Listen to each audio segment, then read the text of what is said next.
Ladies and gentlemen, good morning and welcome to CX Summit 2021. My name is Marilena Papas. I am the conference producer and I am so excited that we are going to experience this fantastic day today. The turnout is great with over 350 participants from all over the world.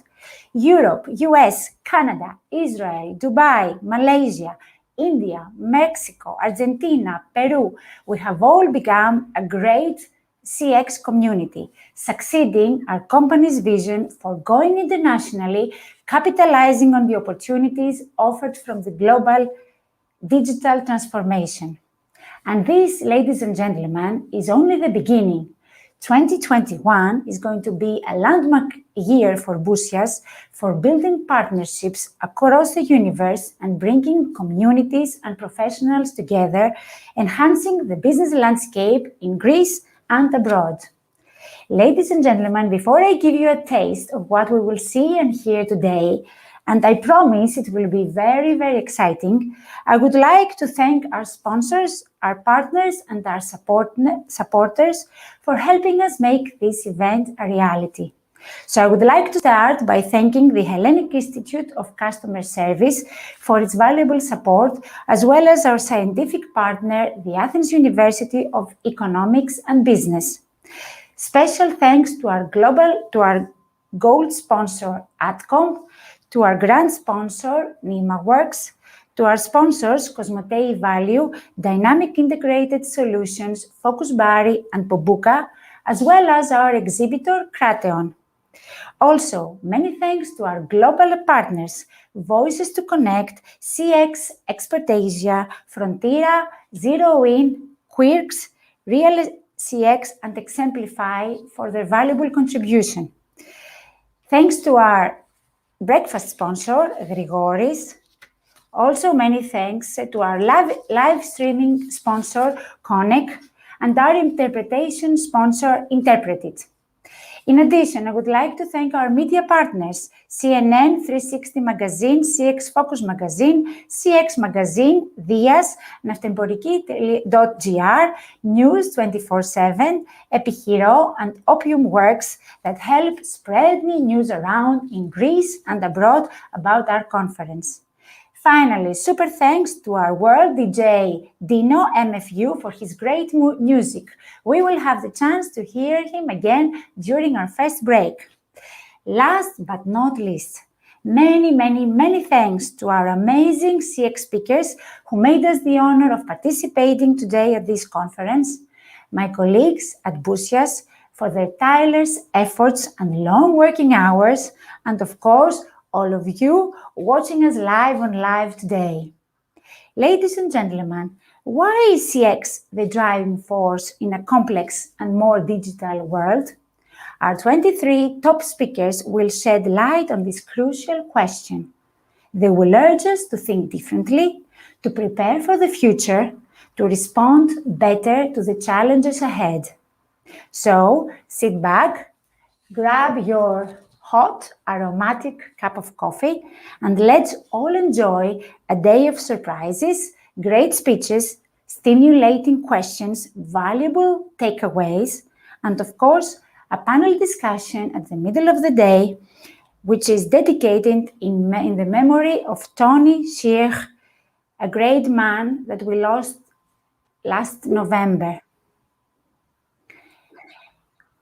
For the Greek participants, I hope you have already ordered your complimentary breakfast from Grigoris.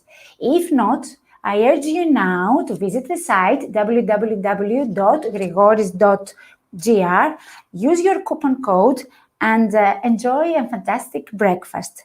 The offer is valid until the end of the day, so you can use it for lunch or in the afternoon as well. Before we begin, I would like to take a brief tour with you around our platform, Hopin platform, that hosts our conference today. Right now, we are at the main stage of the conference where all the speeches and Q&As will take place. Through the chat, you can communicate with each other, with other participants, and of course, put questions to our speakers. We are waiting for your participation. We want your questions in order to make our day more interactive and more interesting. In addition, we're going to have 3 networking breaks towards which you can press the export button, and then you can visit the booths of our sponsors. By clicking on the networking icon, you can have video chats with other participants in an informal speed dating. If you have any questions, issues, problems during the conference, you can write them on the chat and my colleagues from Busias will answer you immediately. Also, if you need translation, this is available as well. Finally, do not forget to answer the poll questions. They will come and they will arise when you press the poll button on your screen. And please give us your answers because they are going to be used later on during our panel discussion. Ladies and gentlemen, with no other further delay, I would like to welcome our first speaker for today, Mr. Frank Thibault, Chairman of the Board of Directors of the Hellenic Institute of Customer Service. Mr. Thibault, good morning and welcome to cxsummit 2021. Good morning, Marilena, and congratulations to you, to the team, and to Busias Communications for organizing this cxsummit today. Really congratulations, because it's really important in these circumstances to continue to organize such events. And I would say that considering the speakers that you say that are from different countries, I could say Guten Morgen, Bonjour, Buenos Dias, and Salamat Pagi. Sorry if I'm mistaking, but I've tried to find some different words. So congratulations also to all the speakers. It's sure that it will be really interesting presentations from all of them. And I would like to tell you some words about us, about who we are in the Hellenic Institute of Customer Service. And if possible, I would like to share my presentation. So I think we see all of us now the presentation. So in fact, the Hellenic Institute of Customer Service was established in year 2004 with support of national and multinational companies. And the goal, the vision of the HICS is to promote and develop the quality of service offered to the customer, to the citizen, but also to the consumer, and both in private and public sector. Reason why we have members from both sectors. We are proud to say that from the 2018 we are ISO certified 9001, and it's really important for us because we are a small institute, a small organism. So it was important for us when we talk about customer service to be also ISO certified. And we have a board of directors composed of 7 members from different Greek companies in different sectors. Our family, let's say our members, but we are used to say that it's our family. We have 130 companies being member of the institute, and it's really important for us that they are for many years with us, meaning that they appreciate the efforts that we are doing in order to try to improve the customer service in Greece, and they are renewing their subscription with us for many years. So they appreciate also the value of what we can offer. About what we can offer, I will tell you briefly. We offer the last year 41 activities, that we will see in details. Let's say here is a brief annual report with the educational activities, open days, national conferences, daily workshops in different cities in Greece, but also customer service awards, champions meetings, executive program training, CEO meetings, and of course we cut the pie as it's tradition. Last year we started to cut the first cut of pie in Greece. National Customer Service Awards, we celebrated in December 20 the 11th awards of the Hellenic Institute of Customer Service, where in fact we are awarding in 11 categories the best company showing a good practice in customer service. 5 years ago, we brought in Greece the National Customer Service Week, which is something celebrated worldwide, and we decided that it should be also celebrated in Greece. So with the cooperation and with the help of our members, we are celebrating the first week of October, this National Week, National Customer Service Week, and we have about 90 companies from 90 members participating and supporting us to celebrate this week. We are used to say that when we learn from our companies, from our members, showing the best practices to the other members. This is the exchange of experience we are doing in best practice. But it's also good to know and to learn what is happening in the non-members company.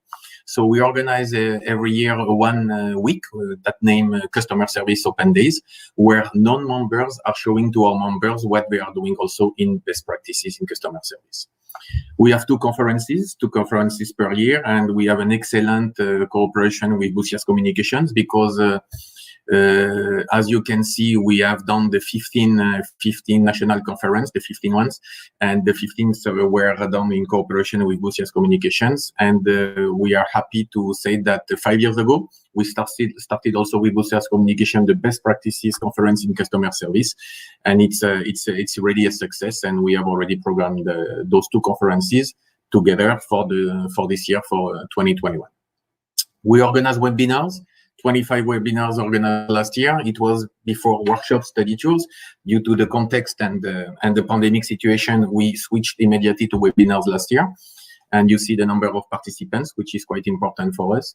We are used to say that the customer service is not only in Athens, which is the capital of Greece, but it's only in other cities of Greece. So we are organizing daily workshops in Crete, in Lamia, in different cities in Greece, as well as educational trainings with the cooperation with the Alba Graduate Business School, and whoever follows 3 programs organized by the Alba under the auspices of the Hellenic Institute of Customer Service. This person is taking an executive diploma in customer service management. We organize also events for the CEO and the managers by asking some general manager of survey institutes to show to the CEO of our members company what's the tendency in the customer service, what they should do or should not do in the future in order to keep a good level on customer service and also customer experience. Everybody can find us on the social media, on the LinkedIn, on Twitter, and different on Facebook, as well as on our website, which is really easy to know, www.customerservice.gr. Sorry. All of these works could not be done without the great team that we have and doing this best efforts in order to provide all of these activities to our member. And let's say that that's all for me. Again, congratulations to all the speakers. Congratulations to Busias Communications and to you, Marilena, for the organization of this day. And special regards to the speakers who is just right after me, Professor George Fiamkos, who was member of the board of the Hellenic Institute of Customer Service for the past 4 years. Thank you very much. Thank you, Mr. Thibault. Thanks for being here today, and thanks for all your support to Busias and our conferences. So have a nice day, stay with us, and hope to see you again soon. Thank you. I will, thanks. Ladies and gentlemen, now we would have the pleasure of watching a recorded video from Professor George Siomkos, Dean from the School of Business from the Athens University of Economics and Business. It is great pleasure and honor to welcome you all to the second CX Summit by Busias Communications, an outstanding event in the CX annual agenda. In the age of the experience economy in the customer era, today's customer is really constantly connected and adapts new lifestyles while he or she is empowered by new, faster ways of communicating and purchasing. It is exactly this customer that modern organizations should appeal to by offering memorable and personalized experiences through any channel the customer selects, while at the same time each experience should be unique at each channel and medium. In order to create such experiences, it is required that we should be able to analyze and manage the multidimensional customer journeys through the use of special metrics and methodologies. Therefore, it becomes essential to further train managers in all topics related to customer experience management, the market size of which is estimated to reach approximately $17 billion next year, 2022. Representing the two scientific supporters of the summit, the MSc Program in Services Management at the Athens University of Economics and Business, which allow me here to stress it is one of the 4 master degree programs in Europe offering a CXM specialization, and the research laboratory Agora. I am glad to report that for the last 6 years, we continue to invest in educating students and training managers in all issues and aspects of CXM. At the same time, we develop tools, metrics, and strategies for both the effective CX management as well as for CX certification of managers at all corporate and organizational levels. In any case, CX is the next big corporate differential advantage of businesses. Let me close by declaring that all of us, professors, students, researchers, and administration staff, are proud of our collaboration in CX matters with Busias Communications, and I would like here to thank you all for your high-spirited participation in today's event. Thank you very much. I would like to thank Professor Siomkos, as well as the Athens University of Economics and Business for their support. And I would like to welcome Iasonas Kataropoulos, Chief Commercial Officer of ATCOM. Mr. Kataropoulos, good morning. Thank you so much for being here today, and thanks for your great support on behalf of ATCOM. Hello. Thank you very much, Marilena. Good morning, ladies and gentlemen. I have been looking forward to this event. I strongly believe that we will be hearing some remarkable views and ideas throughout this day. We are well into the second year of the pandemic, a pandemic that has caused seismic changes to almost all aspects of everyday life. And here I am, addressing an audience scattered around Greece and beyond, an audience that I cannot see. What a different experience this is. Such alternative experiences are common nowadays. We can even argue that we are getting used to them and adjusting accordingly in life as in business. You see, the new experiences become the norm. And it's impressive how fast can norms change these days. As more and more companies are embracing digital technologies to stay competitive and agile, CX maturity has proved once again absolutely key for maintaining relevance with audiences, turbocharging customer loyalty, for surviving or even for some thriving through these quick norm-changing times.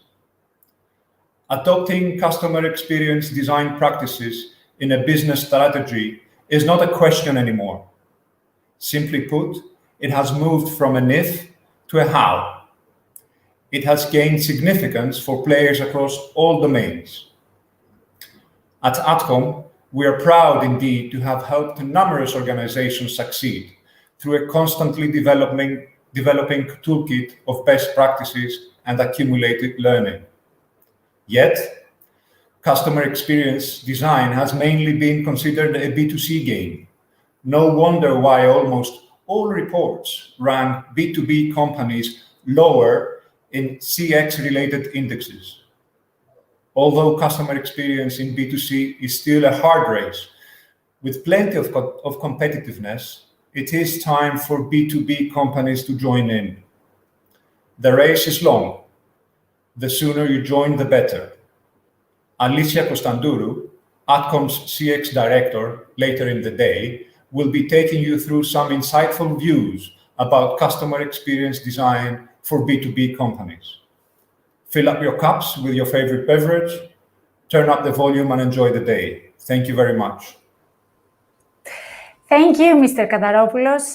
Thanks for the warm welcome, and thank you for the message. Turn on the volume and enjoy the day. This is the first bet of today. Let's all enjoy, let's all connect. We're a big CX community. It's a great opportunity to have everybody around from all around the world.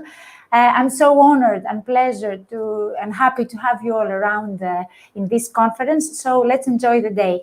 Thank you very much for your presence today, and I hope you enjoy the rest of the conference. Ladies and gentlemen, CX colleagues from all around the world, are you ready for a surprise and delight interview? He is a true legend and leader of the hotel world. His teachings and visions have reshaped the concepts of service and hospitality across industries, and he created operating and service standards that have become world famous. In 1991, he was recognized as Corporate Hotelier of the World by Hotels magazine, and most recently, he has been honored as a leader in luxury by Travel Agent magazine. Ladies and gentlemen, I have the pleasure and honor to welcome Mr. Schulz, founder and former president and CEO of the Ritz-Carlton Hotel Group, founder and former CEO of the Capella Hotel Group, business leader and author. Let's all have a look at his video. It's a great pleasure and honor to welcome you to CX Summit 2021. Your knowledge on customer service and customer experience in the hotel industry is enormous, and we really feel so lucky that you will share some insights with us today. So, if I would like to start with the first question, can you please tell us what brought you to the Ritz-Carlton Hotel Group in 1983, and what was your vision back then? Well, the group didn't exist. Mind you, I was part of starting the group. I had a beautiful job, an excellent job with Hyatt Hotels. I was responsible for 65 hotels, all the United States food and beverage operations. As vice president, I loved it. But then there were people who were building 2 hotels and wanted to start their own operational hotel company. They approached me. I was not interested, but they kind of told me that I could kind of direct where that company would go. And so I started a dream. I started to have a vision of creating the finest hotel company in the world. It was a dream. And so I left a great job with golden handcuffs and everything for a hotel company that didn't have a hotel yet, to start a new hotel, big course of a vision. And the vision was very simple. The opportunity to create maybe the finest hotel company, in fact, the finest brand in the world. It controlled me. I accepted the job, and the rest is history. And we were very lucky after that to be able to experience, some lucky ones, this great, the great thing that you brought forward. I know that there are many stories from the Ritz, stories of customer experience and fantastic customer service. Could you please share one of these great stories with us today? Well, in fact, maybe the greatest thing that experienced, I was kind of recently reminded of it, was I opened every hotel. The original training in every new hotel I did on a takeover. So I was in Bali, and I did training the managers first, also the visiting managers that helped training, and I have great sessions, several hour sessions. And then I trained and so on, and was involved in the orientation. And then fast forward, 15 years later, it was not the Ritz-Carlton anymore. In fact, I took it over in my new company, Capella Hotel, and we had a great reception. And after every opening, I always was hoping, I hope somebody really understood what I said. I hope somebody put it in their heart and so on. But going back to Bali, 15 years after opening, there was a big reception, and a young man came to me and said, "Mr. Schulze, may I talk to you?" I said, "Well, sure, talk to me." And he said, "You know, I was a banquet waiter when you were opening this hotel. I was standing and hiding in the back of the room when you were teaching the managers. When you left the room, I took the flip charts on which you were writing. I still have them, and I live by it. And today I am now the general manager of this hotel in Ubud in Bali." And this was a satisfaction for me. And I was always thinking, I hope somebody gets it. And here is this young man who is a banquet waiter, who internalized the teaching. And that was a value statement. That was probably the most valuable and the most fulfilling moment I had in my whole career, that a young man was able to take it. So I all of a sudden thought, all the teaching that I did, it was worth it. And so there are many customer stories, of course. They're exciting and so on. But that was the deepest in the heart.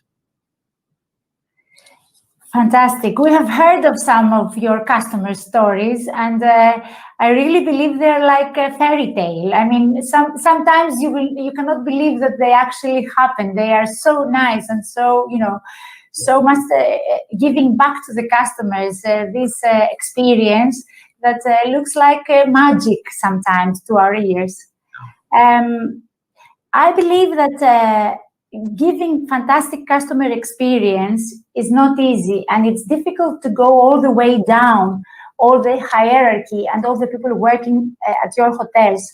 Can you please tell us a couple of words about your hiring process? Yeah, well, the hiring, it's a key element. I know I have to hire better. If I can hire better than the competition, if my selection is better than the competition, if my employees consequently are 5% better than the competitions, I'm going to win. It doesn't matter if you're a soccer team, a football team, or a business. So I tried always to find a way, how can I identify better the employees better? Because just interviewing is a 50-50 situation. But what if I can make it 60-40? Go ahead. So I tried all kind of things. I developed one process myself, which was terrible, which ended up to be terrible. It was my process. And I finally worked with a company where we identified the talent that is needed in each job category, each job category. And then we identified the words, the interviewing words that we needed to identify if the potential employees had that talent that is needed in each job category. So we profiled for each job category that what is the ideal employee, and we developed that, and our hiring was improved dramatically. I mean, dramatically. And so it was profiling what is really needed, what talent, not IQ, because it is so wrong so often, but the talent in the specific job. And we did that from dishwasher to vice president. And consequently hired accordingly, and consequently improved our employees and our hiring dramatically. Yes, important, very, very important that. Well, if I may add, the one thing that we made also clear in our hiring, I didn't hire for function. We all hire for function, and which in a way that's really a problem. We hire in a hotel business, I hire people to make rooms, clean, cook, or whatever for function. Well, the chair in which you're sitting is fulfilling a function. We should be hiring people to join us in our vision and our dreams, to give them purpose. And then, of course, the function has to be fulfilled, but only in order to accomplish the purpose. This is very aspiring, I think. So that brings me to my next question, Mr. Schulze. In your role as president and COO at the Ritz-Carlton, what did you view as the most important part of your job? Well, to establish the vision, to make sure that I am focusing on the vision, that I don't compromise that vision, because as a leader, you should clearly identify your vision. But then you have to make absolutely clear to yourself and to everybody else that the vision the purpose of the organization is good for all concerned. That means the vision is good for the guest, it's good for the investors, it's good of value to the employees, and of value to society as a whole.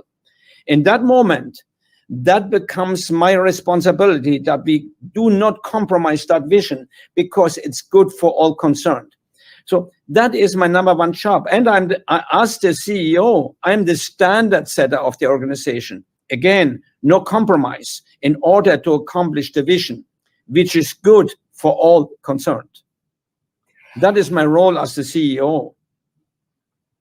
Good for all concerned. We will all keep this line from you, definitely. Yeah. Going into another subject, we know that you recently completed your first book on excellence wins. Can you please tell us a few words about this book? Well, I was urged, in fact, from Stephen Covey, who unfortunately a friend who passed away, always to write a book and share what we did because he admired our accomplishments, and so I finally did it. After many years, I finally did it. And I wanted to tell a story that tell a business story rather than charts and so on. And I wanted to be a story so young people would read it. And so that in a way, if CEOs read it, that they're a little bit embarrassed that they don't live according to the standards that we all should have. That means respecting all the people. And I tell the story first. I tell what is the market? How do you understand the market? What is employees? How do you align? Everybody talks about alignment today, and there is none. How do you align the thinking of the customer with the function of the employee? How do you create an environment in which the employees don't have to do what is expected? That, by the way, is management, but where the employees want to do what is expected. And then that is encompassed in the book. From the beginning, that it kind of tells the story of the beginning of creating Ritz-Carlton to the success of Ritz-Carlton. Mind you, in Ritz-Carlton and now Capella, the hotel company that I started afterwards, we were in 5 continents. And in each location where we were the leaders. Well, how did we do it? How did we do that? And by the way, Capella, the company that I formed afterwards, which I sold over a year ago, is now the best hotel company in the world. So the system works, and I want to share what it is, and I want to make sure it is applicable to any business, not only a hotel. It can be. It doesn't matter what it is. And I want to tell the story. Here's what it is. And it's all about human beings on the end.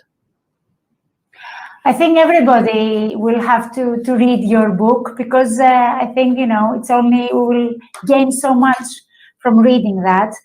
In an ever-changing world with the prevailing global digital transformation, how do you see the future of the hotel industry, Mr. Schulz?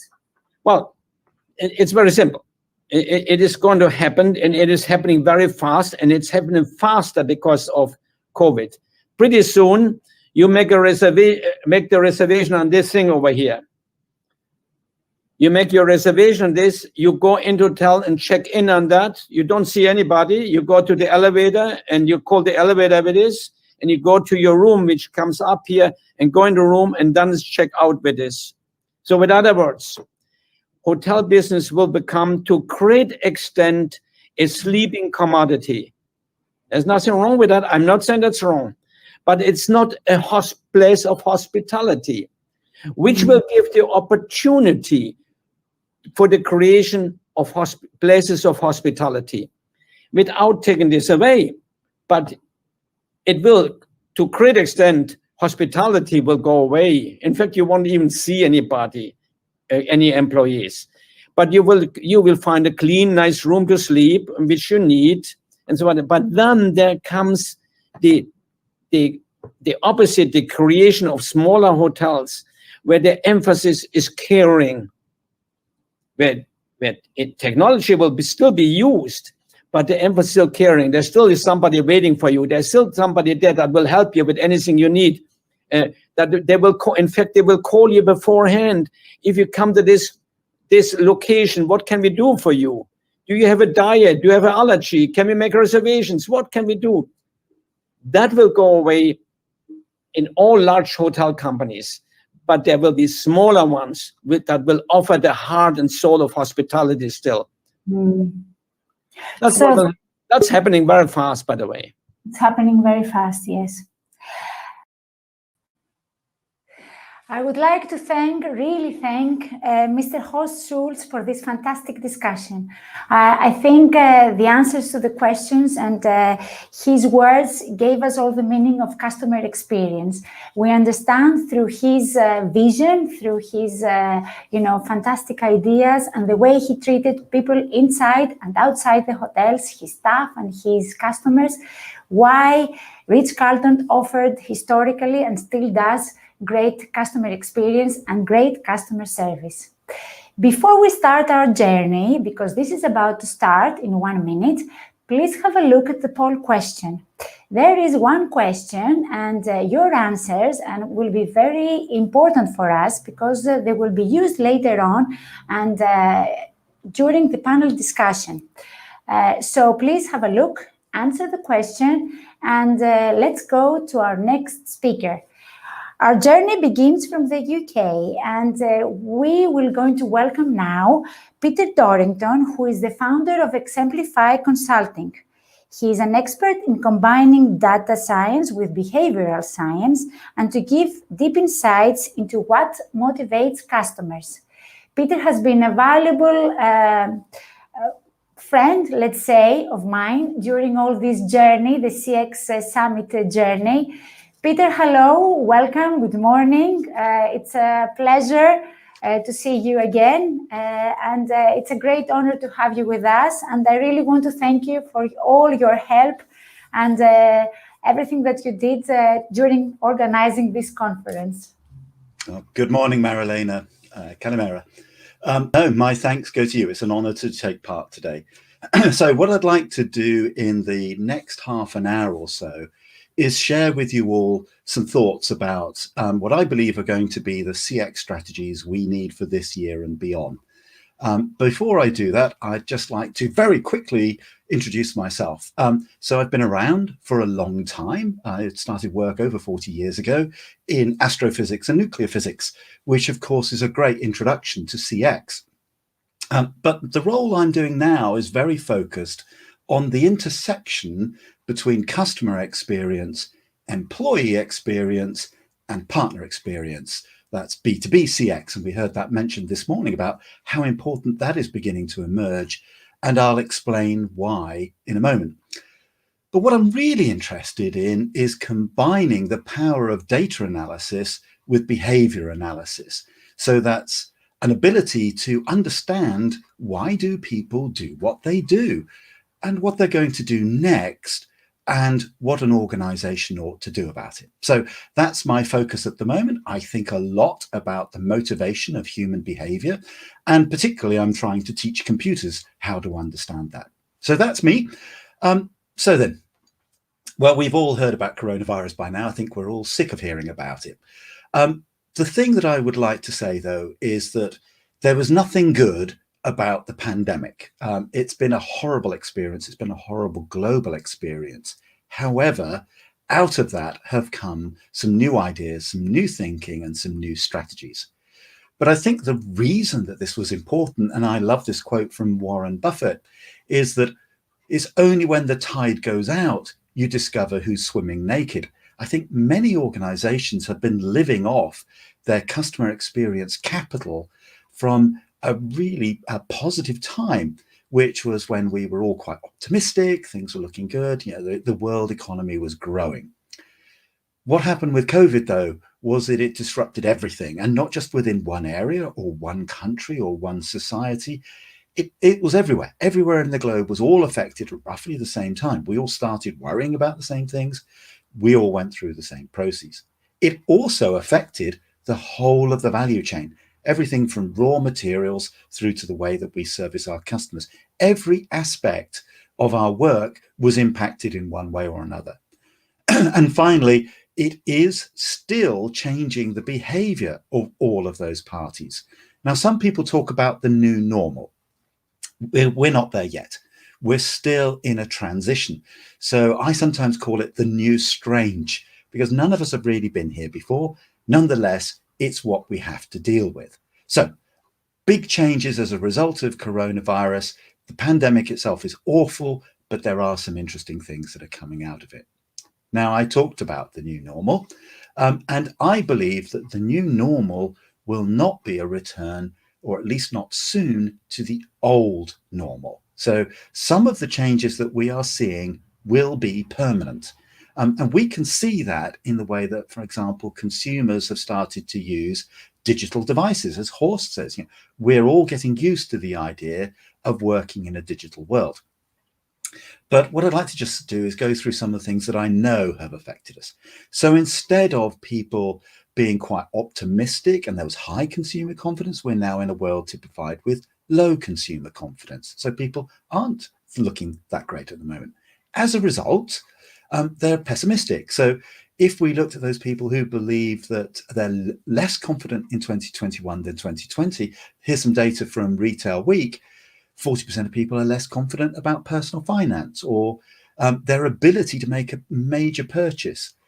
Nearly 70% of people are less confident about the state of the overall economy, and over half about the state of politics.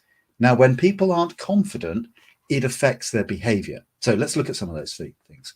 Firstly, people are saving more. We're putting off or deferring purchases whilst we wait and see what happens. After all, we're worried about, will I have a job? Will my finances stand up? Will I get sick, or will my family get sick? There's also been a bit of a backlash against excess consumerism. In the press recently, there's been a lot of negative discussion about social media influencers flying off to warm climes and sending back pictures of themselves sunning on the beach, whilst the rest of us are at home shivering in the dark in the UK. That's generating a backlash. They're losing followers because of this consumption and showing that they're a consumerist society. We've also gone from casual shopping, that's browsing, to causal shopping. I need a reason to leave home or to make a purchase, not just an instant gratification of I'll go around and maybe something will take my eye. And of course, we're all meeting and working and shopping online. The high street will not be the same as it was previously. But I'll come to one thing in a moment that was particularly interesting. The focus is flipping from features, benefits, and price to experience and empathy. So what we're beginning to demand of our providers is treat us like human beings and not like things. And also, it's not about me knowing you anymore. You need to demonstrate that you know me, that you understand what I want. And of course, finally, the big seismic change of many more people working from home or some form of hybrid working, which is definitely going to be here to stay. So the new normal still in being created, but it definitely will not be a full return to the old normal. So we have to adjust to take account of that. So what will be the kinds of strategies that will define this year? Well, I'm going to go through quite a few, and this is, by the way, not a complete list, and I have left off some of those technological advances that people are looking at. So I'm not going to talk about specific mobile technologies or artificial intelligence or edge AI or robotic process automation. If you're not already looking at those, you really should be by now, because they are going to be the fundamental underpinnings. What I do want to do is address the things that we need to be thinking about as organizations in order to be fit for purpose for 2021 and beyond. Now, some of these are trends that are already in place, but are growing very quickly because the coronavirus and the pandemic acted as a catalyst. So it is forcing change. And that change may have been underway already, or it may have been sitting there for a long time while people thought about it. But suddenly it had to become reality. So retailers had to adjust to a reality where it is not easy to now sell on the high street unless you're an essential shop. So they've had to move online. So what are they? Firstly, and we heard this from Horst, we have to re-examine our purpose as an organization. What is our raison d'etre? Why do we exist? Why should we exist? And it isn't just about satisfying the needs of investors or shareholders. So a lot of us have become aware of the fact that, for example, wealth is unequally distributed. So here's a graph from Forbes, which shows how much of national wealth the top 10% of households own in various countries. And so in the United States, 10%, the wealthiest 10%, own nearly 80% of the riches. So there's a huge backlash now about global inequality, about wealth inequality. And global inequality has been growing for a century. And it's actually the division between the rich and poor countries which is still dividing, rather than within a country. So now we started to ask ourselves, and we started to ask our organizations, if all you exist for is to create wealth for a few people, we as a population don't want that. We want to see you involving other stakeholders, sharing the benefits of our work and our purchases more evenly. We also expect you to do more to protect the planet. So one of the things I truly believe is that we have to understand, how do we instill purpose into our employees and to our customers so that they can understand, why we bring good to the world. So I think that that's something that Horst mentioned as well. His vision is that we all bring good into the world, not just investors, although that is completely legitimate, but for other stakeholders as well. So who are these other stakeholders? Well, one of the things that coronavirus demonstrated very clearly is just how connected we all are. So when it disrupted the whole of the value chain, we saw things like suppliers unable to provide raw materials and goods into the supply chain so that we could produce goods and services that we sell to customers. So all of these interconnected pieces are actually part of a large ecosystem. So it's for executives, they often are focused, legally obliged to think about the shareholders. How do we return value to shareholders? The managers have to figure out, how do we and employees turn executive strategies and vision into a reality and produce to service society and a wider community? At the same time, we have governments becoming increasingly involved in business with regulation and setting up frameworks, for example, to protect the environment, to make sure that there is an ease of distribution, and suppliers having to think about, well, if I have a limited capacity to produce, which of my clients will I satisfy? This was something I saw at the height of the pandemic, when there was much more demand from organizations than supply. And suppliers started to choose which of their clients they would satisfy and which of them they would disappoint. And topically right now, that's a conversation going on about the vaccines for coronavirus. We don't have enough capacity. We're starting to choose who we supply to by necessity or contractual obligation. We also have channels and partners. So people that we sell through or service through, they're part of our ecosystem. And say, ultimately, at the end of the day, our customers. So this whole organization, this link between all of these stakeholders, all have a part to play. But typically within the world of customer experience, we've been focused on customers, sometimes about employees, but often about the edge between the two. So crossing that frontier between our organization and our customers. I'll come back to that in a moment. So if we accept that there are multiple stakeholders that we need to think about, that then predicates that we need to think about the whole of the value chain. So value chain is a concept that's been in management for a very long time, and it talks about the processes and the techniques that we use to convert raw materials into products and services that we sell to our clients. So we go, raw materials are taken by suppliers who produce goods that come to us in manufacturing, which we then distribute perhaps to retail stores as our customers, and ultimately we service consumers. So that's quite a complex value chain. The important thing is that the consumer, the end customer, is at the end of that value chain, and all they see is your brand. Now, consumers are not fair. Any part of this value chain could fail, and that means you may not be able to supply the goods your consumers want at the time that they want them or at the price that they want them.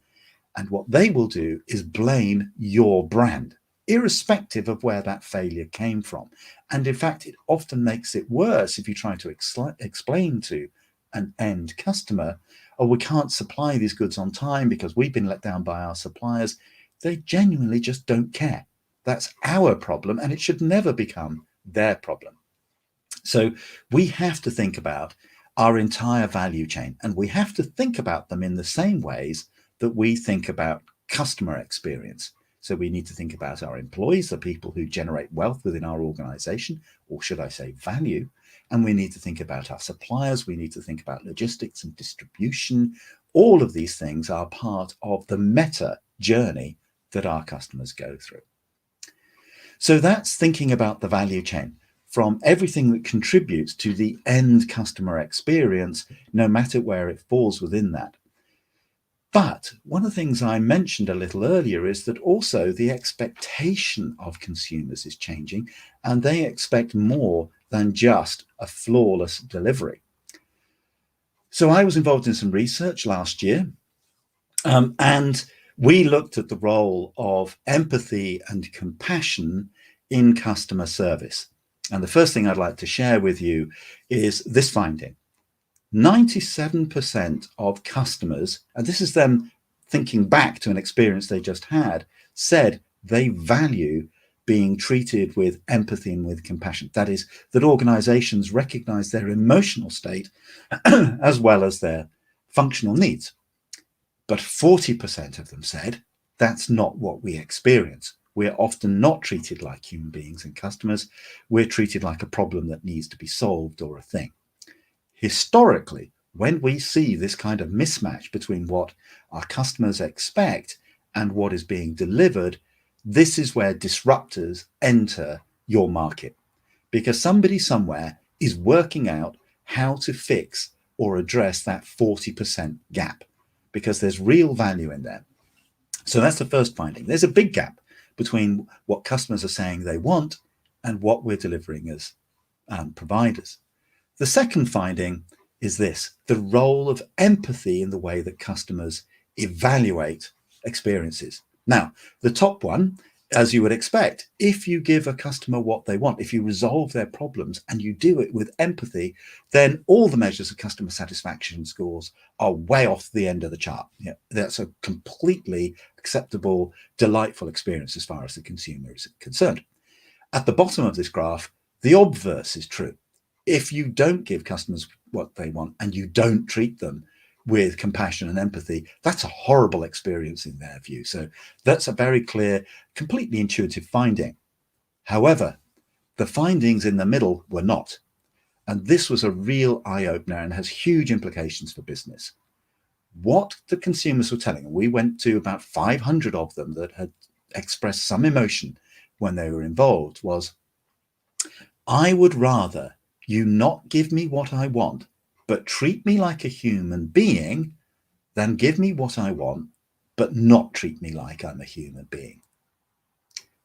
The implication of that is you don't have to spend a huge amount of time and resources in your organization trying to meet every demand that the customer wants. And after all, there are going to be some customers for which it's impossible to meet their requirements. Instead, focus on dealing with that customer like a person. So bring some compassion and empathy into your organization. They will go away saying, I didn't get what I want, but they treated me well. And that is what they will share, because the other finding we saw was that when people share about their experiences, particularly if they're negative, they are going to talk about how they felt. So we do need to bear that in mind. So make room in your organization for compassion and empathy. And sadly, my experience and dealing with dozens and dozens of organizations is all too often we don't do this. In fact, we put in place obstacles to treating customers like human beings and with empathy and with compassion. And I'll touch on that right towards the end of this presentation. Because if we're going to do this, we need to change our thinking.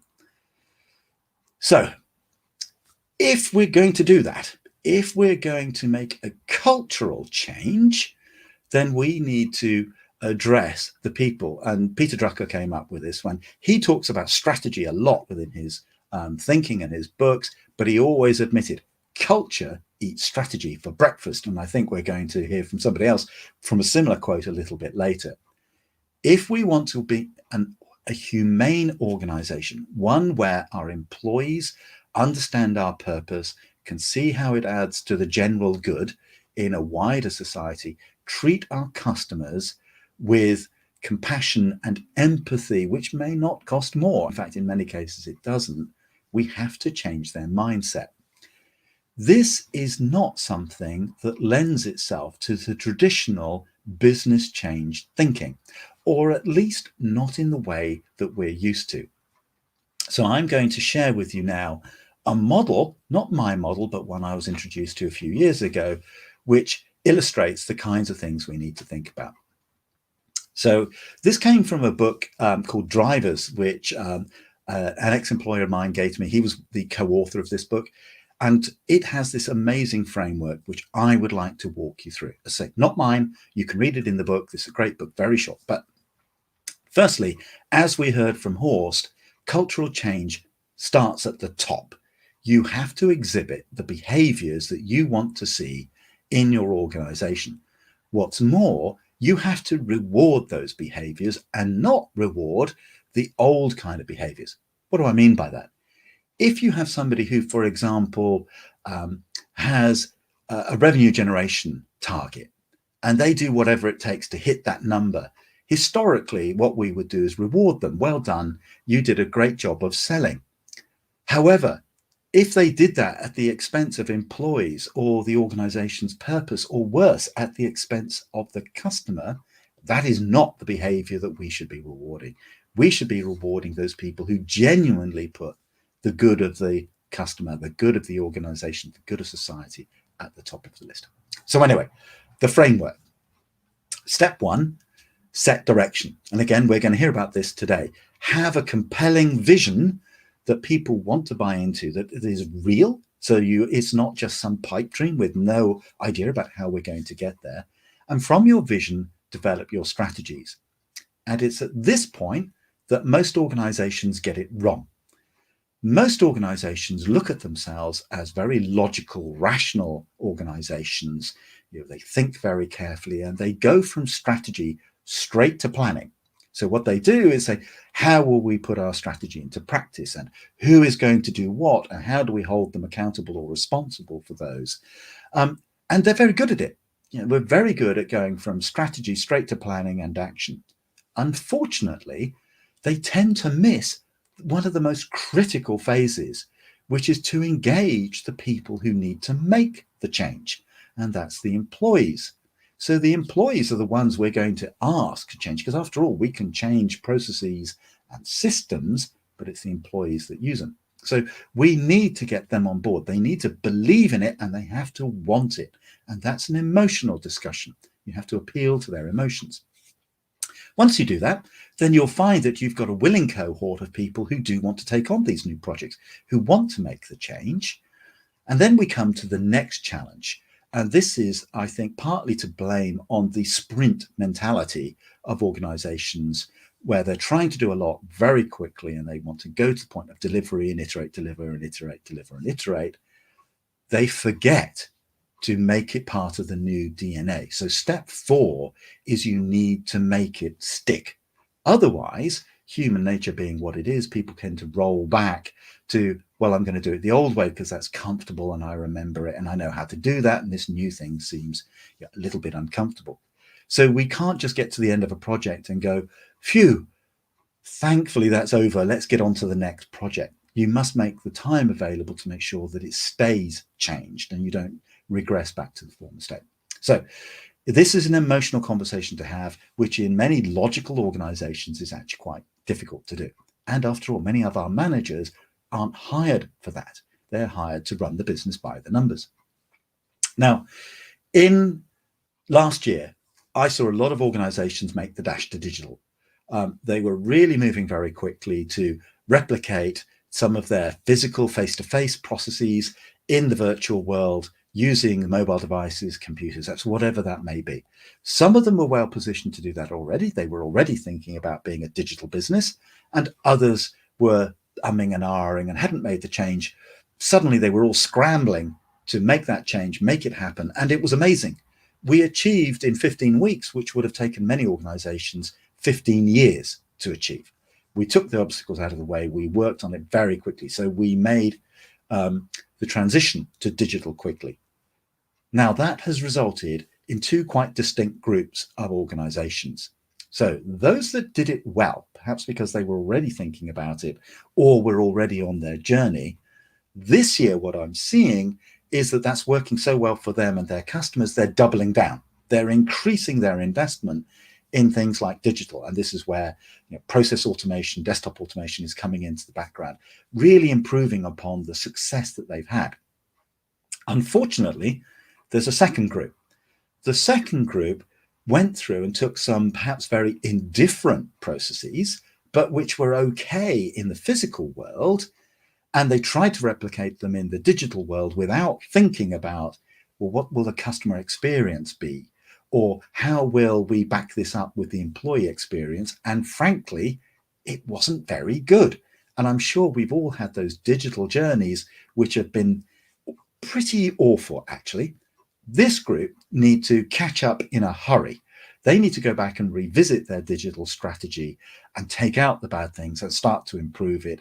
And if they don't, what will happen is they're going to lose significant amounts of market share to the first group, who are seeing this as a real opportunity to increase market share as we begin to recover from the pandemic.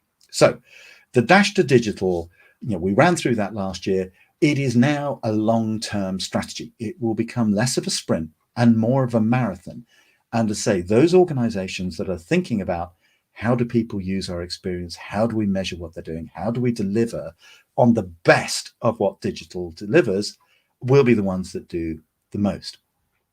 There is also another issue that is deriving out of this, which I'd like you to think about, but I don't call it a strategy so much, is by definition, the more business we do in these digital automated channels, what's left over for our human employees will be more complicated, more human, and will also often be unique. Because if it's something we see every day, we are going to automate that. So I'd like you to think that as well, not just about the digital experience, but the human experience that's left afterwards. This is particularly important in things like customer service. What are the people there for? So then, the other thing that I've seen rapidly shift is, in order to do that rapid transition, many organizations have shifted to the cloud and have started to work with partners. They're building ecosystems. And the reason for that was simply, we don't have enough time to invent this or build this here. We need to leverage the expertise that these cloud providers have developed from all around the world with their R&D, with their project experience. And they've obviously got partners that can give us some of the expertise that they've developed. And we need to do that because we have to develop or deploy more quickly. So we need to get a minimum viable product out there sooner, especially for small to medium enterprises who do struggle to sometimes compete with these very large organizations that do have those resources to do it themselves. But the other thing that we need to do as we navigate the changing world of the post-pandemic is the ability to pivot. So you pivot when your strategies and tactics change, but your vision and goals don't. So our end objective is the same, but the way we get there changes, which means we need flexibility. And again, when you pivot, you can't go back internally and keep recreating all of these things. Far better to leverage a cloud provider or a partner, some of that expertise to enable that. Your competitive differentiation, though, doesn't come from the cloud platforms or from the partners. It's not from how you do it, it's how you use it. So what we need to do is look at how some of these ecosystems which are already out there we can deploy them in a way where we can add value and expertise that the consumer can see, which isn't dependent upon the cloud platform, but is derived from it. So there will be a shift to cloud platforms. There are going to be more partnerships involved in a complex ecosystem, which brings me to my next point. All of us in the world of CX are familiar with customer journeys. So we plot those out and we think about, where do the customers start from? Where's their entry point into the journey? What's their destination? And to make this simple, I've plotted this as a straight line. Of course, it's not a straight line. We do know that there are some bumps along the way and there are various steps. But what's happened in our complex world, as more and more of it becomes interactive, is that that picture becomes more confusing and more complex. So people's lives tend not to be linear or sequential. They tend to follow a maze, they come forwards and backwards. So that's quite complicated. We have to think about, well, where are they within a maze or an experience landscape rather than a journey? They're moving around at random, and the context of that. And then to make it doubly or even exponentially more complicated, when we're dealing with partners in an ecosystem, we have to think about all of their landscapes. After all, the customer doesn't care that this part of the journey was delivered by a partner. It's your brand that they're holding to account. So we need to think about customer journeys, of course, but also the micro experiences of interactions and where they fit in a random landscape of experience. I also believe that we've reached the point now where technology enables us to really focus on hyper-personalization. Now, a lot of people use profiles. I have as well. In marketing, they make a lot of sense as we try to describe a customer to different stakeholders within the business. But as Martin Hill-Wilson said, there's no such thing as an average customer. Profiles are a heuristic. That's a rule of thumb we use to describe different kinds of customer segments that we can address. And they rarely fit any specific customer. So I worked with one organization that had millions of customers, but under 20 segments and profiles. So each of those segments and profiles theoretically could be more than 1 million people involved in that. So clearly you're just going to end up with an average, which is perhaps not a good fit. And the other problem with this is, if I take this study, then we say, well, Sam, we may have a whole load of descriptors of Sam, but what about the emotions and Sam's emotional states and attitudes? If she's angry or happy or sad, those are different people. And if you talk to them all in the same way, all you're going to do is irritate all of them rather than service them. So the technology exists for mass customerization. That's where personalization meets customization. And there are factories being built in China right next to airports where you can place a customized order and it is on a plane to you within 12 hours. There is no technical reason why we don't do this now. It is a little complex though. So again, this is a good argument for finding a partner that can help you with that. I'd also like to say that we have to get much better at using the insights that we develop as CX professionals and embed them within our operational processes. It's one thing to do a voice of the customer program and identify that there are some issues within a journey that relates to an interaction. But why aren't we feeding that back into all of the value creation chain? Why isn't insights that we are capturing in one part of our organization at the very frontier with the customer going back into not just marketing, but provisioning, logistics, purchasing, finance? There's no reason now that we can't do this. So I believe we need to take those insights and find some way of embedding them and sharing them with the rest of our organization. And I say insights and not data. Some people talk about data as the new black gold. It's not. Data itself has very little value outside of a transaction. It's only when we convert it that it becomes valuable. And finally, I'd like to say that we have to find new ways of measuring our performance. Customers don't care about an NPS score or CSAT. They may peripherally be cared about customer effort, but all of our measures that we use were developed in the late 1800s. Most of our businesses follow management thinking that's over a century old, and it doesn't work in the customer experience environment. So this is something I talk and I write about a lot. We do need to think beyond the kind of operational measures that we're used to. So in conclusion then, COVID-19 changed the whole world, not just one bit of it. It caught all of us unawares. it forced change upon the rest of us. Not all of that change, of course, was great. Sometimes it was a change a bit like throwing a hand grenade into a room. It certainly shook things up, but out of it has emerged some really good things. It's caused us to re-examine our assumptions, to go back and think about what it is that we're doing and why we're doing that, and to expand our thinking in both breadth and depth. So my belief is that the future will be what we make of it. We don't know exactly what that looks like yet. The new normal is still being formed, so we do need some flexibility. But one thing we can be sure of, customers will demand more of us, and we have to find ways that we can satisfy those customers if we are to survive. So with that, I'd like to firstly thank you, and then I think we have some time for some questions.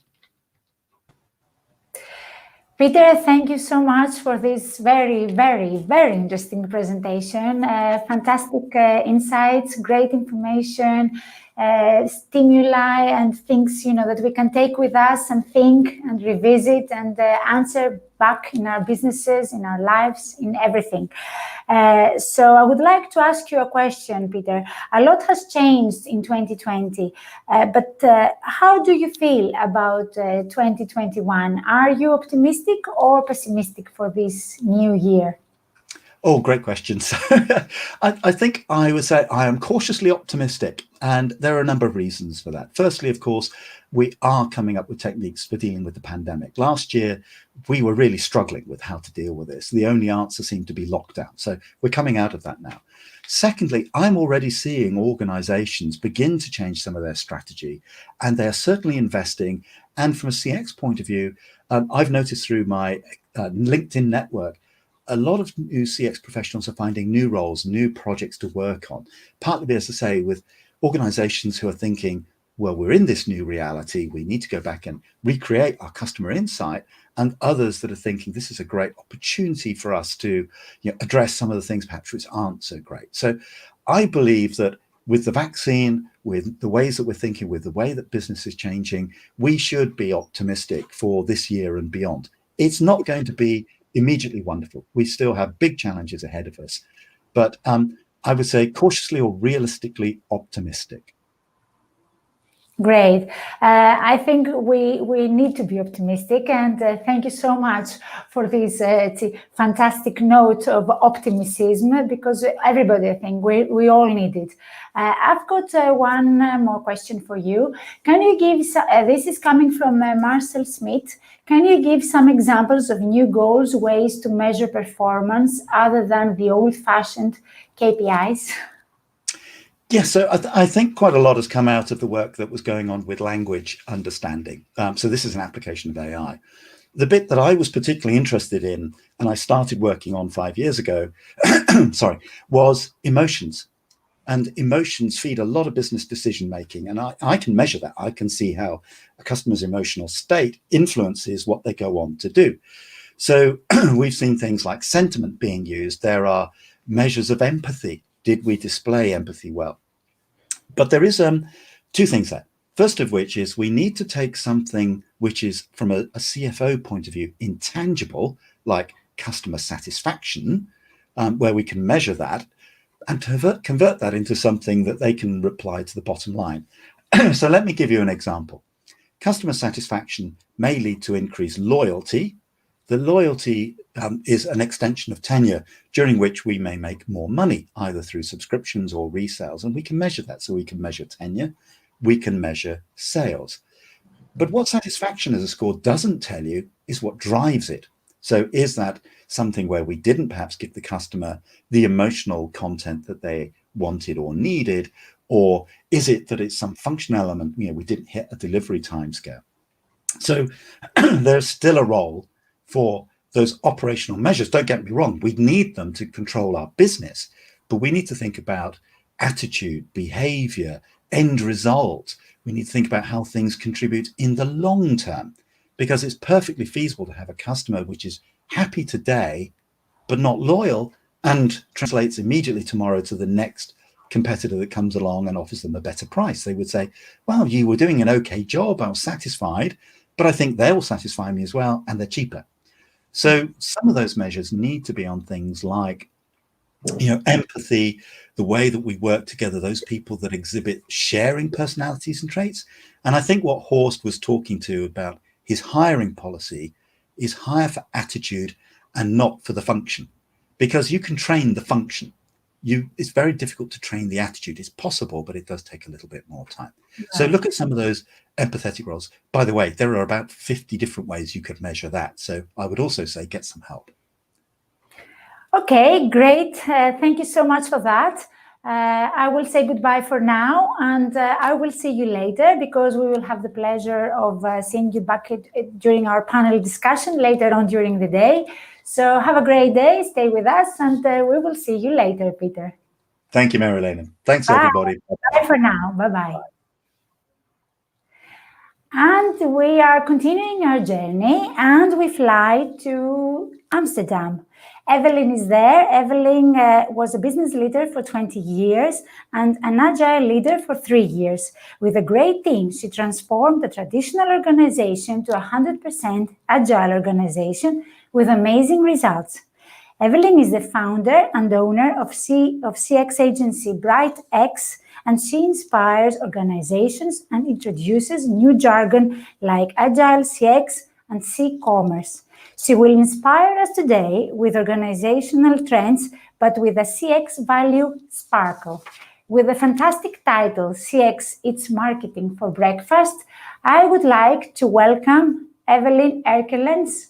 Hello, Evelyn. Good morning. Good morning. Is my sound well? Do you understand? You look great. Hear me well? Yeah. Fantastic. So welcome. We're very happy to have you with us today. And the virtual stage is yours. Thank you very much. And I just want to say hi to all of you. I just heard that there are a few hundred people in this meeting. So really nice to see you all and talk to you. Today I'm going to speak about customer experience. And my title is, well, a little bit disruptive, because a lot of marketers say, well, you have to explain this title to me. Actually, I want to mention the value of customer experience and a future-proof experience. This is me. I'm Evelyn, 44 years old, living in a little town nearby Amsterdam in the Netherlands. I love travel and modern art. And well, you see a little picture of my man cave at home. And of course, we have also our COVID lockdown over here in the Netherlands. So we are at home most of the time. I'm focused on digital customer experience. I'm an agile leader. I help organizations really focus on the value of future-proof CX. I do that in transformation projects. I'm the owner of Bright6 and a proud partner of Next, and both companies are really busy with the future-proof CX, and we call that Agile CX, finding the stretch in your organization, but also based on future-proof transformation. I give a lot of keynotes on this topic, and I'm also a lecturer on the University of Amsterdam and Breda in the Netherlands, and I write blogs, mostly in Dutch, but sometimes in English. My main goal today is to inspire you. That is what I do. And I hope that afterwards this meeting that you have more questions than answers. Is that I'm going to really inspire you to activation. That after today you think, okay, this is what I'm going to do to make my organization future-proof. To really put the customer in the center of your organization. So I always say, make pictures, steal content, share content, write a blog about today, ask questions today, but also tomorrow. You know, I'm always on LinkedIn, I'm always there, but also my fellow speakers today. What is really nice is from the insights that you have today, organize a session with your colleagues. And I always say, read, visit events, but you started today already, so that's great. But also invite today's speakers within your network. And I really think that if you do this, today will have a real value towards your future as a leader, entrepreneur, or employee. And then you really go from inspiration to activation. So actually, that's my goal to activate you. Well, let's talk CX, because customer experience is a buzzword. It's a big container. And a lot of organizations say, yeah, we do CX, Evelyn. But then I say, okay, what are you really doing based on CX? And then a lot of the times it's silent. Of course, we have the traditional customer service, we have the customer CX journeys, we have the customer journeys, we have the insights that Peter also talked about with us. But if you really have the value of CX in your organization, so also in the department that are not talking every day with a customer, then you're really going to experience future-proof CX. Put it into your DNA and make sure that it's adopted into your organization. Well, I've done that with a team in the last few years, and we transformed an organization from scratch. It was a traditional organization, a travel organization, and within 3 years, we had a 100% agile organization, and we worked with self-steering teams, also from our operations. So I'm going to tell you the story today, because for us at Bright6 and Next, we say celebrate experience, help your customers when it matters and where it matters. It is like Peter also said, customers really want an answer. They don't want NPS or customer effort score or customer satisfaction score. They want an answer. So a lot of the speakers today are going to talk about humanity, automation, the E-level, but also highly valued transpiration, the data protection are all topics that we're going to talk about today. AI, of course, but that's not the main goal of my presentation, because I'm going to look with you at what kind of organization do you need to be future-proof? What kind of organization do you need to really make your employees happy? EX, employee experience. You see that a lot in my presentation. So in the end of the day, my presentation will not be about happy customer, but engaged customers, and not happy or engaged employees, but passionate employees. And I always say, from a leadership perspective, do things on their behalf, always. Okay, my top 3 trends for you are customer, customer, and customer. So we make it really easy. We're going to talk customer today. Because actually, if you see VO, customers, the voice of the customers, what do they really want? What do we see from our insights? And I always say in an L1 level, it's have a customer-centric attitude, do things on their behalf, and make sure that you have a one-time contact resolution, and invest in individual history.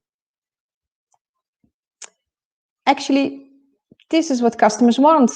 They want to treat with dignity, they want a problem solved, they want explanation, they just want to thank you. They want to have an opportunity, and they have an apology if something went wrong. And actually, this seems so easy, but it's so hard for a lot of companies. Because if things go wrong, we see that customers and employees, but we see this sheet based on the customer perspective, that they don't leave you right away. They are there for you, and even when the first time is bad and afterwards it's good, well, then 10% will leave you, 90% will stay. But if they are both really bad, 31% will definitely leave you. We see that from research. Okay, but why is change so difficult? What do we see in our transformations projects? Well, we see this. We see hierarchical, linear-based organization with a CEO, mid-management, teams. And actually, most companies, these are the departments that are only customer focused. It's customer service, sometimes it's a customer experience team. We see more developments, but in the baseline, we see that this is the traditional way that, especially in Europe, that organizations are organized. What we also see is that a lot of organizations live in a bubble. You know, we try to connect with each other, we try to communicate with each other, and also now with COVID, you see that a lot of people have also distress in these bubbles. So where do you find the opening? That was actually the question where we started. How are you going to be future-proof? But in the end, we saw that we did the same thing, and we had the old thinking, so we got the old same results. So we just walked a line, and it was a real problem. Well, this was actually what we see in a lot of companies. that employees are just started running harder, their intrinsic motivation is not there, sometimes there is anger, and people are stressed out. So we also mentioned that as a silent war within organizations. Sometimes we see that people are really stressed out and also with a lot of burnouts. But there's also another side, and that is that people are bored, especially in the new generation. They come into your organization, the millennial generation, they think, okay, I'm here, I've done my studies, and now I don't recognize who I am in what the company wants with the customer value as it is now. So you see a lot of organizations, they are on the same boat, but with different engagements. Well, and if you have that, a lot of knowledge is going to be lost. So a lot of managers are only busy with, oh, do you have 5 minutes? Can you help me there? I'm not understanding it. Or a manager say, okay, I'm not going to explain it again. This is how we're going to do it. And without the stress and with all the high stress level, a lot of employees are not going to invest in their job, and a lot of knowledge is lost in your organization. On the other hand, why doesn't CX really get to the next level is based on a legacy IT and digital. A lot of clients say when we are coming in that organization that, okay, sorry, but the infrastructure is not here. Then we say, no, it's not sorry. We're going to build a roadmap for you that we're going to have a fast phasing out, going to cloud, phasing out your legacy. And I know that a lot of organizations at the other side in this presentation are already there, but I know also that 60% isn't. Okay, so the baseline is this is what we see in the organization. Management, employees, CEOs are really struggling the whole day. Okay, what we're going to do, what we're going to do. So actually, this is what I want to mention to you. Use today to open up, to really connect to other organizations, people that you hear, people that you speak with. And because we always say, if you want to build an essential connection concerning CX and EX, it requires a lot of time and effort. So our mission is unlock, and also to our employees and managers, we say open up and connect. This is actually one of our main sheets that we use for our customer journey and agile teams, and I wanted to share it already in this phase with you. Because what you see is that younger generation are the future customers and employees, and they are driving the switch to digital. In this sheet, you can really see, based on generation level, in which communication channel they want to use in having just the answer, like in the beginning of this presentation. But the same customers say, okay, if it's easy, you see that on the left side of this sheet, for a simple inquiry, yeah, it's okay, I want to go digital. And we see that increase every year. But if you're 28 and you go on a holiday and your grandma or someone dies and you can't go, you don't want to do it on a digital base, you just want to speak with someone. So we always say focus on go digital, but stay human, because that's so important. Over here, you see also the value in our transformations from legacy to legendary. You see over here above is a multi-channel solution, and each tool asks for a configuration, but also for support from your organization. If you build an omni-channel organization, then you have one configuration, and then you have your different teams to scope your cloud-based digital experience, your DX. So to have a successful CX strategy, you have to focus on EX and DX to get a great CX. So we see a lot of organizations, and maybe also yourself, that are really like this avatar. Are we going to change? Are we going to do the same? What are we going to do? And if we're going to change, where to start? Because, guys, this is going to be our future. I really think a trend from, we see the deep fake now with the voice that is planned it through AI and machine learning over, well, this is Mr. Trump when I did it. Actually, he's not saying it himself. Machine learning trained this device. It's a great opportunity in the future for customer service. We see digital shops where you have an on and offline omni-channel strategy. It doesn't make a difference if you visit a shop, if you have a contact channel through chat, through email, through a chatbot. We have the discover of virtual reality, but also the green proposition. Customers really want to know which organization is really based on a green level. We have, of course, the metrics in travel. We have the different transportations that are all data that will be of great value of our future organization and how we're going to design our CX strategy. Okay, I want to make a switch to how can CX drive your agile development. We see agile started in the IT departments. That was also in our organization. And when we saw the pilot over there, we saw that there came energy from that team that was really valuable for the rest of the organization. And that's why we scoped it through the whole organization, and we turned the whole in. We worked 100% agile into I think 1.5 years, and we worked in the end 3 years with it, because agility is actually more than a mindset. It's a business practice, and agile is finding the threats in your organization. It's a process with different department teams. For the ones that don't know what agile is, I'm going to explain a little bit over here. It's a process where different department teams collaborate on a high level to focus on continued small improvements. And you work in sprints of 2 weeks. By doing this, you really can adjust your direction really quickly in the fast developments that we have. It allows organizations to launch a product that evolved to suit the customer current needs. So what you saw in my former sheets is the way that you're going to really transform your organization into this.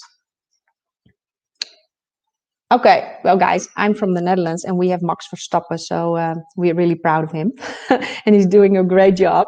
But actually, this is for me a metaphor on working agile. This whole team is busy with less than 2 seconds to get the tires changed. And if on the left part there is something not managing, the right team can immediately go to the left part. They are working from a multidisciplinary team satisfaction. And this is being agile. You work in teams, and all teams are really focused on CX based, because CX is a team effort also if you don't speak with the customer all day. So actually what we've done is we build the agile organization, and every team, so also from a human resource perspective and a finance perspective, every team worked on an experience. So you have customer experience, but if you work on HR, your experience are the applicants. And what is your team KPI? How are you going to deal with them?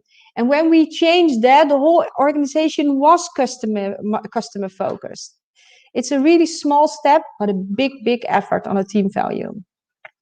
From a leadership perspective, we are, you've seen the sheet already before, we focused on these 3 engagements in your organization. We measured it, employee experience.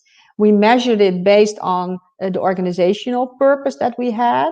And then we focused on mainly this group, because the left group is really engaged. The middle group is, well, I always said the silent group in your organization, because the right group is always shouting and sometimes already with one leg out of the organization. So we focused on this group, getting them motivated and based on intrinsic motivation, because you really want to go like this to your job every day. We focused within our agile teams on autonomy, on mastery, and connection.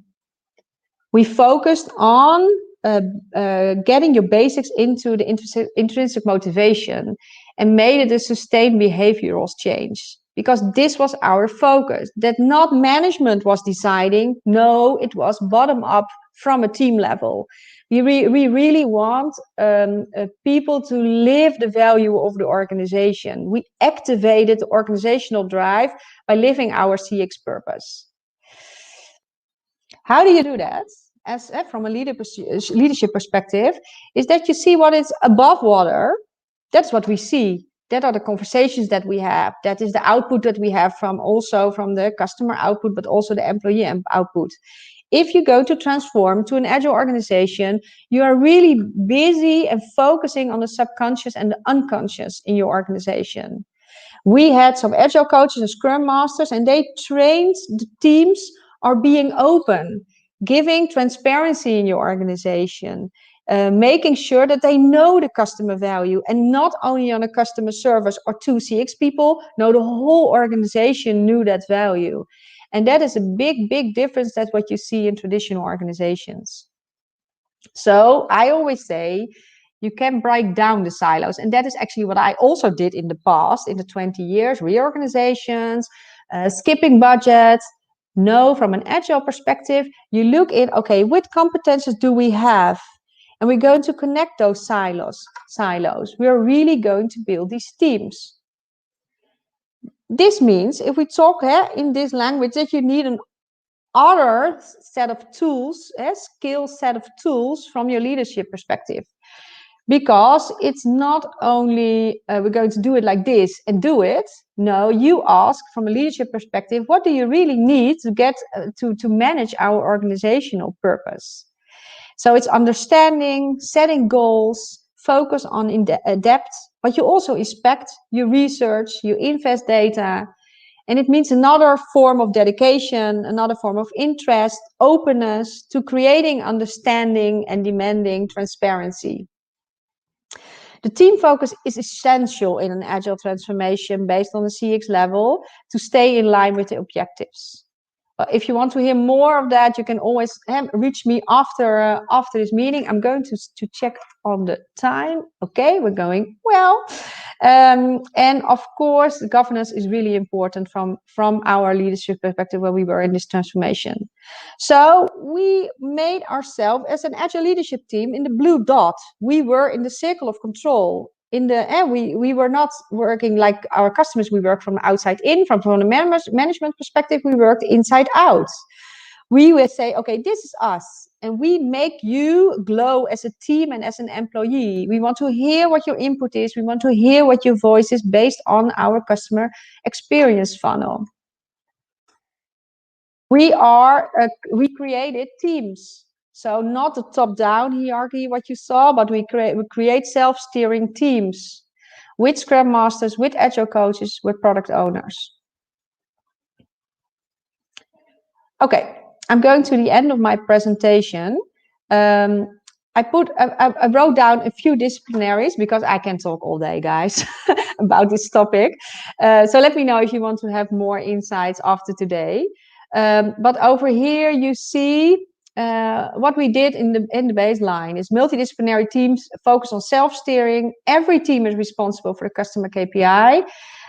One framework for the European organization. We had 14 countries. We had a focus on onboarding. So everyone who came in knew what our value, knew what our purpose, knew what our way of working is. We had a focus on leaderships. We went from cost to value. We focused on optimized customer journeys. We focused on data frameworks, on customer research, and actually that's one of my biggest trends, seamless customer environments. With a proactive, sorry, there's one letter out, but proactive communication in channels. Over here, you see what our agile teams built in this year. We phased out legacy. We built a cloud-based European organization based on this environment. So the customer came in one environment and everyone could talk. And everyone, if it was on retail, if it was on chat, on social media, everyone could see what the customer asked and which answer he found. Okay, we based it also on our brand experience. So I always say CX not one size fits all. So what the Agile teams also designed by themselves is that they really looked into the different countries. They based their customer journey values based on the countries, and we based our NPS rating towards that. So over here you see the different kind of NPS ratings that we had in that last year. For your information, the main NPS in the Netherlands for NPS is +12, and you see over here in Europe that this was exactly the same journey for all countries: web-based, e-commerce, c-commerce. And you see that every country has a different perspective on NPS. So this is really, for us, this was a really nice insight to see how cultures look at your funnel. And the expectations, and some countries like in the Netherlands or in Denmark, I don't know if Denmark is here. Yeah, Denmark is the +4, the Netherlands is +9. The expectations of the customers that are already really digital are really high. But for example, in Germany, people were really happy what we offered, because that was not common in Germany and in the UK at that moment. Okay, I'm going to close my meeting, because I really want to have some opportunity that you can ask questions. I always say, if you want to improve and personalize customer experience, would lead you to better customer satisfaction. We saw, we had a customer word of mouth, advocacy, the price incentivity for customers. It didn't mean that we were a little bit more expensive. We had a focus on customer experience, and they wanted to pay for it. We had a lot of direct referrals, and we had a lot of sticky customers. And from a leader perspective, we had from cost to value and happy employees. I want to thank you for joining, and I just wanted to give you a small peek today in what we've done. So I hope that I made a little impact. I am open for questions. I'm here still for 5 minutes, but if you want to have questions afterwards, you can always reach me on LinkedIn or send me an email through Bright6. Thank you very much. My dear Evelyn, thank you for the great presentation. I really liked your metaphor from Formula One in terms of agility. Great example, the whole team on top. We've got a question from Niels Schmeling. And it says, lots of organizations adopt agile ways of working. In your opinion, what's their biggest challenge in relation between agile and CX? Yeah, I think in the main that you make CX a strategical point in your organization. We see a lot of organizations where CX is just a functional role. Make it really part of your DNA. Make it a part of your purpose. If you do that, then you start living CX in your organization. That was the biggest change that we saw. You know, in the past, it was just in departments, but people from IT didn't know what customer service was experienced. But in the end, we had the multidisciplinary teams, so they were connected. And it was not management who was steering those lines. No, they were connecting together, and that was what I meant by connect and open up. And the other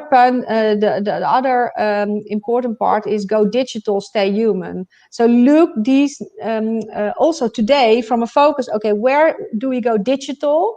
Really go from cost to value. Where can we digitalize, and where to stay human? Because what Peter also said, the interaction from an emotional level is not there yet.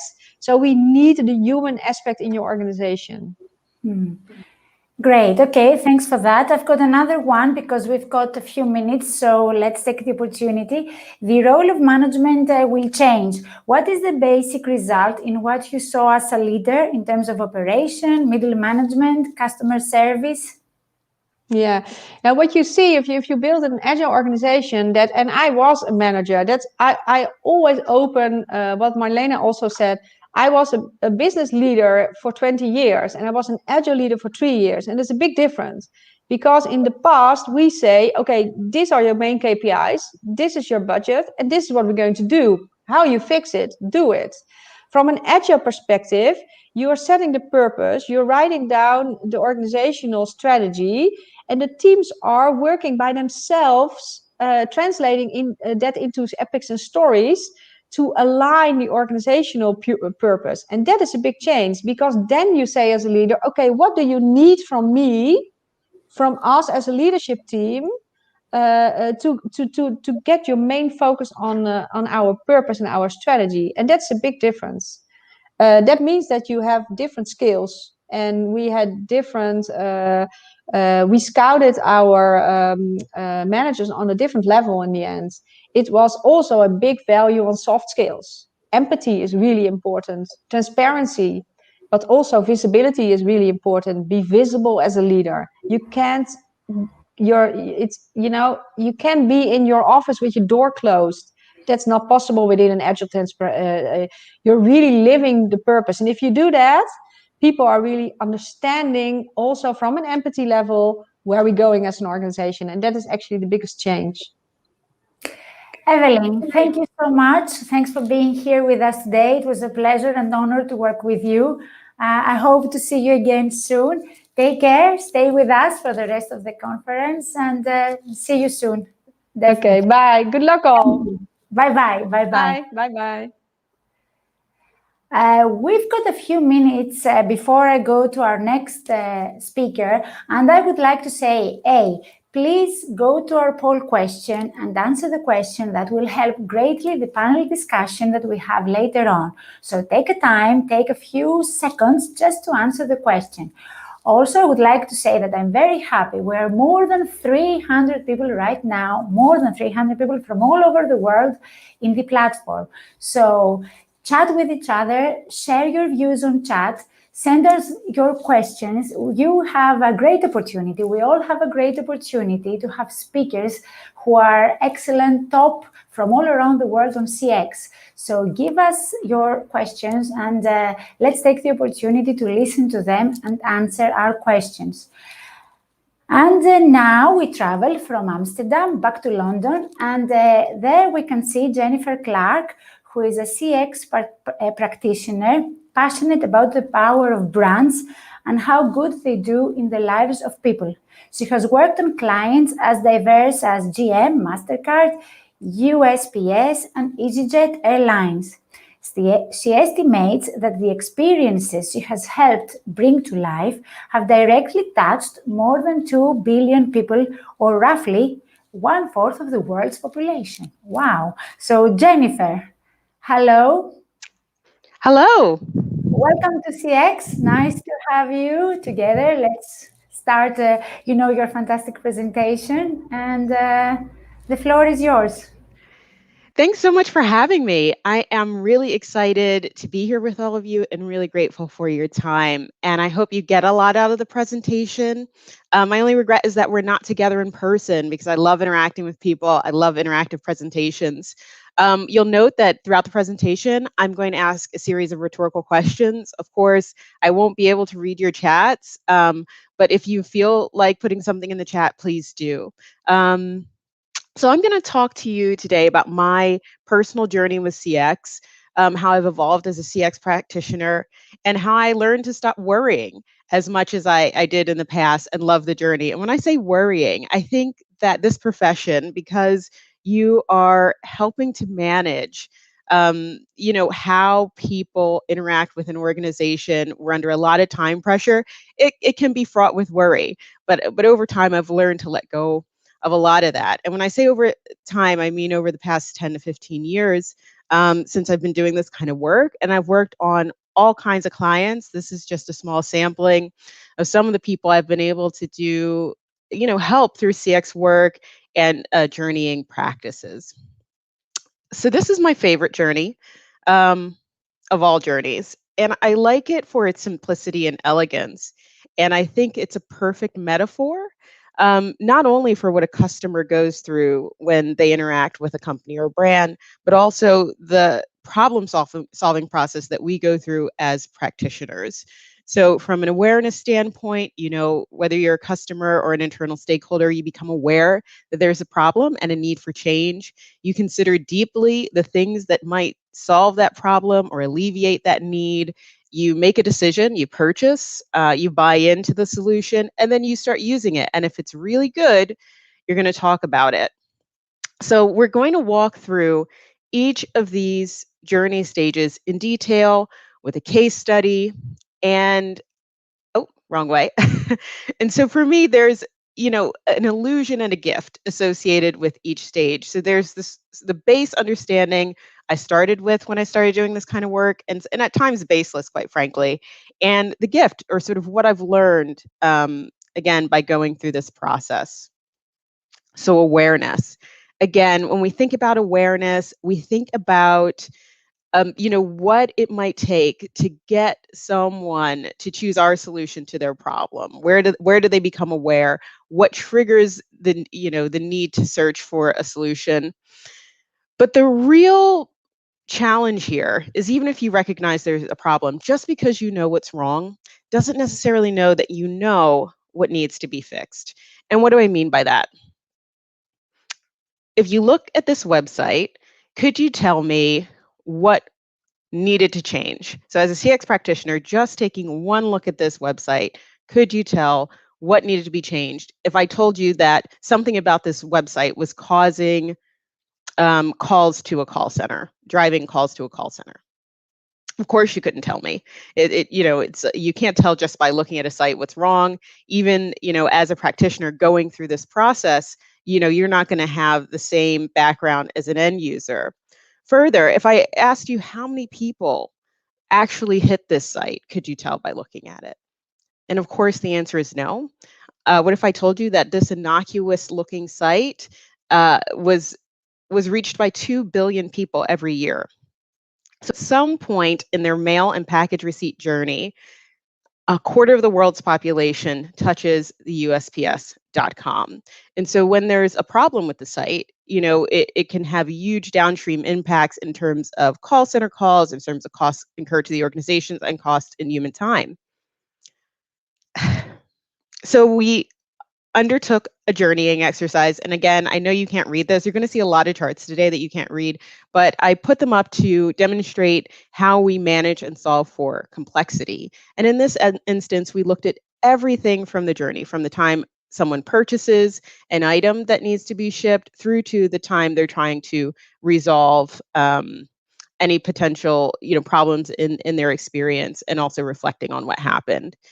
And looking at that site, it might be easy, and a lot of companies do this, to jump to design as the solution. Like, we need to redesign the site, we need to tear everything down, and that can be costly and time consuming.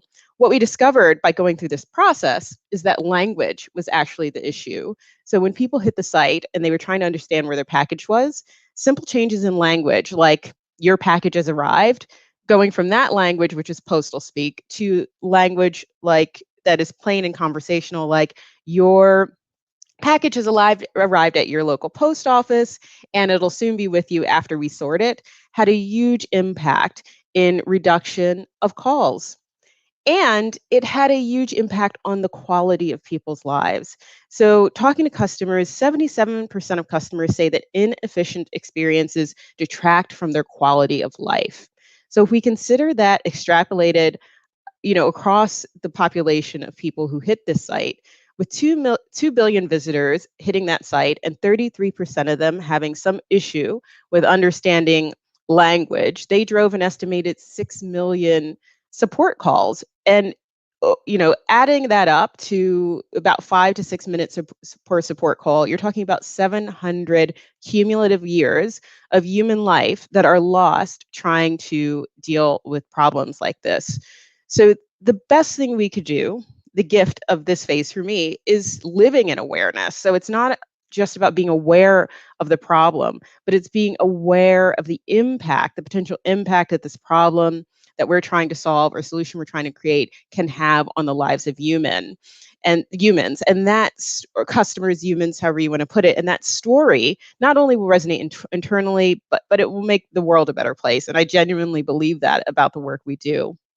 So just to reiterate, the power of your presence as a CX practitioner is the most important tool that you have. Consideration. So earlier when I talked about this, I talked about, considering the problem, thinking through a solution that might solve the problem that we're looking at. And we rely a lot on instinct because of the speed at which we are trying to solve problems and the speed at which we're moving. We often rely on this gut feeling, and it becomes our absolute truth. But I'm going to challenge you a little bit and say that that might not be so. When I worked with Vauxhall a couple of years ago, they came to us with a problem.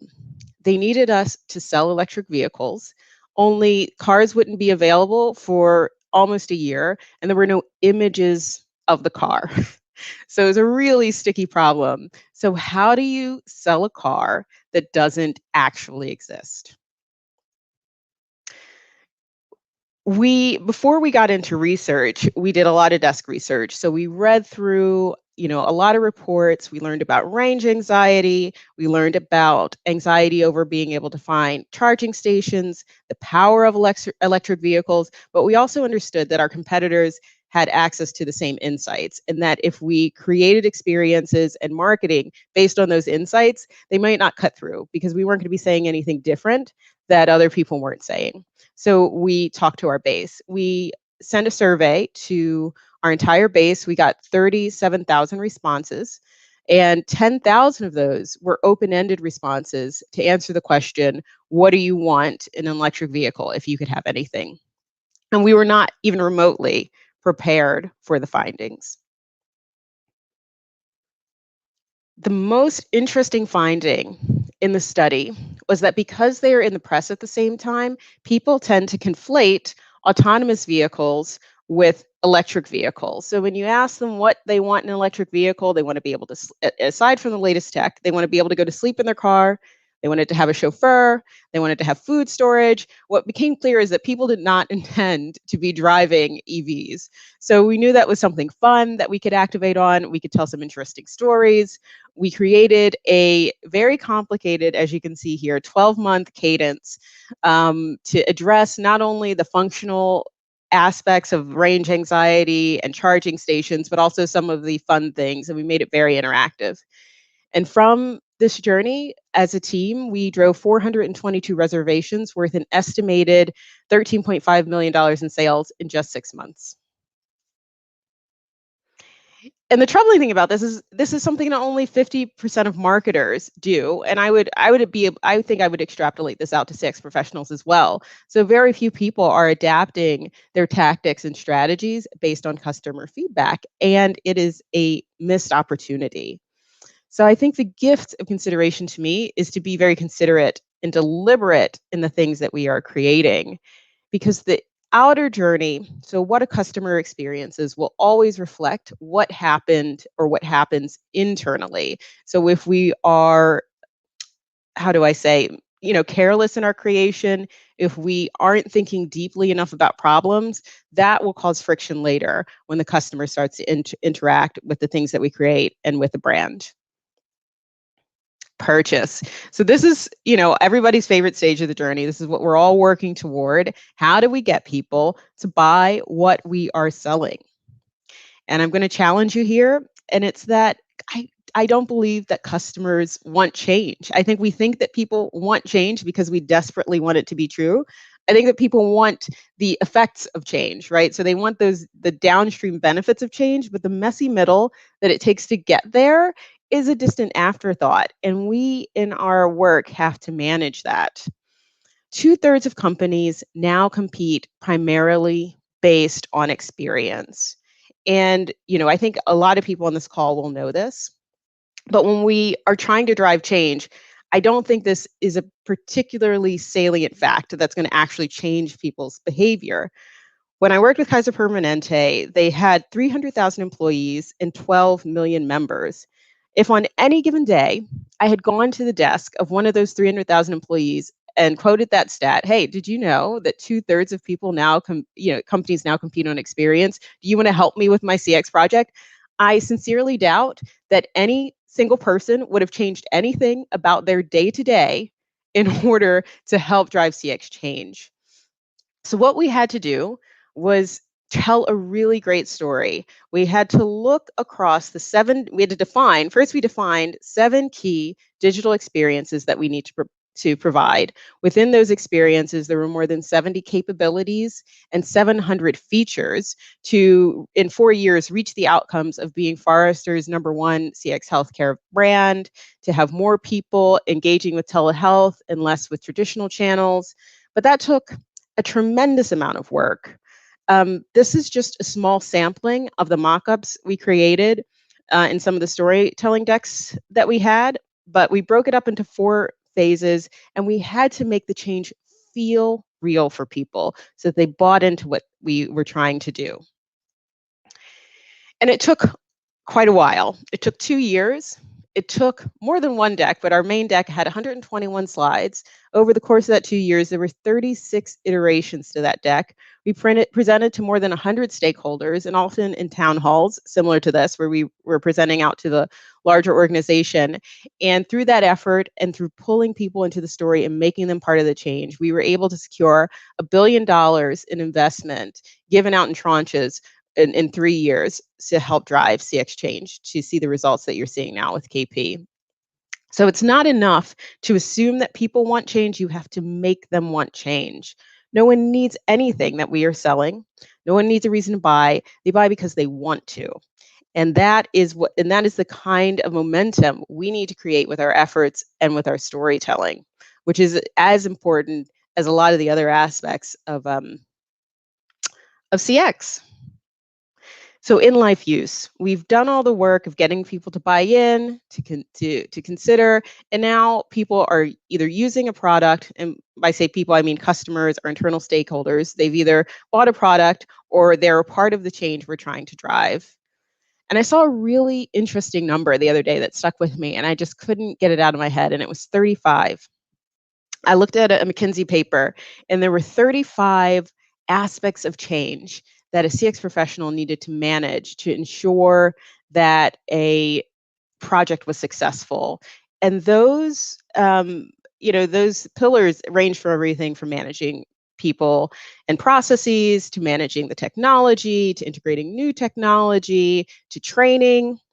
And, on a large enough scale, and even on a small scale, the day-to-day reality can feel like chaos, but it's an illusion. Chaos only becomes your reality if you let it become your reality. And for that reason, 70% of complex large-scale transformation efforts fail because people fail to manage those 35 aspects, because people start to identify with the chaos happening around them. So if you don't want to become that statistic, you have to, as a CX professional, be the single point of calm and clarity in chaos. When I work with Macmillan Cancer Support, they came to us with a really interesting problem. So every year, 300,000 people in the UK are diagnosed with cancer, 500,000 people a year, because their carers and the cancer patients are hitting the site, sorting through 75,000 pieces of content, looking for the answer to just one question. And that question is, what happens now? And it was one of the more meaningful things I ever worked on. But that question, as pressing as it is in that moment when someone is diagnosed, is the same question people will come to you with day to day in your work. And just to reiterate, you have to be the person, as the owner of change, that has an answer or has a plan or makes people feel comfortable in that uncertainty. So again, we went through this process of creating a really complicated and beautiful chart to think deeply about the problem and where we needed to activate. And we came up with some really beautiful work, which I'm not going to share now because of time. But I encourage you to look at it later. But the gist of it was that, the moment of diagnosis is a moment of chaos, and there's a maelstrom, and Macmillan will help you make a plan. And so we realigned all of the content. We created like a custom solution to more precisely deliver information to people, so that to customers, so that they weren't swimming in a sea of misinformation and misunderstanding. So the gift of this stage, again, is to stay in progress. There's always going to be something that tries to blow you off track, but you have to stay positive and you have to stay in progress, because action is better than inaction. But to create a good future, you have to create a good present. So again, it sort of ladders back to that first thought of as without, so within. So you have to manage that inner journey and stay in progress and manage your own positivity and sense of knowing. Advocacy. So we're almost at the end of it now. We've been through all the other 5 stages. People are aware of the problem. We've considered the solutions. We're solving for the problem. We're living with change. And now, if we do all of those things really well, customers, stakeholders, people are going to talk about the good work that you've done. But the issue is that they're not going to remember what you did specifically. When I worked on Just Eat, again, we started with a tremendous amount of in-depth research. We talked to restaurant goers, we talked to the restaurants themselves, we talked to the customer service, of Just Eat. We looked at the emotional states, barriers, channels, and, it all boiled down to this really lovely piece of work, which again, I'm not going to show, which was Snoop Dogg celebrating the joy of eating. But very few people are likely going to remember that any of this happened. They're certainly not going to be aware of or remember any of that research. And not many people are going to see this ad. And if they do see it, they're not going to remember it past the point when they purchase. Ads are innately ephemeral. However, they are going to remember how we made them feel. Companies that provide an emotional connection with consumers outperform their competitors by 85%. And that's the key takeaway of all of this. So in all of that work, our goal as CX professionals is to create good feelings for customers, because that is that's what's going to create those lasting memories. So what does this all mean? I realize that, we've talked about a lot in a short amount of time. And we know that CX leaders win. So I imagine a lot of people on this call are going to be very familiar with this graphic. CX leaders outperform their peers, they outperform the S&P 500, but why do they win and how do they win? They win because 86% of customers say that empathy, feeling is core to their loyalty to a brand. So really great brands, really great companies win CX because they learn how to feel. They learn how to feel in their listening. So they have, great voice of customer programs set up so that they can react quickly and in real time. They democratize the information about CX change, which you just heard about in the last call as well, last talk as well. And so just to recap, presence, intention, inclusion, attention, and emotion are the pillars with which we need to be doing our work. And that increased empathy and understanding for the end customer and their needs is going to help us drive real, meaningful, and impactful change. Becoming isn't about arriving somewhere or achieving a certain aim. I see it instead as forward motions, a means of evolving, a way to reach continuously toward a better self. The journey doesn't end. Thank you. So that's all I have for today. I'm excited to take questions. You can find me, I meant to hide this earlier, sorry about that, for people who had to endure that at the bottom of the screen, but you can find me at artperson100 on Twitter, or reach out to me directly via email. The journey doesn't end. Thank you for this fantastic journey, Jennifer. That was great. And really, I will keep that creating feelings. You have to create feelings to the others to live this experience. And this is something I think that we can all take away, along with all the other fantastic things that you shared with us, and work on them back in our businesses. So going to a question, how do you bring people within your organization with you when you embark on journey work? For me, it's storytelling and empathy. So all of the things I just talked about. When you are trying to drive change, CX change within an organization, you have to understand that, and I'm sure everybody will understand this intuitively, but everybody has their own day-to-day concerns, and it's going to take a lot of energy and effort to get people to stop doing what they're already doing, to expend energy and effort on something that you care about. And that's especially true now during COVID, right? Where people are at home, some people have caregiver responsibilities.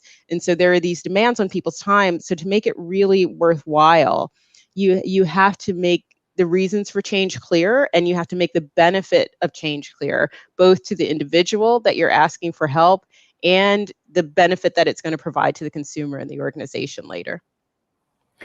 Jennifer, thank you so much. I want to thank you for being here today with us. The journey that you offered us was amazing. Thank you very much. We will be in touch for next conferences, and we'll talk soon. So take care, and thank you. And the journey continues, as Jennifer says, and we are coming back to Athens, and I would like to welcome Michael Georgakopoulos, who is founder and CEO of Satori Analytics. Satori is one of our sponsors, so I would like to thank him very much for the support. Without our sponsors, we couldn't make this event a reality. And welcome, Michael. Welcome, and thank you very much for the introduction and the invitation. Very happy to be at the summit and talk to such a select audience. Thank you, Michael, and nice to see you in your warm clothes. The cold is, it's cold today in Athens, so you know it's not only sunny and bright and warm here. So we have a nice winter day. Take your cups of coffee and let's enjoy Michael in his speech. Indeed, I had to come to the office today, yeah, so I had to wear clothes instead of pajamas for a difference, Marilena. So. Thanks a lot for the introduction. So today I will actually talk about the fundamentals of a viable CX strategy, purple data and clean data. So going straight into the presentation, just a brief introduction. Satori Analytics is a data and AI agency in the service of creating data-driven customer experiences. And today I will actually talk exactly about that, customer experience. So this is a very interesting statistic. I obviously don't have to talk to you about how important customer experience is. You're all here because you obviously understand that. But this is a very interesting statistic that came out a couple of years ago, that was pre-COVID, that actually predicted that in 2020, customer experience is probably going to be more important and outweigh price and product. I've got a very, very good example here, which is actually a personal example. So that's me wearing a mask.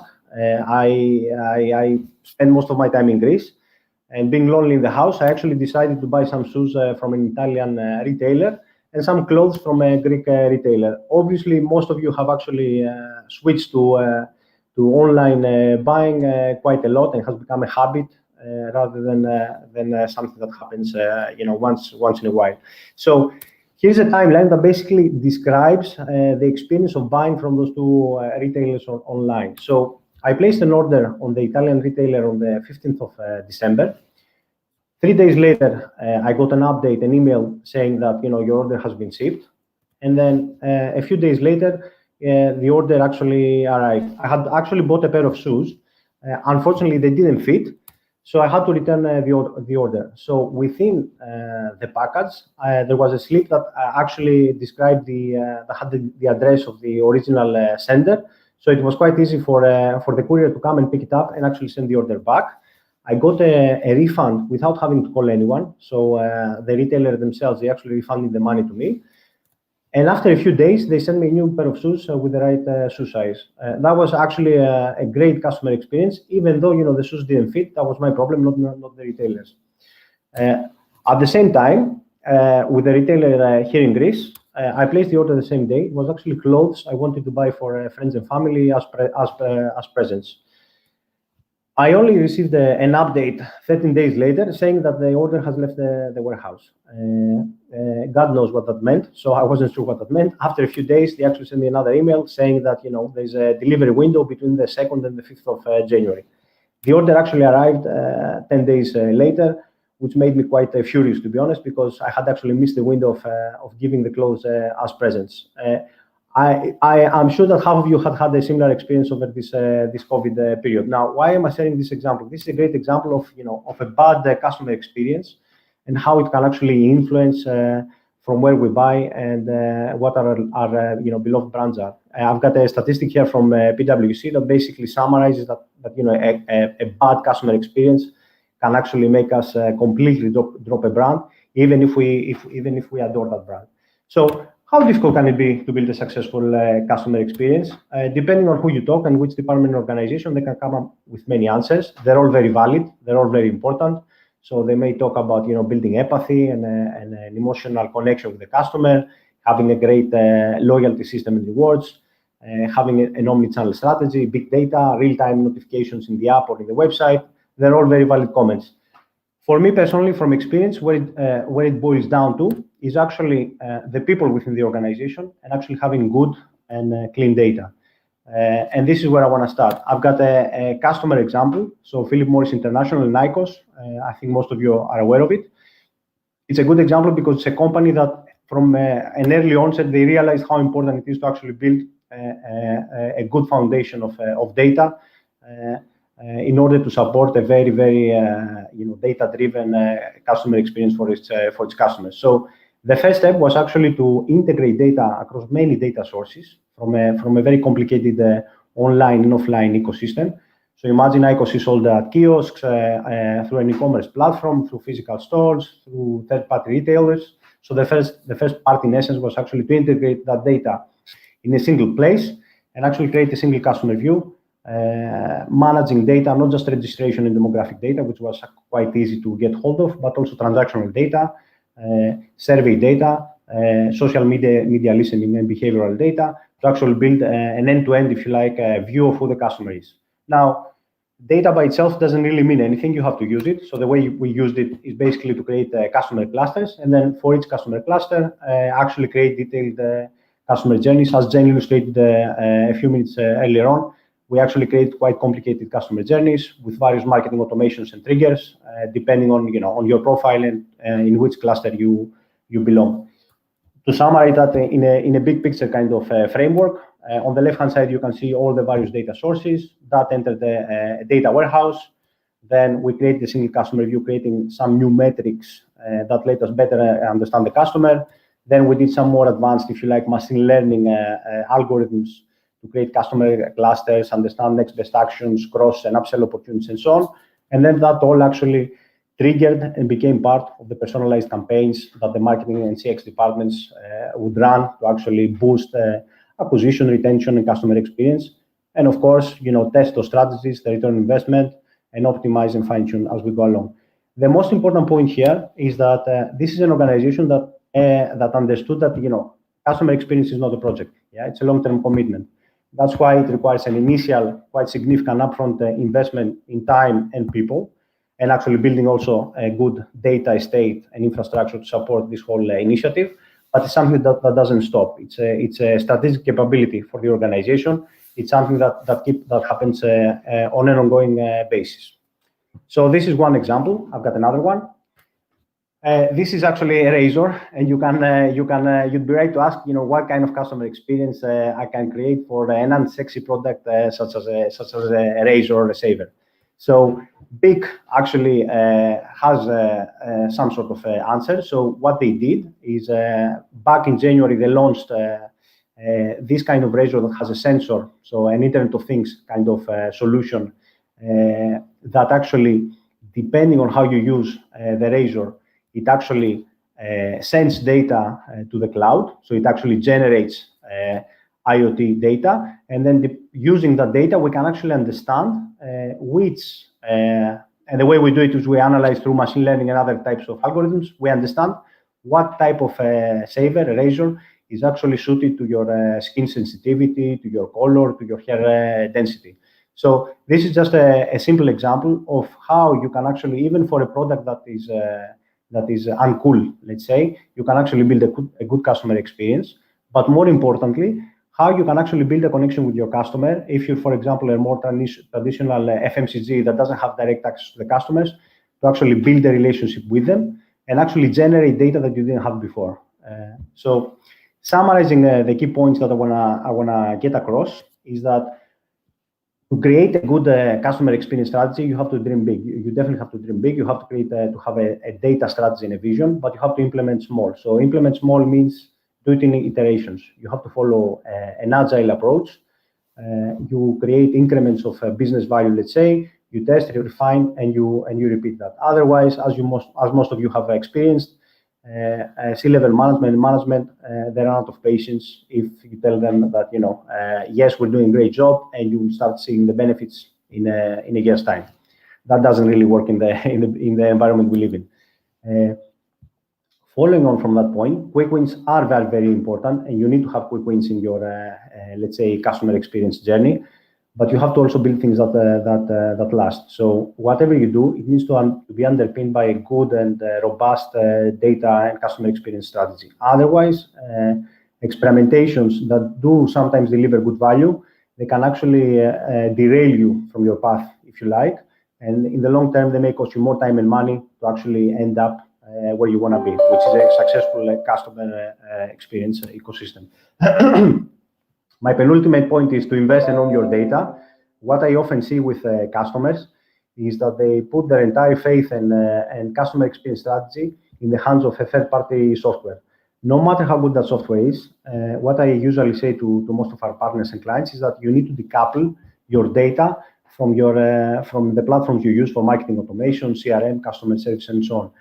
You need to do that because as we're experiencing nowadays, and I think that's going to be true in the future as well, is that we live in a dynamic world, and we need to have the independence and the freedom to actually change CRM providers, marketing automation platforms, customer service platforms. And often, if you don't have your own data and you don't own your data, and it's all stored in a database of the CRM platform, if you want to transition to a new tool, it's often a very, very painful transition.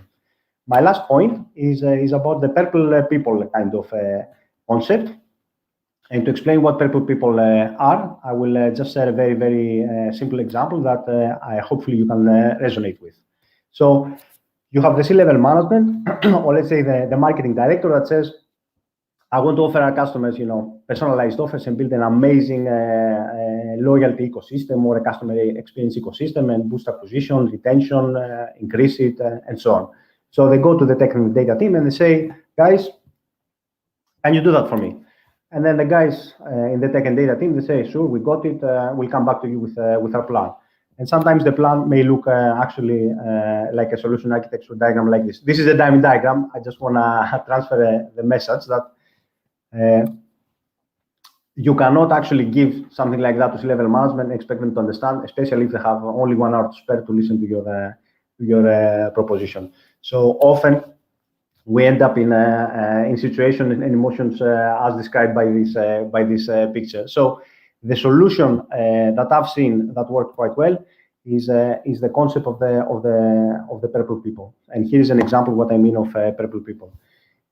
In the business world, if you like, blue usually describes business acumen and commercial intelligence, whereas the color red describes technical skills and expertise. So if we have a spectrum of blue and commercial intelligence on the left-hand side and technical and data expertise on the right-hand side, on the left side, we have usually the management, the CX, the marketing, and the sales teams that understand, business requirements and potentially customers quite well.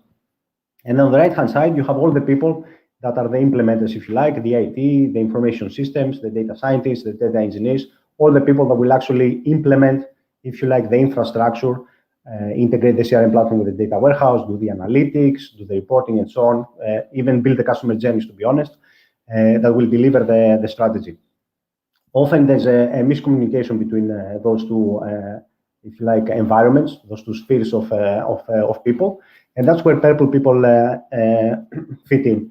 They are the people basically that are the glue or the translators for another term that translate the business requirements to the technical people, but they also understand the technical side of things as well, and they can translate, if you like, a solution architecture, the diagram, or a tech spec in meaningful words to the business and the marketing side of people. In all the engagements we've been, in the examples I said, for example, with Vic and Philip Morris, those people were present and they actually facilitated the whole process of actually building a coherent customer experience. And without them, organizations, even with the best intentions, even with the best budgets, they can actually fail or waste a lot of time in miscommunication and wrong steps along the way. So that's it from me. Thank you very much for your patience. Happy to hear any questions you have. Thank you, Michael, for the presentation. I love purple color, and this is why all our background from CX 2021 is purple, the mix of blue and red. So you see, we are aligned completely. I've got one comment from Sam Oz saying valid points, Michael Georgakopoulos. Definitely agree on the data, and I believe productivity and easier experience for the customer is quite important. So we've got one comment, and we've got one question also, Michael, for you. From your experience, where do most companies fail or find it hard when it comes to creating good CX? Thank you. That's a very good question. Actually, patience. So the biggest problem I see is patience. So often, they expect to see results straight away. On the other side, the people that implement those systems, they believe that, you have to do things properly and get, if you like, sustainable results. You need to put some time and effort into it to design and then to implement a proper ecosystem. And there's a battle between, impatience and realism. So again, that's why I say that it's extremely important to have purple people to find the middle ground. So deliver some quick wins without sacrificing the long-term vision. Patience. And we've got another question from the audience, from Mariana Georgiadi.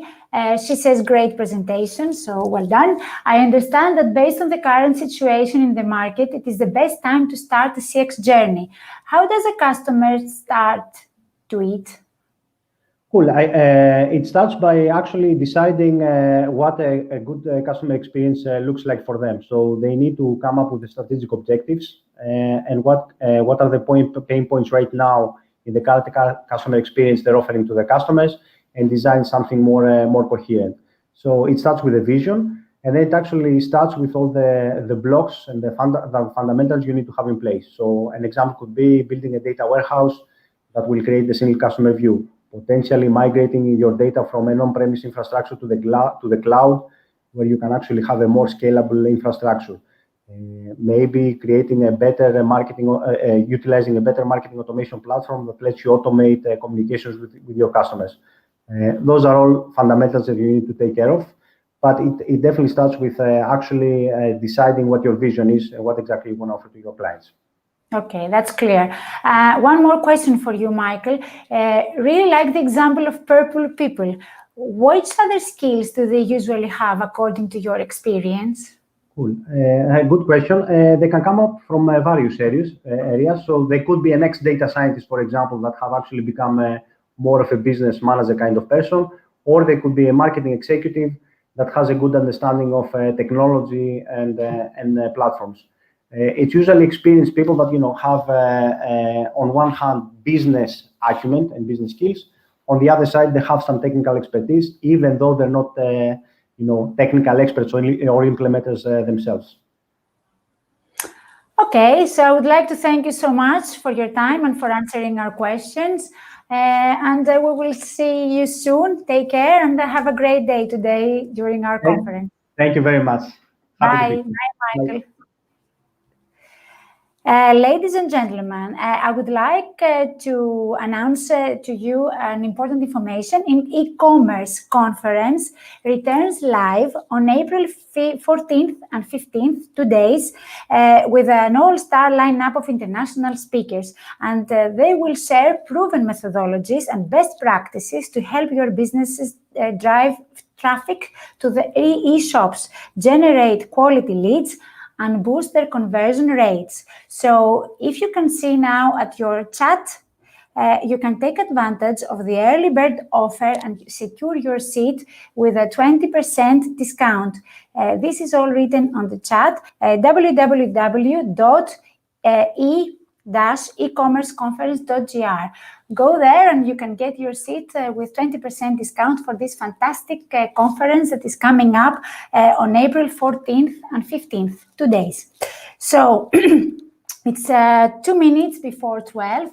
We are running according to schedule fantastically, and we will go to our first break. Listen to the music by DJ Dino MFU, fantastic music during the break for 20 minutes. We will meet at 12 and 20 minutes after 12. So in 20 minutes, we are back to continue with Sandra Thompson.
let's check.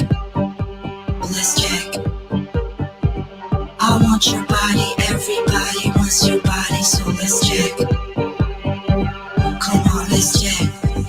I want your body, everybody wants your body, so let's check. Let's check. I want your body, everybody wants your body, so let's check.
There is a place where you can communicate 24 hours a day, no matter where you are.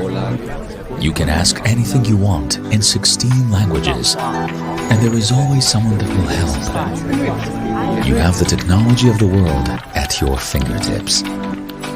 We hear your voice. We read your messages. Your vision is our future. The future is here. Experience total freedom and unlimited support.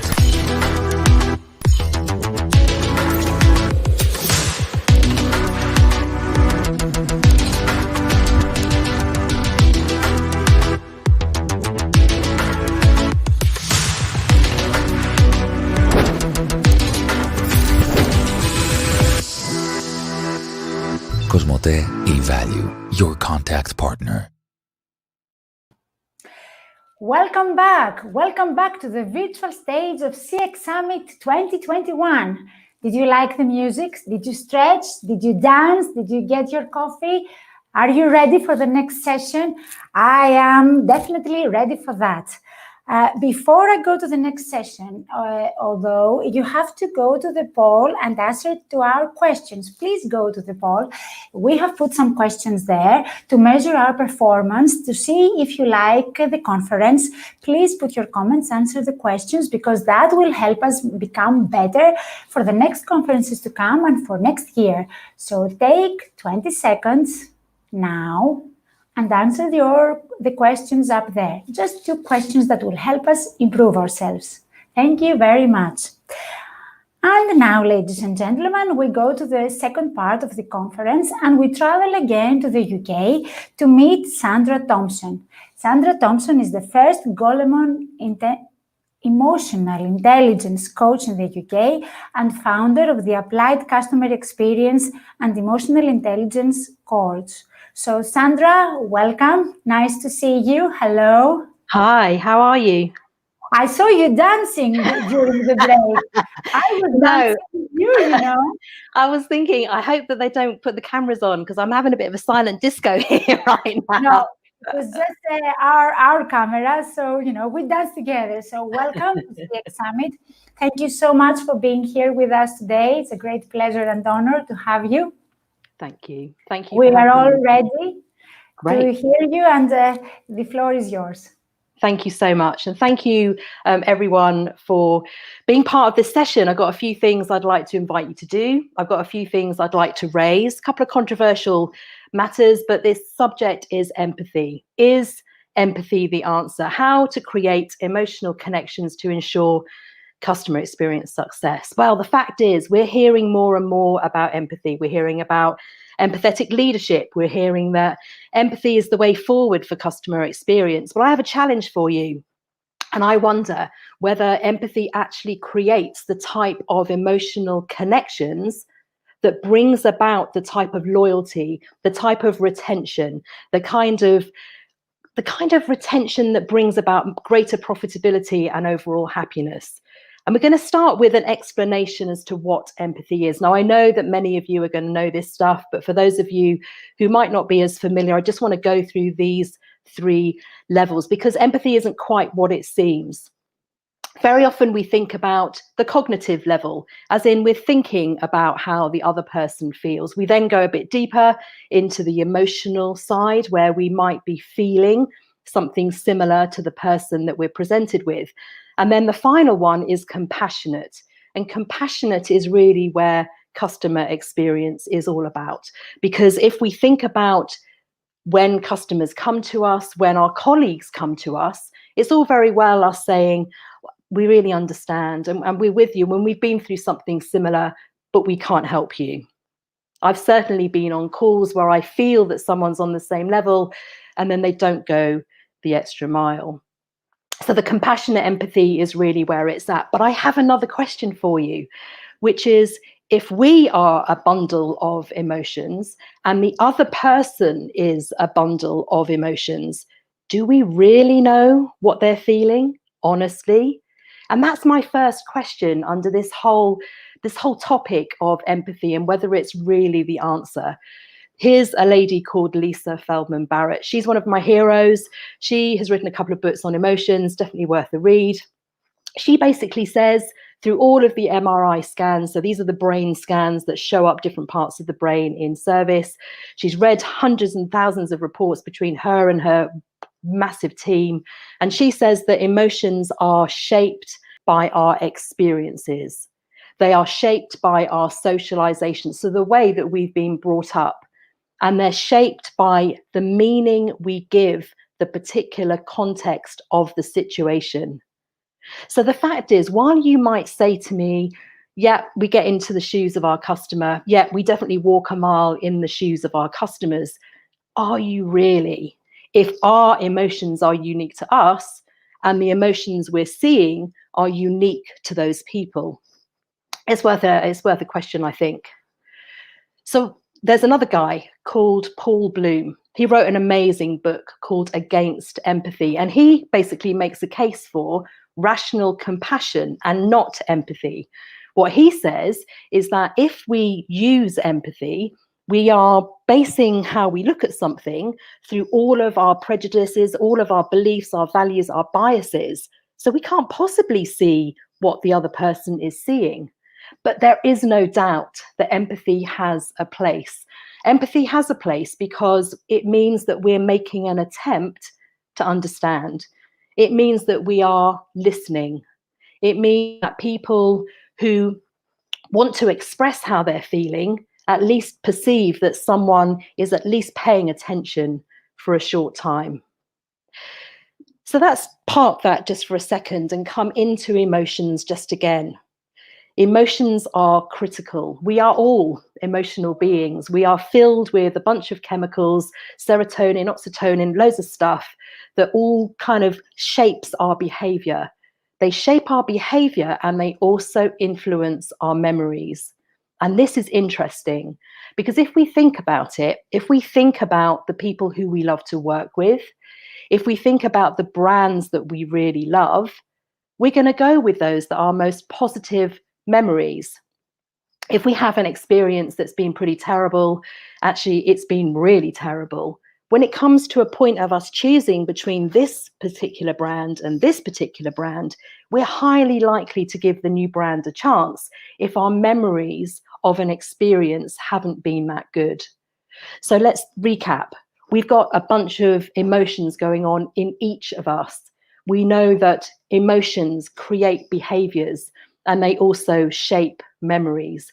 And what we want to see in customer experience is that consumers and colleagues have positive memories so that we can recall exactly what a brand stands for and who and what someone does. That's in a brilliant book called Thinking Fast and Slow. But I have a radical idea, and I have a radical idea that perhaps we might not need empathy at all. Imagine that you're working with some colleagues, and the colleagues that you're working with, you're trying to create a customer change. You're working on a transformation program, and the people that you're working with, well, they keep getting cross, or they keep slamming doors, or they write me horrible emails, or they don't answer me at all. What's going on is that they're reacting to something that's happened that's actually triggered something in them. So I want to introduce you to a cartoon of our brains, taken from an amazing book called The Chimp Paradox. What the chimp represents is our emotional center. It's the bit of our brain which basically kind of pulls the levers on whether we are going to fight or flight or whether we're just going to stay calm. The stick person represents the prefrontal cortex. That's the kind of executive center at the front of our mind, and it's where we make decisions. When the chimp is presented with something that is not expected, it goes berserk. And the problem with the chimp going berserk is that it kind of freezes the connection to the prefrontal cortex, which means that we can't think straight and we don't make good decisions. What would you say if I said to you, there's a skill that you can learn that can get this chimp to feel calmer more often? The skill is emotional intelligence, and we'll come to it in just a second. There's no question that the chimp has a role. The chimp prevents us from being run over from a bus and also stops us from jumping off a cliff, or at least stops us from tripping and falling off the cliff. But the fact here is that if we think about empathy, normally we're using empathy to try and diffuse a negative situation when people are upset, when they're angry, when they have a complaint. And equally, when we think about working with our colleagues, we want to develop emotional connections with them.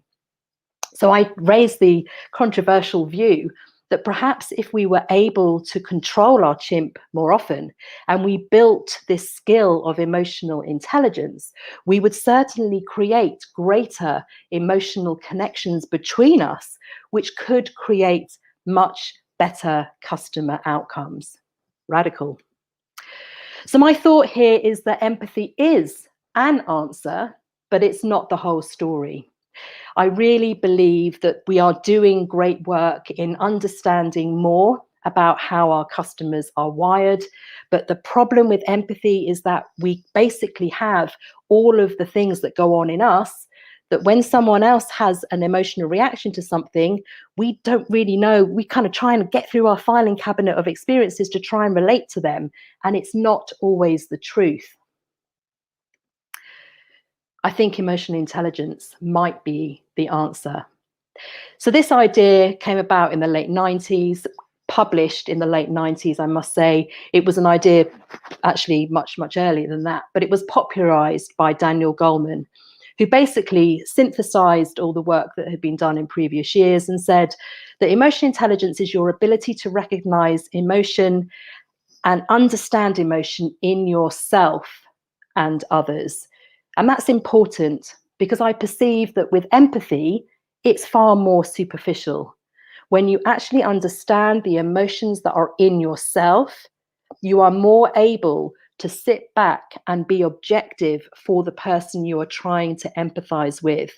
And here's the great bonus with emotional intelligence, is that it's your ability to manage your behavior and your relationships. And if we're thinking about emotional connection, it's the relationships that we want to nurture. And I always think about this. I think about this when I speak to my students. And I'm going to show you a set of boots here.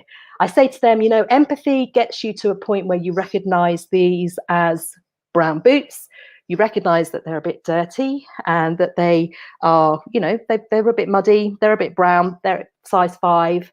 But when you develop emotional intelligence and you ask me some excellent questions and you actively listen, then you'll get the stories on how I've walked part of the coastal walk with my sister. You'll know that these are a new pair of boots because the last ones went almost to base camp at Everest. You'll find out far more about what's really going on with me when you ask these great questions, when you have the skill of EI. And here is the 12 competencies that make up emotional intelligence. Here they are. And what we do is we work from left to right. And within these 4 domains, the self-awareness, self-management, social awareness, and relationship management, you'll notice that emotional self-awareness takes up a large chunk of this grid, a large chunk. And the important thing to really note here is that you have to do a lot of work to understand yourself. What emotions come up in you? Why do they come up? Do you want them? Can you learn how to dumb down the inner critic and create an inner coach? More about that in a minute. Once you have that emotional self-awareness, then you have the ability to get balance, which is really what self-management is about. It's not about holding back. It's not about keeping emotions withheld. It's about the ability to express them in a way that helps you adapt, which helps you achieve great things. Whatever is important for you for a success point of view, you're more likely to be driven and motivated. And in that positive outlook books, when we think about resilience, that's what positive outlook is all about. And then we see empathy. It's only when you've achieved the self-awareness and self-management that you have the ability to empathize effectively. And then that enables you to work out who the players are, who is actually the person of influence within organizational awareness. And then as a bonus, look at all those wonderful things that you've managed to have as competencies once you've cracked all the stuff from left to right. Influence, coaching and mentoring, avoiding conflict and managing it when it comes up, teamwork, and inspirational leadership. So I think very often people perceive that empathy is the answer, but in fact, it sits within this overall skill of emotional intelligence. And I think if we mastered the skill, we would use empathy in a more effective way. Time and again, people will say to me, emotional intelligence, soft skill, nice to have, not necessary. Okay. And then we start talking about numbers. What would you say if I said to you, there's a consulting firm out in the States, and they measured the profitability of each individual partner against the emotional intelligence competency? What if I said to you that those individual partners who had the skill of emotional intelligence brought in $1.2 million more than those that did not have the competency? And in the legal world, I'm doing some work with clients in the legal profession now. And of course, it's critical that they can see the value of this emotional intelligence. And I'm able to say to them that there are proven case studies where people are charging 8% more per hour per partner per job. That's an incremental increase of 8% just for having the skill. But the fact is, it's not just about the money. What's really important and dear to my heart is the fact that people who practice this skill feel better. They are healthier. They are less likely to have some chronic diseases because they're able to check in with themselves. So it's far, far reaching than just the cash. It means an engaged workforce, but it means a healthy workforce too. And so what I want to do now is invite you to get involved in a couple of things. I'm going to share a couple of stories with you super quick. Here's one question. It's a common, simple question. Last year, when I was listening out to a whole bundle of different webinars, my interest peaked when I heard a couple of people talk about how they'd been asked how they were before, but there was something different from their managers this time round. When they were being asked how they were, there was a pause. There was a pause as if they were waiting for an answer, they were holding the space, and they were intently listening to the response. Now, I don't know about you guys, I've got one of these, maybe you've got one too. I have a wonderful friend who is very busy, kids, pets, for working full time, you name it. And there are times when she asks me 3 or 4 times within a few minutes how I am, because she's not listened to the response. Try this. One time, not long ago, I said to her, bananas, as the response, rather than fine, thank you. And she stopped in her tracks. It proves the fact that when you ask how you are, you mean it genuinely. You can build an emotional connection with the response. Because again, here's the thing. What we have is a time now where people can say far more. People are more interested. I think they want to understand how people feel. And the myth that people don't want to talk about how they feel, it's just a myth. If you give them the tool, they absolutely will venture there. So the slide I'm about to show you is a selection of cards from this pack. It's the Emotional Culture Pack from a brilliant guy called Jeremy Dean, who founded Riders and Elephants. The long and short of it is it's filled with cards. I've picked a few out, and I just want you to take a look at these cards just for a second and see whether or not, from the ones that I've selected, you could relate to any of those right now. Or perhaps you have your own word that you can think of that describes how you feel. Now, I'm not going to invite you to pop your words into a chat or anything like that, but I am going to say to you that there are tools out there that can help you create the conversations that don't feel awkward, that people will get involved with because it's just fun. So I mentioned to you that I'd give some suggestions that would help you within your organization. These are for you. These are for your own development of emotional intelligence. Try this out. Get a journal, just get a book, write down 3 things before you go to bed. 3 things that have basically stood out for you, whether they're acts of kindness, they're acts of generosity. Keep a diary every night and just write 3 things down. It will do 2 things.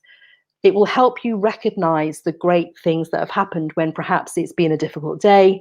And secondly, it will help you expand the types of language you use to express your emotions with others.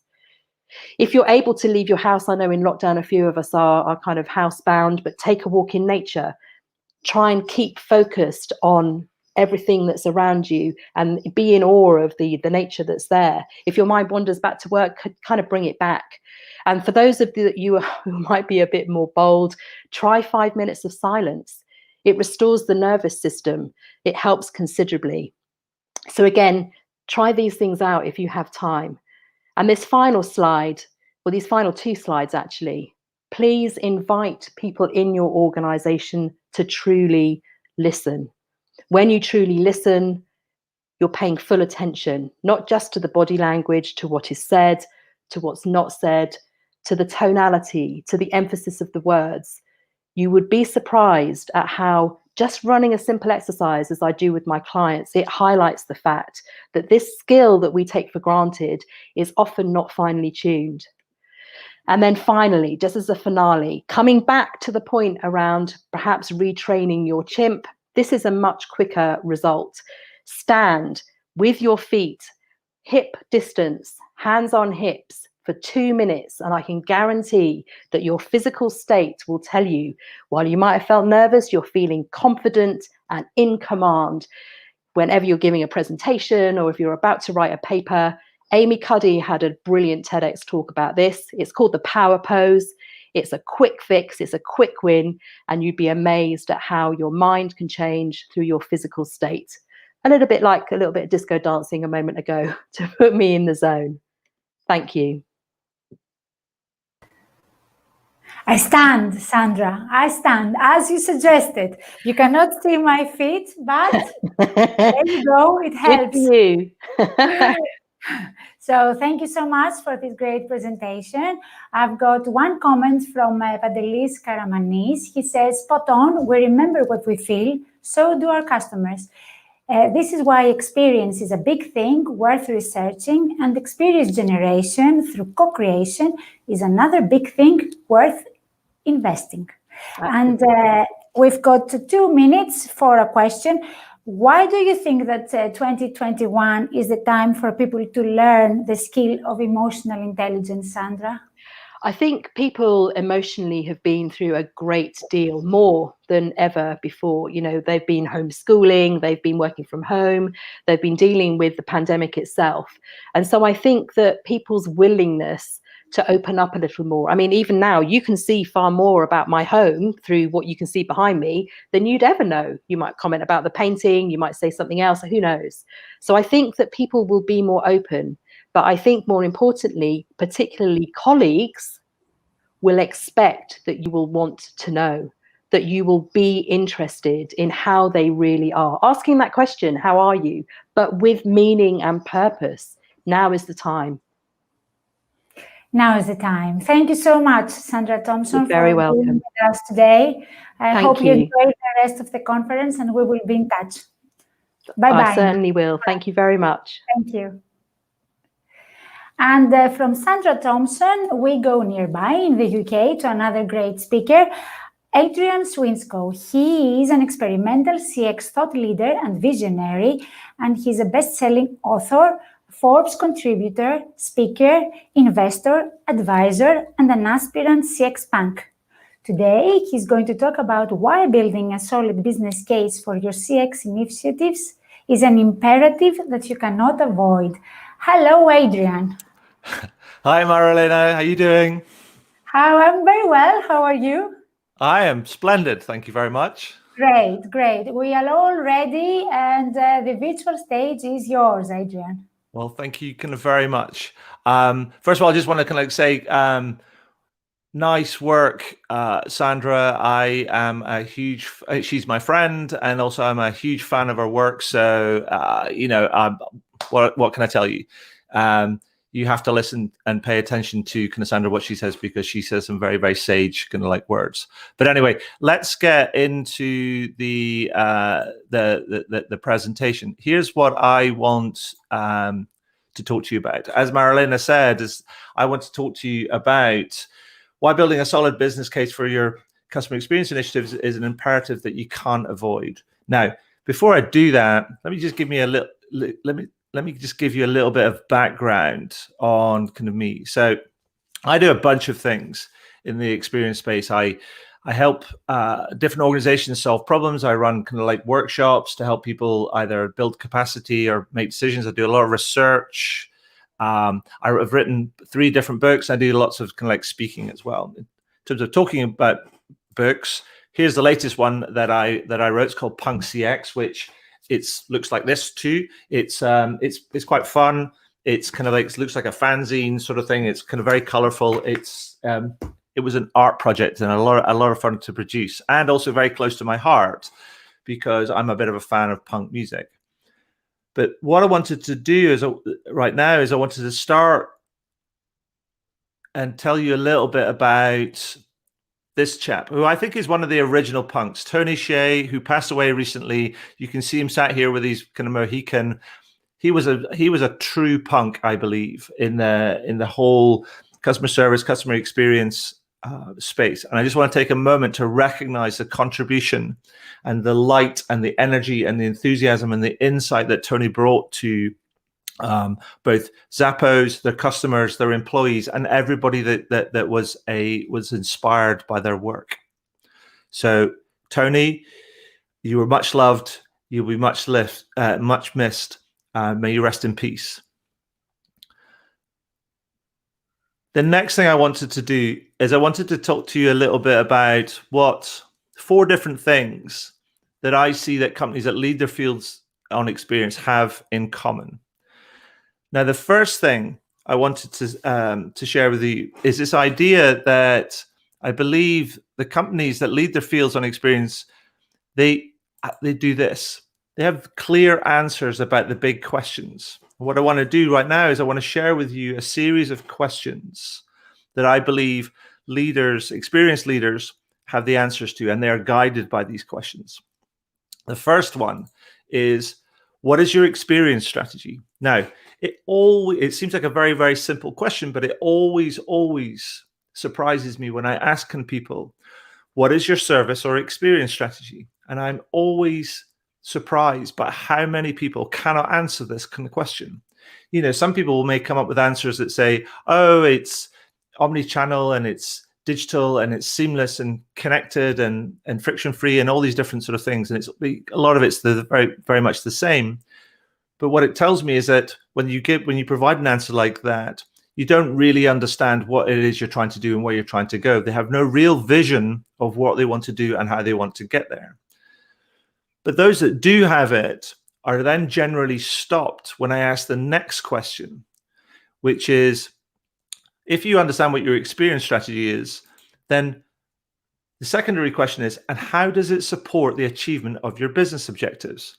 Because if those 2 things aren't linked, then you're not necessarily building relevance within the overall kind of business and support within the overall kind of business.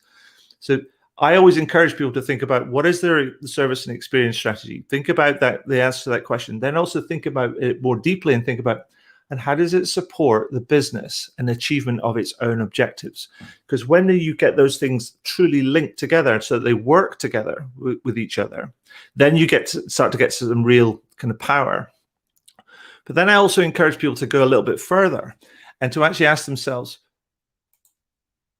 and within all of that, what is the human touch and tech balance? Because we've seen lots of different research over the years, and particularly right now over the last kind of few months, we've seen this massive rush to digital, is that some people and some customers are thinking that they're feeling that some of the experiences that they're being presented with, or their opportunities they're being presented with, is coming across as being quite humanless and not very personal. And to Sandra's point before, they're lacking in empathy.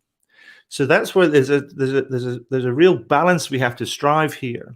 And we have to also think about this in a way that we have to go much deeper as well, because actually we have to think about how all this balance aligns with our strategy as it goes forward, because we also have to think about where it is now and where we would like it to be and why, because then that helps us kind of then evolve our offering so that it keeps one aligned with our strategy, but also aligned with our customers. Because we also have to go even deeper, because we have to ask ourselves, well, how will this change for different types of customers? And will it change depending on the stage of their kind of journey? Now, all of these questions together, there's 6 of them. If you actually tackle these and actually really think about these and very deeply about these, then you get to, to a level of sophistication and understanding about what you want to do and why you want to do it, that can create some real kind of meaning and some real clarity about what you do and why you want to do it. And it will also help you drive kind of real and very positive results. So that's the first thing. The second thing that I wanted to share with you is this idea that the leaders in their fields, they focus on delivering business value and ROI. Now, this is an idea that has been bubbling up for a number of, for about 2 years now, and it was starting to get louder and louder before we hit the pandemic. But I think it will become increasingly important as we kind of go forward. This is also exacerbated by this idea that many bits of research show that over 70% of all digital transformation, change and experience initiatives fail to meet their objectives, fail to deliver the business results that they promised. And so I think we really need to, one, understand all those kind of questions, but also think about where are we delivering kind of value and ROI, so which we prove the worth and the value of the initiatives that we're doing. Now, I don't think it's enough to say, it's going to improve our CSAT or our NPS or our customer effort scores. I think we actually have to go way further, much further than that. And I think there's a really simple and interesting way to think about this. And it involves looking at a business, a simplified version of a business. And I believe that most businesses sit on the same chassis. Let me share with you what that is. I believe that most businesses are built on the same kind of chassis, and they all have a level of customer interest, i.e. potential demand. Then they also, then they have their conversion rate, which is their ability to convert that demand into the number of customers that they have. Then there is how much on average a customer spends with them and how many times they transact with them in a given kind of period. That will then drive your revenue. Then you have your operating kind of costs, i.e. your cost to serve, and that will drive your profitability. I think most businesses share the same sort of chassis. The thing what's interesting about it is most businesses, or many businesses, concentrate on the number of customers they have, the revenue they generate, and the profitability that comes out of the back of that. The problem is these 3 things are outcomes. They're not levers in of themselves, they're just outcomes. And I actually think the customer interest, conversion rate, average customer spend, number of transactions, and the cost to serve are the things where we can apply the most, we can really look at and focus our initiatives on, in terms of if we improve those things, they will drive more positive outcomes in the customer's revenue and profitability lines. Now, let me kind of share with you a few stories to illustrate to you what I mean by that. The first one involves Westpac. Now, Westpac are a bank in Australia, and they were doing a whole bunch of kind of really, really interesting work with their analytics. They were looking at different types of customers and their journey, kind of their overall journey and kind of the customer's life cycle and things. And what they noticed was that there was a group of customers, and naturally over the course of the life cycle, they started with the bank and they adopted product 1. And then over time, they adopted product 2. And then after more time elapsed, they'd also then kind of matured and adopted product 3. So over their lifespan, they end up with 3 different products with the bank. Now, what the bank then understood through its analytics, they understood there was another group of customers that actually only had the first two products, but through their analysis, they understood that there was a 90% likelihood that if they offered this product to the third product to this subgroup, there's a 90% likelihood that they would accept it. Now, rather than just sending out a anodyne sort of email campaign saying, oh, you've got product 1 and product 2, you might like product 3. What they did in order to establish a more personal connection with their customers is they worked with all the branch network and also the bank tellers, the people that were serving customers in the bank, to say when they came in and they punched in the customer's details, and if there was the customer was of one of those subgroups where they only had 2 products, the teller was prompted to say, oh, we've done some research and we understand there are customers like you that have taken product 1 and product 2, but they also have naturally matured and then adopted product 3. And we wondered if you'd want to learn more about this product which might fit with you. What they were able to do in order to do that was to achieve a 40% conversion rate on those kind of conversations in terms of offering that product to those customers and those customers actually accepting it, which I think is amazing. So what they ended up doing is that they had a strategy that was focused on this idea of a next best offer, but it was really targeted on driving a higher number of transactions and a higher average customer spend. So it was really tied to one of those business drivers. Another example that focused on different drivers comes from Bowden in the UK, and they were doing some customer the work around kind of personalization. And what they ended up doing is they actually involved their customers and consulted their customers in terms of what does personalization look like to them. And rather than actually just kind of taking a big data approach to it, they actually focus on just collecting 3 or 4 quality bits of information from customers that wanted to engage with them on this in this way.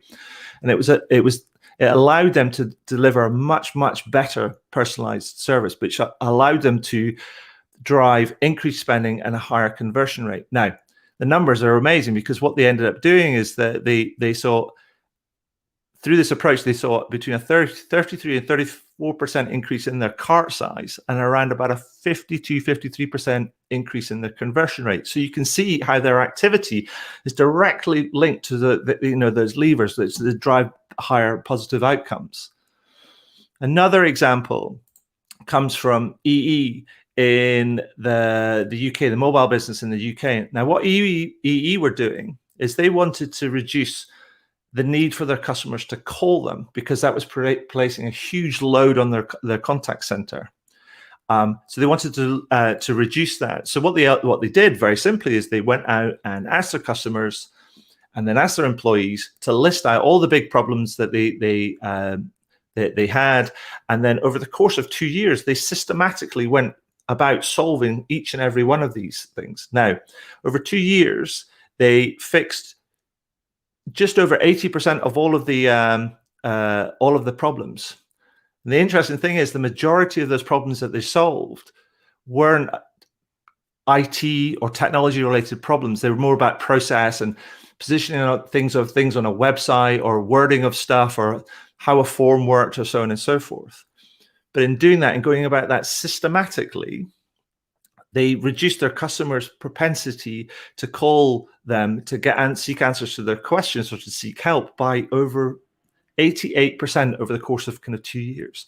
At the same time, it also improved their NPS scores. So they got like a double bubble on this, but if you know what I mean. And their NPS scores and their eNPS scores rose by about 21% and 57, kind of like 21 points and 57 points respectively over the same kind of period.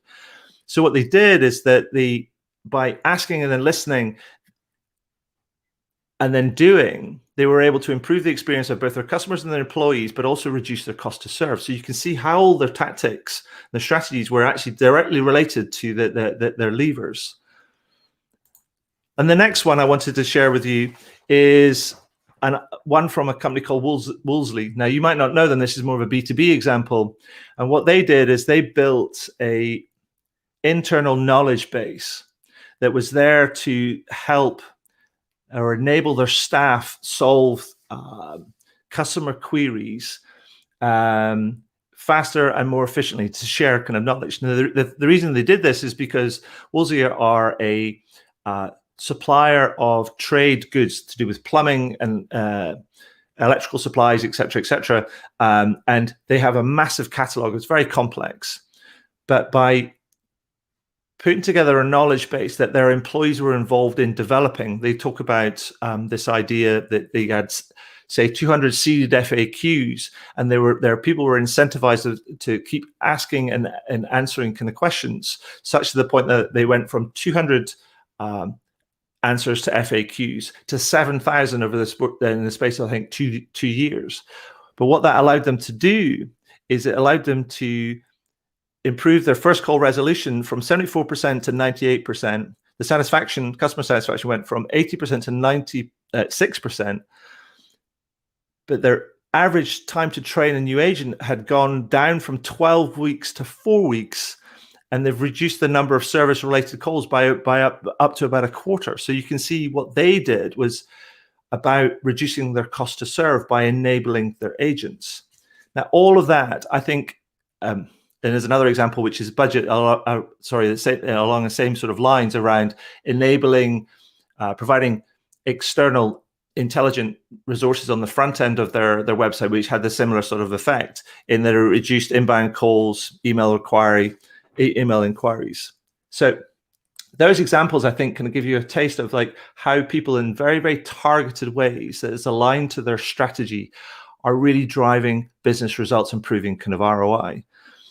So what I encourage you to do is when you're putting together your initiatives and your proposals, is to think about and going through this exercise, which I must say comes from Forrester, but I want to kind of say a hat tip to my friend, kind of Jeff Sheehan, for bringing this to my attention, is to go through this exercise or complete this sentence and ask yourself, what is your A, your B, your C, and your D? When you say we propose to do A to improve B, which will bring us about economic benefit C at a cost of D. And that, if you go through that exercise, which not many people do, but the leaders in their fields do, will deliver you true ROI.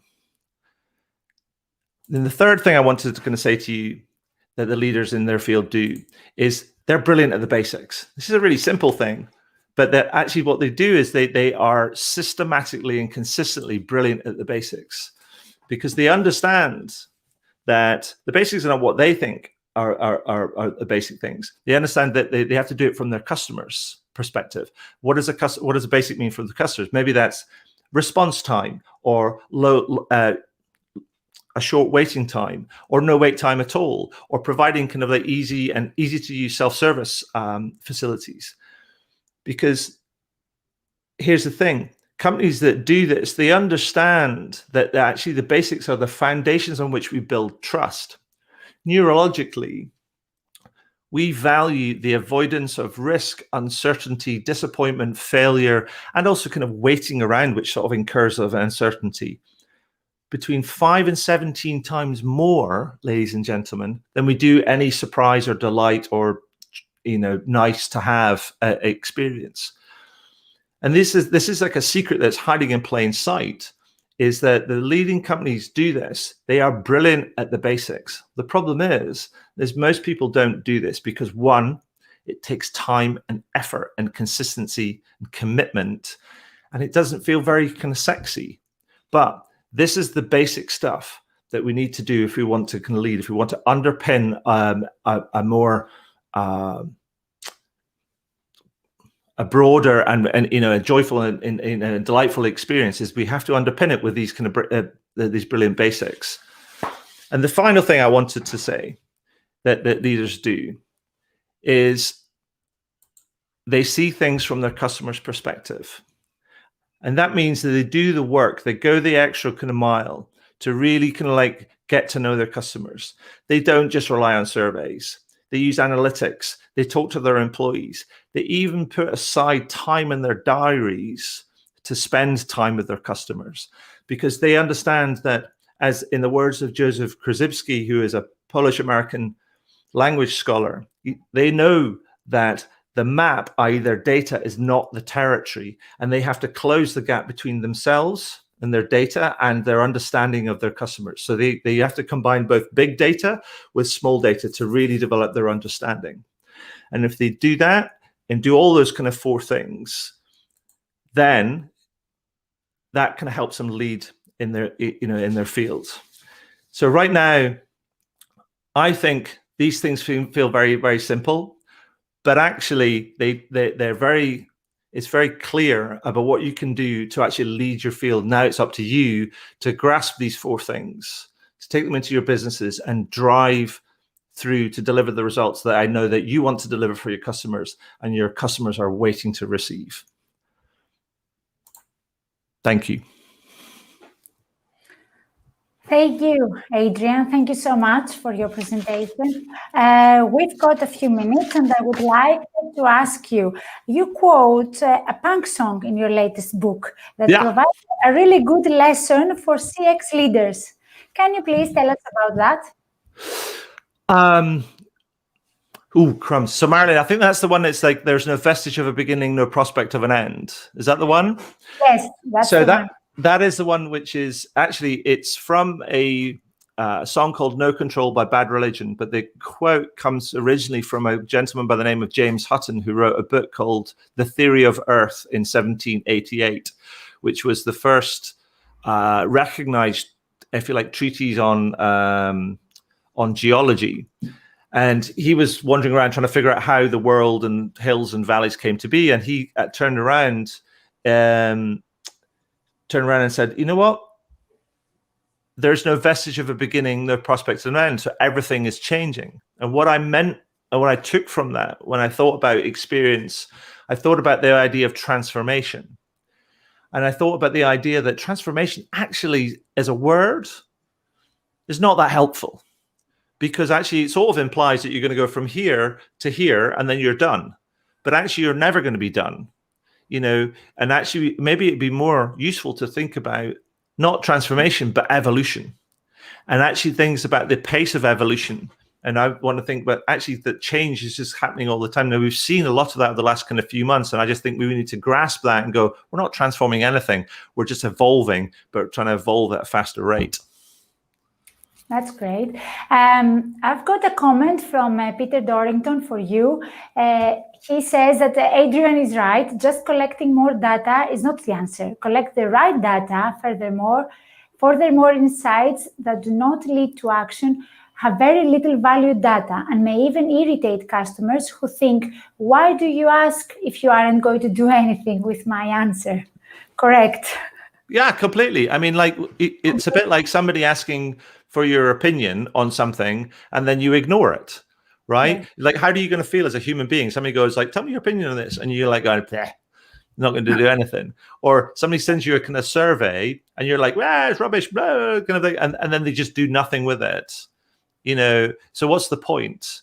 If you're not going to do anything positive with the data, then don't collect it. It's a waste of time. Excellent point. And another question, Padelis Karamanis, he says, excellent points. Do you think that doing the basics is easy? And according to your experience, what does it take?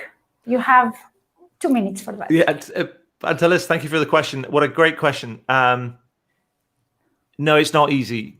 And that's why the best are the best, because they realize it's not easy. They realize it takes work, discipline, time, commitment, heart, effort, struggle, all of that. So, blood, sweat, and tears. This is the thing. But if you think about it in sort of sporting terms, right? To be a sporting star, you have to do all the hard training on the cold and wet mornings and things. You have to put in the time and the effort to get to that point. Greatness doesn't come overnight. Greatness takes effort. We only see greatness when people win races in sporting terms or win medals. We don't see all the training and all the hard work and the pain and suffering that goes into that. But that's the kind of that's what doing the basics requires, is doing all the work when nobody's looking. Adrian, I would like to thank you so much for being today with us in this conference. It was a pleasure to have you along, and I hope to see you in the future. Thanks very much, Marilena, to you and everybody at the organizing committee. It's been an absolute pleasure. Thank you so much. Bye-bye for now. Bye-bye. Bye. And from the UK, we travel back to Athens to Alicia Constantourou. She is currently in a consulting role as Customer Experience Director at Adcom. She is a principal UX designer, and as such, she remains true to the human-centered principles and mindset when envisioning, defining, designing, and developing customer experiences for her clients. So I would like to welcome Alicia. Hello. Thank you, Marilena. Hope you are hearing me. Thank you for the intro. Really nice to be here with all of you. So I'm Alicia, I'm Customer Experience Director at Adcom. I have a products and systems design engineering background, so always a designer at heart. It's quite windy today in Athens, so it's the perfect setup to go through some tales taken straight from the crypt of B2B landscape and create together the narrative of success. So let's talk about B2B, business to business. But if you think of it, the communication happens among humans. Therefore, let's see how our customers as human beings will impact the way we strategize and make decisions for B2Bs. I don't know if you have ever heard of Johari window. It's a technique that helps people better understand their relationship with themselves and others, which ultimately creates another level of self-awareness. One of the 4 windows portrays our blind self, something that is known to others but not to self. Well, the same thing actually happens to organizations. They tend to have a blind self, a blind spot. This is a common statement of stakeholders. I know what my customers want, something that we bump into in almost every conversation we have with our clients, mainly in early stages of our collaboration. It happens also in B2C, but in B2B is even more present due to the nature of the relationship between B2B buyers and their supplier via, for example, their account managers or salesmen. A few years ago, a commuter asked Twitter which is their preferred seat, assuming that they all will pick the one he had in mind and made more sense to him. Twitter went bananas because everyone had, in fact, very different opinions. Even the mayor of New York replied. They tweeted their preferred number or numbers and the rationale behind their pick. And there were cases where commuters gave a completely different answer based on their reality and their needs. Mr. Bloomberg, for example, replied that he always stands, so none of the options given worked for him. So firstly, let's acknowledge the fact that in most cases, you don't know what your customers want. And why is that? Because you are not the customer. Sometimes we tend to assume we know what our customers want based on the belief that our customers have the same needs with us, since we are also customers. It's called also the false consensus effect. It definitely helps when you meet customers regularly, but only if you're conducting a methodically planned customer research. Perhaps you have never conducted one, but if you did have, your findings may be invalid due to silos or data fragmentation happening within the organization, or due to the fact that you miss something fundamental when it comes to B2B. It is not solely about the customer as an individual, the one that you most probably acquaint regularly via your salesman, but it is also about the internal interactions with other personas within the organization who influence the decision making, and it is also about the actual context and their everyday reality. Another question that you should answer is, am I talking to the right customers? Because sometimes we don't, and this is happening because either we tend to create relationship with the more extroverts or the ones we have already built a strong relationship with, or perhaps we specifically interact only with the decision maker persona, within a larger organization with multiple influencers and stakeholders that impact customer decision making. This way, we get a distorted snapshot of customers by oversimplifying the complexity of their ecosystem, and this results in misinterpreting needs, behaviors, pain points, and opportunities along their journey. Another causation is deriving from the fact that B2B focus on building long-lasting relationships with customers, and one of their assets are the salesmen, who visit clients' premises, build rapport and trust on a regular basis. But the thing is that salesmen interact with customers in a completely different context. They have a different relationship than a researcher, for example. Salesmen apologize when they hear a bad experience. They argument in their favor, in their behalf. They promise things and they also give solutions, but they don't empathize with them. They don't ask why in every what. They don't get the chance to observe customers in their environment in order to find the root cause of a problem measured. And lastly, and this applies to companies that have already made some steps to the CX maturity scale, we think of our customers and we analyze them the wrong way. Our customers are not market segments. A hotel or a restaurant does not have needs and pain points. We should not think of our customers as roles within their organization, like the restaurant manager, the chef, because this forbids us from empathizing with them. And of course, we should not trick ourselves to think of stereotypes. So where's the empathy in this segmentation? So the key to customer empathy is to understand the why behind the what. You should leverage field studies in order to give your metrics context, give them meaning, prefer to witness what your customers are actually doing in their own context, instead of asking them what they think they will do or what they want. So if you have the chance, spend a whole day with them to take a wider view by observing everything that customers or prospects do, whether that involves your company or not, because this observation highlights existing pain points in people's lives, and this gives us the chance to drive innovation through addressing unmet needs.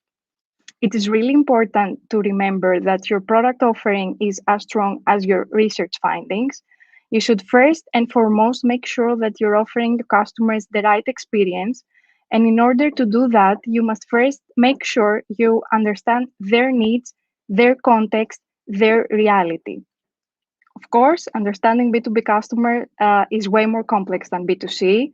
Buying process is longer, sometimes very bureaucratic, and with many internal workflows among decision makers, multiple stakeholders involved in different stages of purchase funnel, from search to the actual use of the product. And definitely, we have a more complex value system, dependable, collaborative, and sometimes conflicting. When it comes to actually mapping your customers in B2B, we frequently see clients mapping out the companies they serve as customer profiles. That's wrong. When you sell to a company, you sell to people. Those people can be classified into different customer profiles or buyer personas based on common behavioral patterns when involved in buying or using your products and services. So let's assume we are a food and grocery B2B selling goods to various businesses, hotels, restaurants, etc. So one of our clients is a hotel. Within the hotel, we have different roles. We have the procurement manager, the chef, and so on. Their roles do not help us empathize with them. So we need to map out behaviors. Therefore, we find the key decision maker persona, the decision influencer, the saboteurs, and so on. And it is also very important to analyze the employee personas of our food and grocery B2B in order to understand and empathize with their reality too, but also witness and understand their interaction with our customer personas. So it's really important to have your customer personas in place, but it is also critical to matrix to understand the greater, bigger picture of your customers. So We have the maximizer, a person who strives to make a choice that will give them the maximum benefit later on, or the satisficer, whose choices are determined by more modest criteria and nothing more. But at the same time, the bird's eye view will help us understand the bigger picture, link customer personas with client attributes, like, for example, client size or static vs dynamic, and focus on what gives us value. So what we need to do is to make research a team sport. Company culture should transform towards a more collaborative work model with no silos. Triangulate customer insights to ensure validity on a regular basis, and both micro and macro analyze in order to see the forest and the trees at the same time, depending on whether you strategize or you analyze findings. So, integrated customer empathy and utilizing customer research into the process is a game changer towards making sure you're actually designing the right experience for your customers. But in order to design the right experience, you should also focus on the actual service you provide. And in order to do that, we should follow your personas through their journey, mapping everything. B2B buying is a continuous and dynamic process. So when you start mapping, it always helps to change perspective by mapping inside out and outside in. You should map your business flows and their impact to your customer's persona and journey. And at the same time, you should map your customer journey along with all the things that are happening backstage, as for example, the paper artifacts or the backend systems, the policies, back office employees involved, and so on. So we analyze the same scenario from a different point of view, mining micro moments and exploring correlations that otherwise we may have missed.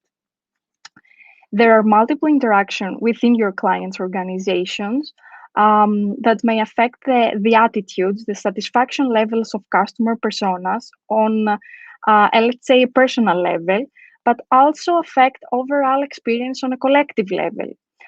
Some interactions are conflicting, may need to interact multiple times with members of the team to reach a decision or inform a decision about an order. Some personas may need to revert to the key decision maker persona, which is in the spotlight with new requests.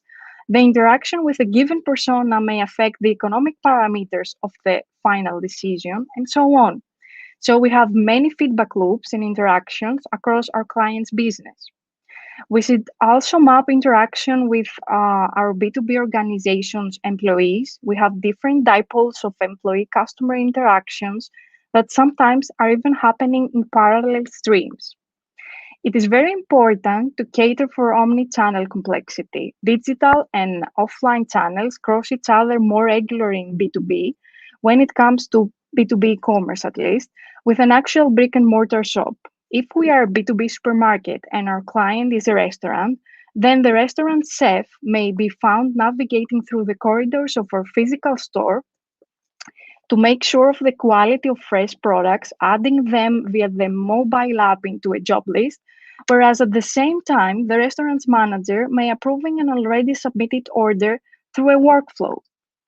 In longer journeys, customers are trying to accomplish different things at different times and in different ways. So we need journey breakdown due to mapping and analyzing complexity. Some flows are way more complex and need separate representation and study, like for example, the registration flow due to the bureaucracy, legacy systems involved, pure breeds with government APIs, complexity on personas, roles, rights, and workflows. It is also valuable to map and study a journey on a client level, given a specific persona-focused scenario. Evaluate experience company-wide, which provide us with a greater picture and the overall satisfaction. So in simple words, starting to map a journey, we map not only feelings and attitudes of our primary persona, but all stakeholders' feelings and attitudes. This collective mapping is sometimes really insightful. Another thing that is actually important in B2B efforts is the fact that service provision should achieve the golden ratio between customer expectations and customer satisfaction, not over nor underperform, due to the long-term nature of the relationship. Economic value is maximized when customer expectations and experience are in alignment. So this is also something we need to map accordingly throughout the persona's journey.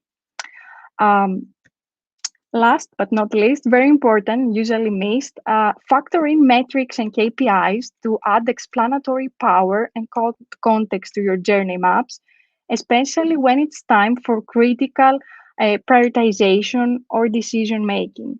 Metrics may be from your CRM, operational data, such as error rates or the number of support calls, Google Analytics, key CX metrics like NPS score, or even metrics from your physical stores. And as a small note, at Adcom, we design and implement in-store technologies like interactive installations, incorporating also smart analytics in order to collect data from customers' behavior, even from the physical store. A good mapping endeavor produces understanding that influences strategy and tactics. It may affect the leadership model, budget allocation, tools, services, internal communications, or even physical spaces like building a dark store, a new hub, or a storage facility. It's the golden path to better organization planning. It helps to surface and prioritize initiatives, evidence-based, and provides guiding principle for the next steps. It's very important to remember that it is a catalyst, sure, but not a conclusion. The critical success factor here is to make it an iterative process. So don't be afraid to map the complexity. To wrap up, CX is a strategic consideration. Put the customer in the center of decision, not the client, not the user. Empathize and collaborate with your customers. Leverage all data. There is a phenomenal amount of information we are individually retaining about our customers, experiences, ways of work, processes, and so on. So use it to create a collective customer knowledge. Embrace customer journey's complexity. Don't oversimplify. Map carefully, systematically, and holistically. My favorite words. And the key success factor is to make it an iterative process, and also provide a personalized experience built across a broad area of context. B2B customer is not a single persona. Think omni-channel, be proactive, be consistent, and be relevant. And also give value to your customer businesses. It is a partnership. Invest in them, give them the tools they need to thrive. This is an unbelievably angry girl who likes to ask you not to copy B2C experiences. Don't wait for research findings to find you. Instead, participate, and don't do it alone. Help is on the way. Thank you very much for your time. Thank you very much, Alicia, for being here today with us. We've got 2 minutes, and I've got a question for you. Besides digital transformation, do you think that B2B organizations should undergo a cultural one? Yeah, rethinking organization culture and structure for a B2B company is quite challenging. Fortunately, a big challenge always provokes the way we approach problems, and this results in innovation or disruption. So currently, we are exploring with our B2B clients new ways of infusing a more collaborative and inclusive mindset in the organization through design thinking, thematic learning, and development workshops, but also by using liberating structures, microstructures that their essence is to introduce a golden ratio between centralized and distributed control with the participation of everyone in the company. And at the same time, it's about time to consider inverting the norm when it comes to the leadership model. By adopting servant leadership, we are putting the customer service associates as a main priority. So instead of the people working to serve the leader exists to serve the people. Great. I would like to thank you very much once again for being with us today. Stay with us for the rest of the conference, and we'll be in touch. Thank you very much, Alicia. Thank you. Bye. Bye. Bye. Ladies and gentlemen, now we travel to Germany, and I would like to welcome Anna Noakes-Schulz into CX Summit 2021. Anna is Senior Partner for Customer Experience at EcoDynamics, a platform and digital business consultancy based in Germany. She's dedicated to helping startups and legacy businesses leverage the power of customer experience in the digital economy. Anna, welcome to CX Summit. Hi, Marilena. Hello. Good to be here. Thank you. Hope you're well. Hope you're enjoying the conference until now. And it's fantastic, actually. You're really doing an amazing job. Okay, thank you so much. And we are ready to listen to your presentation. Super. Well, welcome everyone. And thank you so much for joining us here at the CX Summit. Oh, sorry, just going to very quickly turn down my mic. I'm Anna Noakes-Schulz, Senior Partner for Customer Experience at EcoDynamics. And before we get started, I'd like to put some context around my talk by telling you a little bit about what we do at EcoDynamics. Our mission is to help businesses realize the full potential of the digital economy. This means not only guiding digitization projects and digital transformation, but also teaching them how to master digital markets and ecosystems. In addition to the implementation of digital projects, we focus on the operational issues of platforms and digital business models, including market approach, traction, and growth measures. How we do this is by offering a range of services, including data-driven digital business innovation, ecosystem and platform business models, digital business check and recalibration, rapid design and prototyping, digital customer experience, keynotes, and masterclasses. So let's get started. We live in a time of tremendous disruption. Even before the global pandemic, the business world was grappling with at least two major sources of business disruption. One of them is digital transformation, and the other is the rise of platform business models. Up until now, customer experience professionals have been deeply engaged with the issues of digital transformation while largely ignoring the rise of platforms. The reason for this is business model blindness. Let me explain. The entire knowledge base of CX was designed around classic pipeline businesses that create goods and services along a one-way linear value chain, from suppliers to producers to consumers. Retailers, hotels, and cable TV are all typical examples. For most pipeline businesses, success depends on optimizing business activities centered on attracting, serving, and retaining customers. But now, the greatest source of business innovation and growth in the world is coming from platform businesses. Instead of four walls and a linear value chain, platforms are digital ecosystems enabling interactions between producers and consumers that flow in both directions. Online marketplaces like Amazon, Airbnb, and YouTube are all built on platforms. For CX to be an effective business driver in platform environments, we'll need to adopt key learnings from the platform community and digital economy strategists. We'll need to adapt our core competencies, methods, and tools to suit the unique characteristics, drivers, and KPIs of platform business models. We'll need to get out of our comfort zone and innovate how we practice CX now and into the future.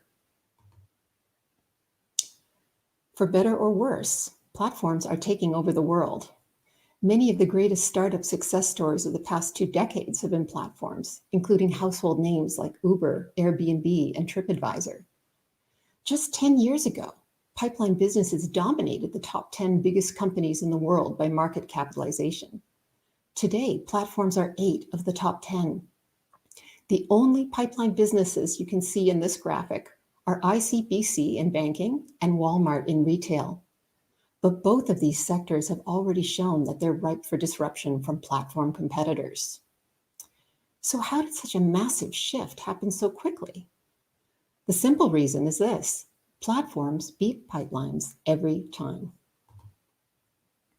Here you can see a graph showing the exponential increase of platform businesses in the S&P 500 index. Platforms have some significant advantages over traditional pipeline businesses in terms of scalable growth, lower cost structures, higher returns, and greater profitability.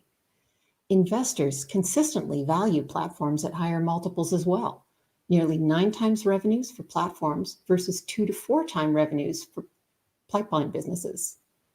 Worldwide, platforms are nearly 70% of all unicorns, meaning privately held startups valued at 1 billion or more.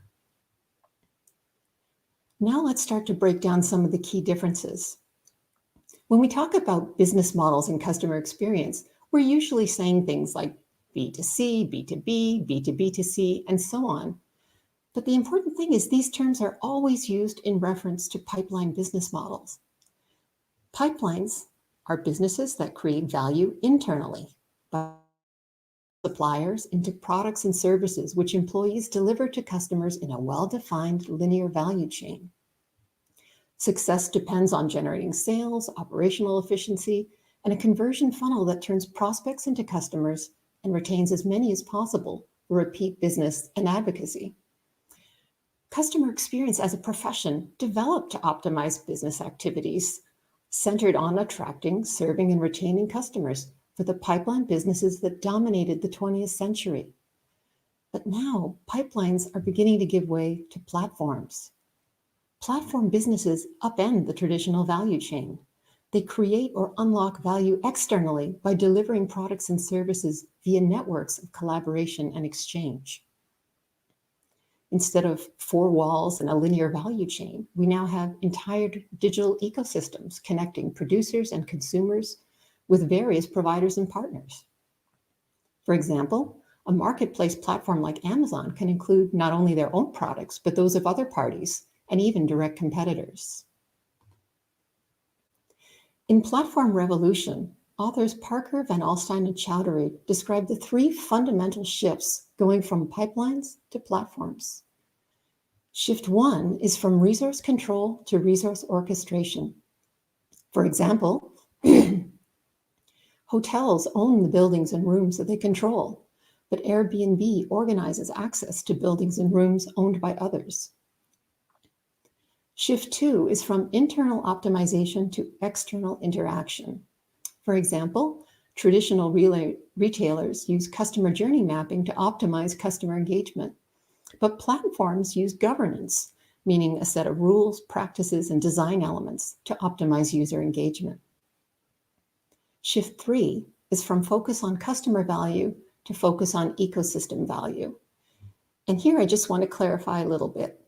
Pipeline businesses are concerned not only with producing value for customers, but also maximizing the value that each customer returns to the business as customer lifetime value. In contrast, platforms strive to maximize the total ecosystem value, meaning the value co-created through the interactions of all platform participants. It's really important to note that platforms are not just a technology or a software suite or just any kind of online business. Platforms are a fundamentally different category of business model. Platforms tend to beat pipelines due to a crucial difference in how they grow and scale. In pipeline businesses, the people and resources needed to increase revenues generally increase the operating costs as well, so the business will tend towards linear, monotone growth. By contrast, platform businesses are products of the information age. They tend to be digital-first businesses that are data-rich and asset-light. But their major advantage is the way they leverage network effects for exponential growth. Simply put, network effects mean that the incremental benefit to existing users increases with every new user who joins. So the more active participants are on a platform, the more valuable the platform becomes. The Amazon flywheel is a famous example of a platform growth engine powered by network effects. It's a virtuous circle of more leading to more. More sellers and more offerings enhance the customer experience. More customers generate traffic that attracts more sellers with more offerings. The selling side benefits from market access and high traffic, while the customer side benefits from better selection and lower prices. Unlike pipelines, platform businesses are able to grow and scale exponentially because each new user increases the overall value of the platform while adding negligible marginal cost. Not every platform business was born that way. Companies can evolve from pipelines to platforms or become a hybrid of both. This is equally true whether the business offers products or services. To cite one example, China's Ping An began as a traditional insurance company. Now it's a powerhouse platform business offering products and services across 5 digital ecosystems. Even John Deere, the world's #1 manufacturer of farming equipment, has found a second life in a bold transition from venerable product-centered business to cutting-edge platform business. The company's My John Deere platform uses software products to connect their equipment and other machines with owners, operators, dealers, and agricultural consultants. Sensor data combined with historical data is shared with stakeholders over the platform to help farmers manage their fleet, improve efficiency, and reduce costs. It's a great example of how platform businesses use rich data streams to create more value for their customers and identify new sources of revenue. Now, from a customer experience standpoint, take a moment to appreciate just how powerful this is as a customer loyalty driver. Normally, it should be an easy decision to switch brands and buy a different tractor. But what if your tractor is networked to all of your other equipment and you have access to real-time data essential for running a successful farm? Now the cost of switching is very high. The brilliance of John Deere's platform strategy is how it leverages ecosystem partners to create new value for customers, discourage brand switching, and promote long-term loyalty. And here, I'd like to offer you a practical approach to platform businesses from a customer experience perspective. CX is generally not the primary focus of the platform community, but there's some valuable clues that can signpost our way. I've distilled these into a simple framework that will help customer experience professionals leverage CX as a business driver in platform environments. My approach involves 3 essential keys to platform customer experience: value, usability, and trust. Value means that the platform offers a core interaction that solves a real customer problem, such as Uber's core interaction, which is matching drivers with passengers. Value also means that there are mechanisms to capture, monetize, and reward value creation on the platform, and that the platform is able to respond dynamically to evolve the offerings to better serve customer needs. Usability means that the platform users enjoy an excellent experience, emphasizing well-known user heuristics like convenience, ease of use, consistency, learnability, system speed and reliability, clear and simple error prevention and/or recovery, help, and user guides. In addition, usability would have to include platform-appropriate filtering, matching, and communications functionality. Trust means designing pillars of digital trust so that platform participants can confidently interact with each other and exchange value. Platforms simply can't function without some level of trust between the various participants and also between the participants and the platform itself. Important trust considerations must include data security and privacy, user identification, secure payment systems, and appropriate standards for user-generated content, such as listings, ratings, and reviews. Each of these 3 keys, value, usability, and trust, has an important role to play in supporting active participation and overall platform health. First, by attracting and engaging customers with a core interaction that speaks to their needs. Second, by offering interactions and value exchange with minimal friction to keep users active on the platform. Third, by reducing the perception of risk and enabling trusted transactions. And fourth, by generating the kind of positive emotional experiences that are proven to drive customer loyalty and retention in platform environments. Digital transformation is an important first step for legacy businesses that want to remain competitive in the digital economy, but it's just the beginning.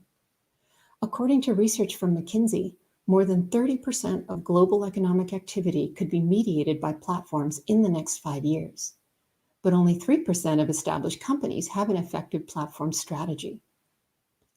This is a huge vulnerability that business leaders will have to address. In a digital, data-driven, networked economy, you simply can't succeed without understanding what platforms do and how they work. The rise of platform businesses is going on everywhere in the world, but as you can see, it hasn't been uniformly distributed. There are basically two large clusters of platform innovation centered in America and in Asia. Here in Europe and Africa, we're at some risk of missing the kick. Despite the pandemic, the world is not going to stand still. Businesses that want to survive and thrive will have to start investing where it matters. They'll need to push ahead with digital transformation and modernize legacy systems that keep customer data siloed. They'll need to get very closely attuned to their customers' current state, changes in jobs to be done, and understand how to continually serve them better. And that's really just the minimum. The bold and the brave will be looking more closely at platformization as a business strategy. They'll identify opportunities to adopt a digital ecosystem mindset and either build, buy, or join scalable digital platforms. This is going to involve a fundamental business shift from producing value to orchestrating value co-creation in digital ecosystems. So I've spoken to you about how platform business models took over the world in less than a generation. I've outlined some of their unique characteristics and advantages that allow them to beat pipeline businesses nearly every time. I've also suggested that digital transformation alone may not be enough to stay competitive. What platforms offer is a dynamic and responsive environment that allows live testing of new concepts for products and services co-created on the platform. With the right technology, tools, and governance, platforms can create experiences that fuel exponential growth and ensure continued success in the digital economy. So where does this leave us? Pipeline businesses won't be going away anytime soon, but they'll be increasingly vulnerable to disruption by platform businesses. Platforms can scale up quickly, creating new markets, disrupting old ones, and finding novel solutions to adding or unlocking customer value. Customer experience practices evolve to align with operational excellence in traditional pipeline businesses. When the business models change or evolve, then the way that we do CX needs to evolve as well. My 3 keys to platform customer experience can offer a useful starting point. Just remember value, usability, and trust. Going forward, we'll need to use customer insights more proactively now. The rich data streams that platforms afford can expose unmet customer needs and enable new sources of value creation for customers, producers, partners, and providers alike. Make no mistake, going from pipelines to platforms means having less direct control over the customer experience than what we've been used to. Everything changes once you start pulling value into an ecosystem instead of pushing it out through a linear value chain. In a platform world, governance will matter more to customer experience and marketing will matter less. For traditional businesses, this will be a lot to absorb. But for many, ecosystem thinking and platform readiness will become necessities. I hope that you come away from this talk inspired and energized to find out more about platforms and what the future holds for customer experience in digital ecosystems. In terms of recommended reading, Platform Revolution makes an ideal starting point on the journey. In addition to the other platform titles you see here, I can also recommend The Business of Platforms, Platform Society, The Sharing Economy, and Modern Monopolies. Thank you so much for joining me here today. Are there any questions or comments? Thank you so much, Anna. Yes, of course, there are questions. Your presentation was, has intrigued questions from the audience. So we have one from Peter Dorrington. He says, Anna, there's not always a great relationship between platforms and the pipeline businesses that supply them. Are some of the platforms becoming too powerful in their market dominance? Yes, and actually that's a key theme of the book Modern Monopolies that I mentioned earlier. The platforms are becoming extremely dominant, and in a lot of ways the legal structures that we have in our societies are behind where platforms are, and it creates a great deal of conflict. As to pipeline businesses supplying platforms, I can't respond exactly to that issue. I'm not sure what the particular issues would be with the pipeline businesses, but maybe you could tell me specifically, is it a question of maybe of the platform owner having too much control over the data that is generated in the platform business? Or maybe it's a question of, in some cases, the platform owner competing with other providers on the platform, in which case it might be a situation of unfair competition, you might say. If the platform... Yes, maybe we'll have another clarification on the question, and I give some time to Peter maybe to come back. And in that time, I would like to ask you, what would be your most important advice for customer experience professionals who want to have real impact in their digital and platform economy?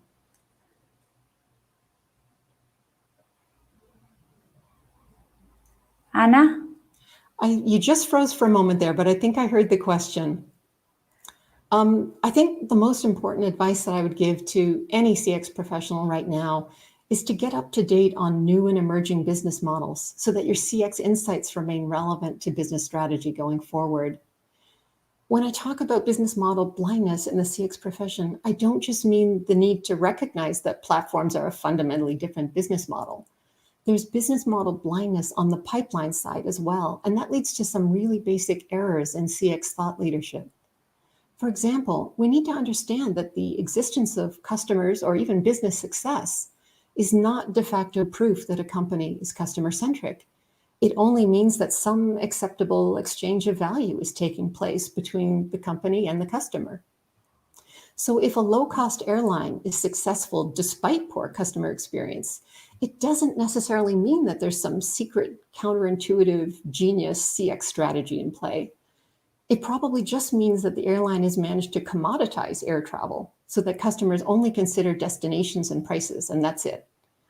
The airline might also benefit from near monopoly or oligopoly power if there's limited competition on certain routes. So customer experience can be an effective business driver, but only if certain conditions are true. 1, the business operates in a competitive marketplace. 2, customers have a reasonable possibility of switching. And 3, it's not just a commodities business based on price.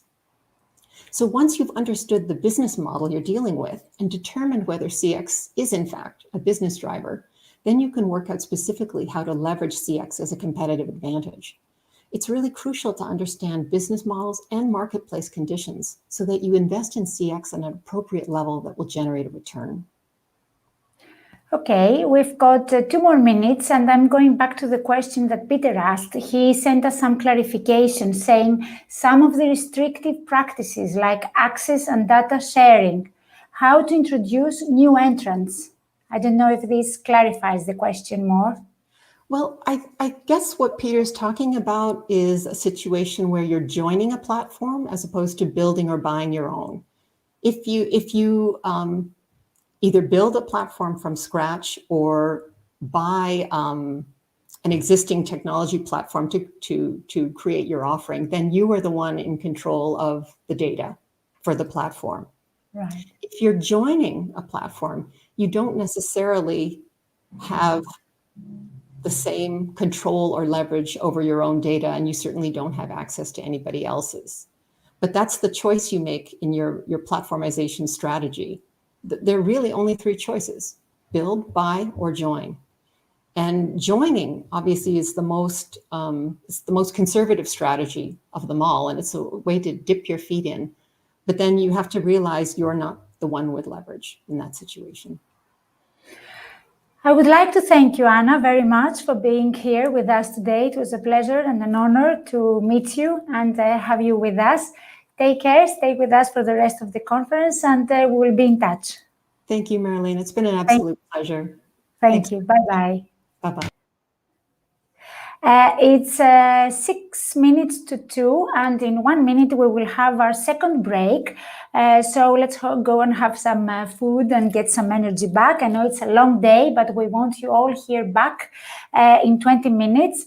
And don't miss the panel that's coming up. 6 fantastic speakers, 6 with a coordinator, will give us a great panel discussion. It's in memory of Tony Shear. So let's have a break, and in 20 minutes, we are all back here for the panel discussion.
is a place where you can communicate 24 hours a day, no matter where you are.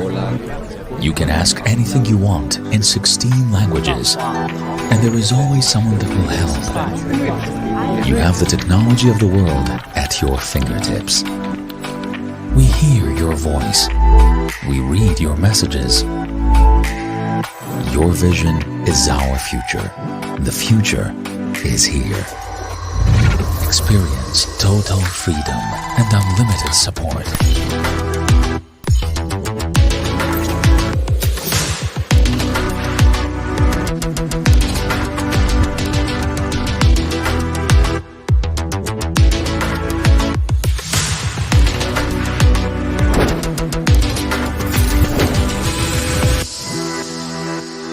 Cosmote eValue, your contact partner.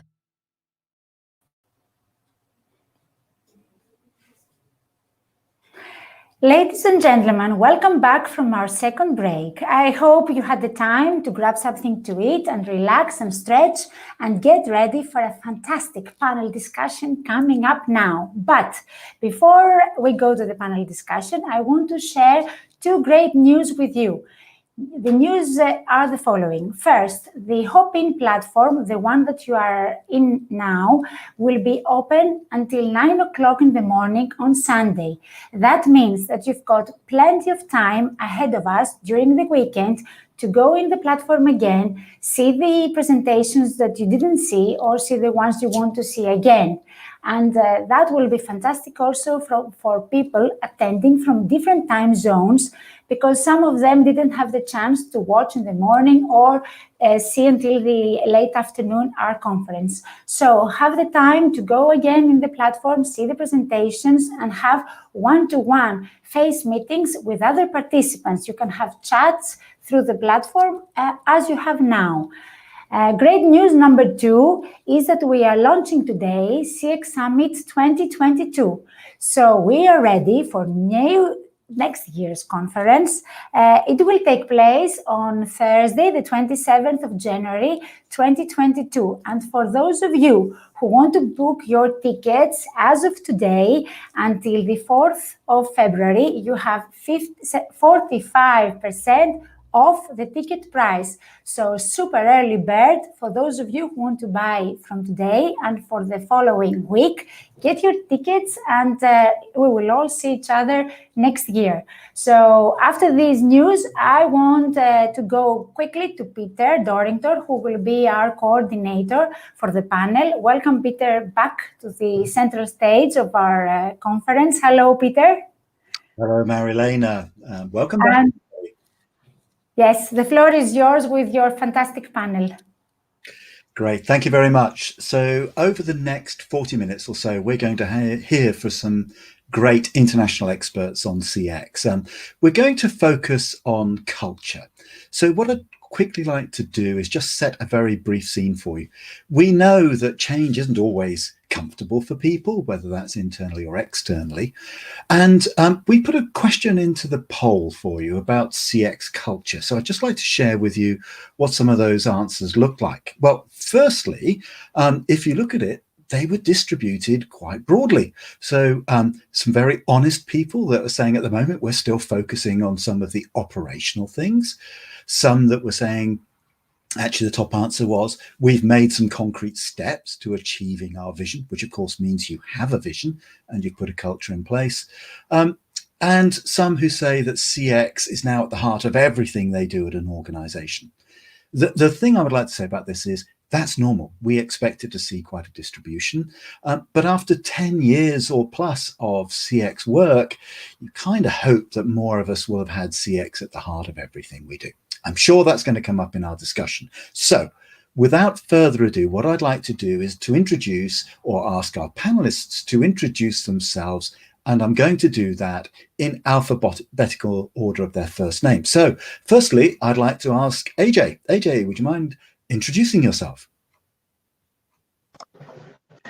Hi, Peter. Thank you so much. Wonderful to have heard you this afternoon.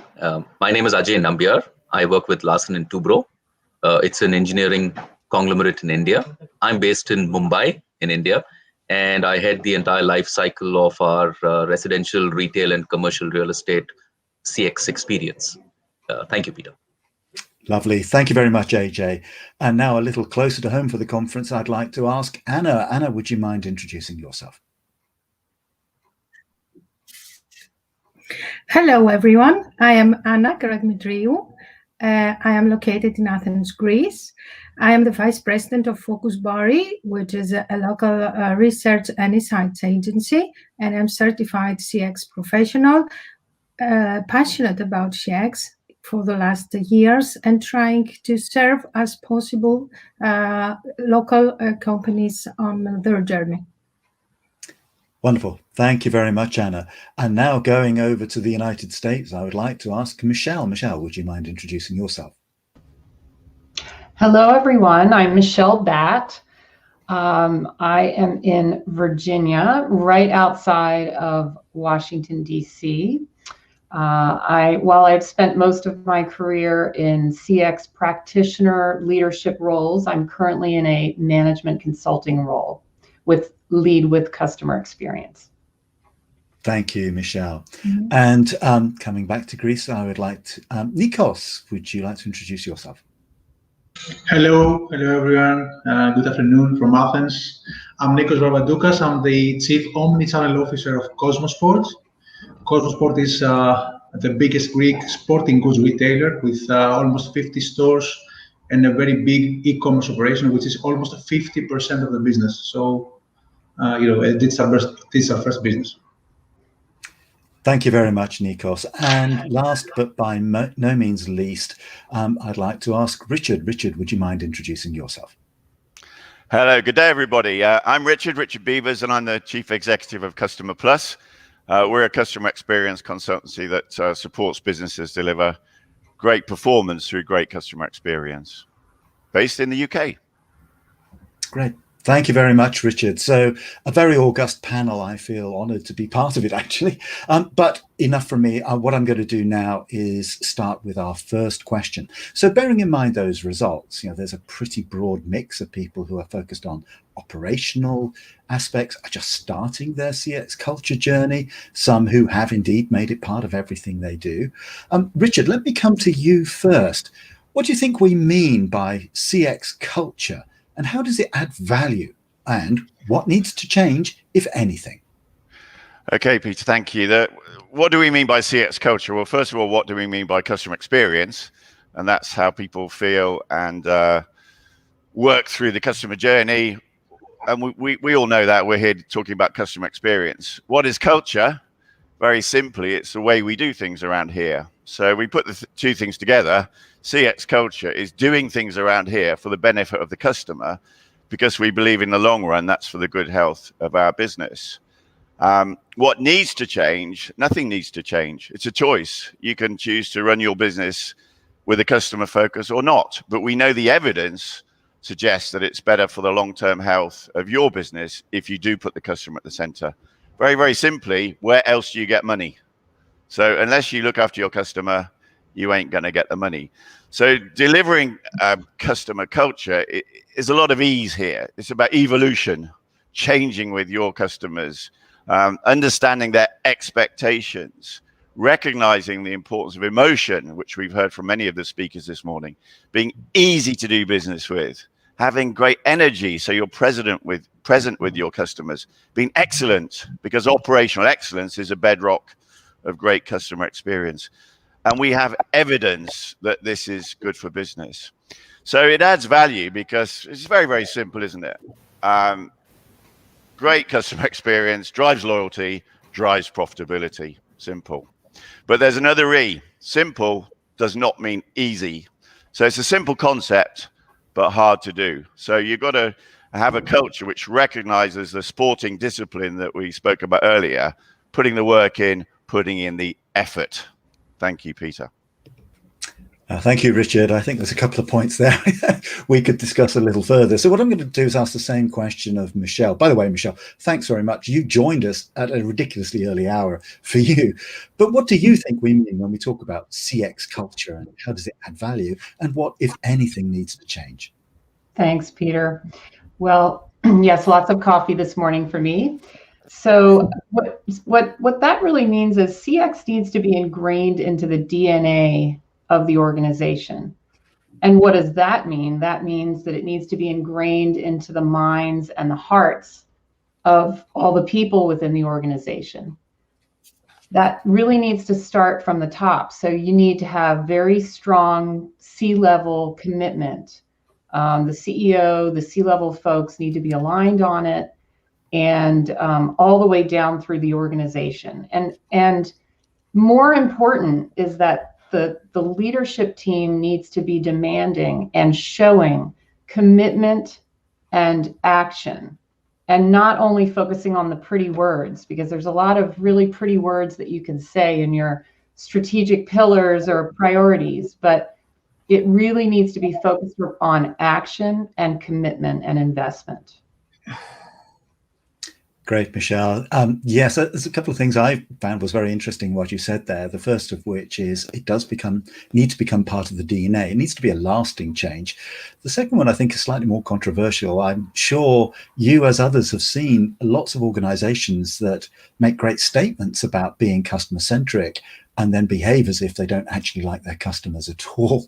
But what I want to do now is to go to somebody who's had great success with leading a transformation. So Nikos, what do you think we mean when we talk about CX culture? Does it add value? And what, if anything, did you have to think about as you were leading your programs? Thank you, Peter. It's a great question. For me, CX equals to caring for humans in general, not just putting customer in the center. So CX means how you build a higher purpose in a company that puts human and society in the center. For us in Cosmosport, that we are more than 600 people, the only way to do that is to serve our higher purpose that we have as a company, which is, it's called Together We Make Cosmos a Better Place. Cosmos in Greece means world, so together we make world a better place. And at the center, we have this purpose that means how we every day make us better as humans, our families, our company, and the communities that we serve. Communities means the society around the store, or of course our customers. So CX is not just about customer. Today, in memory of Tony Hsieh, I'm sure that many of us are big fan of this great guy that inspired the CX industry about the importance of putting people in the center and not just customers. I think for me, 100% CX means caring for humans. Great, thank you very much, Nikos. AJ, same question to you then. Your thoughts about what we mean by a CX culture and value, and what, if anything, needs to change? Thanks, Peter. I think I'll give it as a simple example of somebody coming to your house. CX represents the front door, because what's behind the house is really what you don't get to know. You only get to see who has greeted you, and shown you what the house is as the host. To me, it's a very fundamental example of what CX represents. What you did mention was interesting. It is true that while you don't see passionate CX as a universal rule across CX companies, because in quite a few it becomes a lip service. So it has an impact on two sides. Let's look at it top down. I think that is fundamental, that any culture is driven top down. I know we debated this, and that's, it's a point of view. If it is top down, the culture automatically gets defined. That's the easiest route out, right? Because then you hire basis the culture right at the top. And I think Horst Schulze mentioned this in the morning. That was the most important thing that he also did, was hire people who defined, ladies and gentlemen serving ladies and gentlemen. The second, if that is not possible, and that's for all leaders, is to have a ripple effect bottom up. You can start it small, but it doesn't mean that you just isolate yourself and be a department and remain a department that only handles complaints.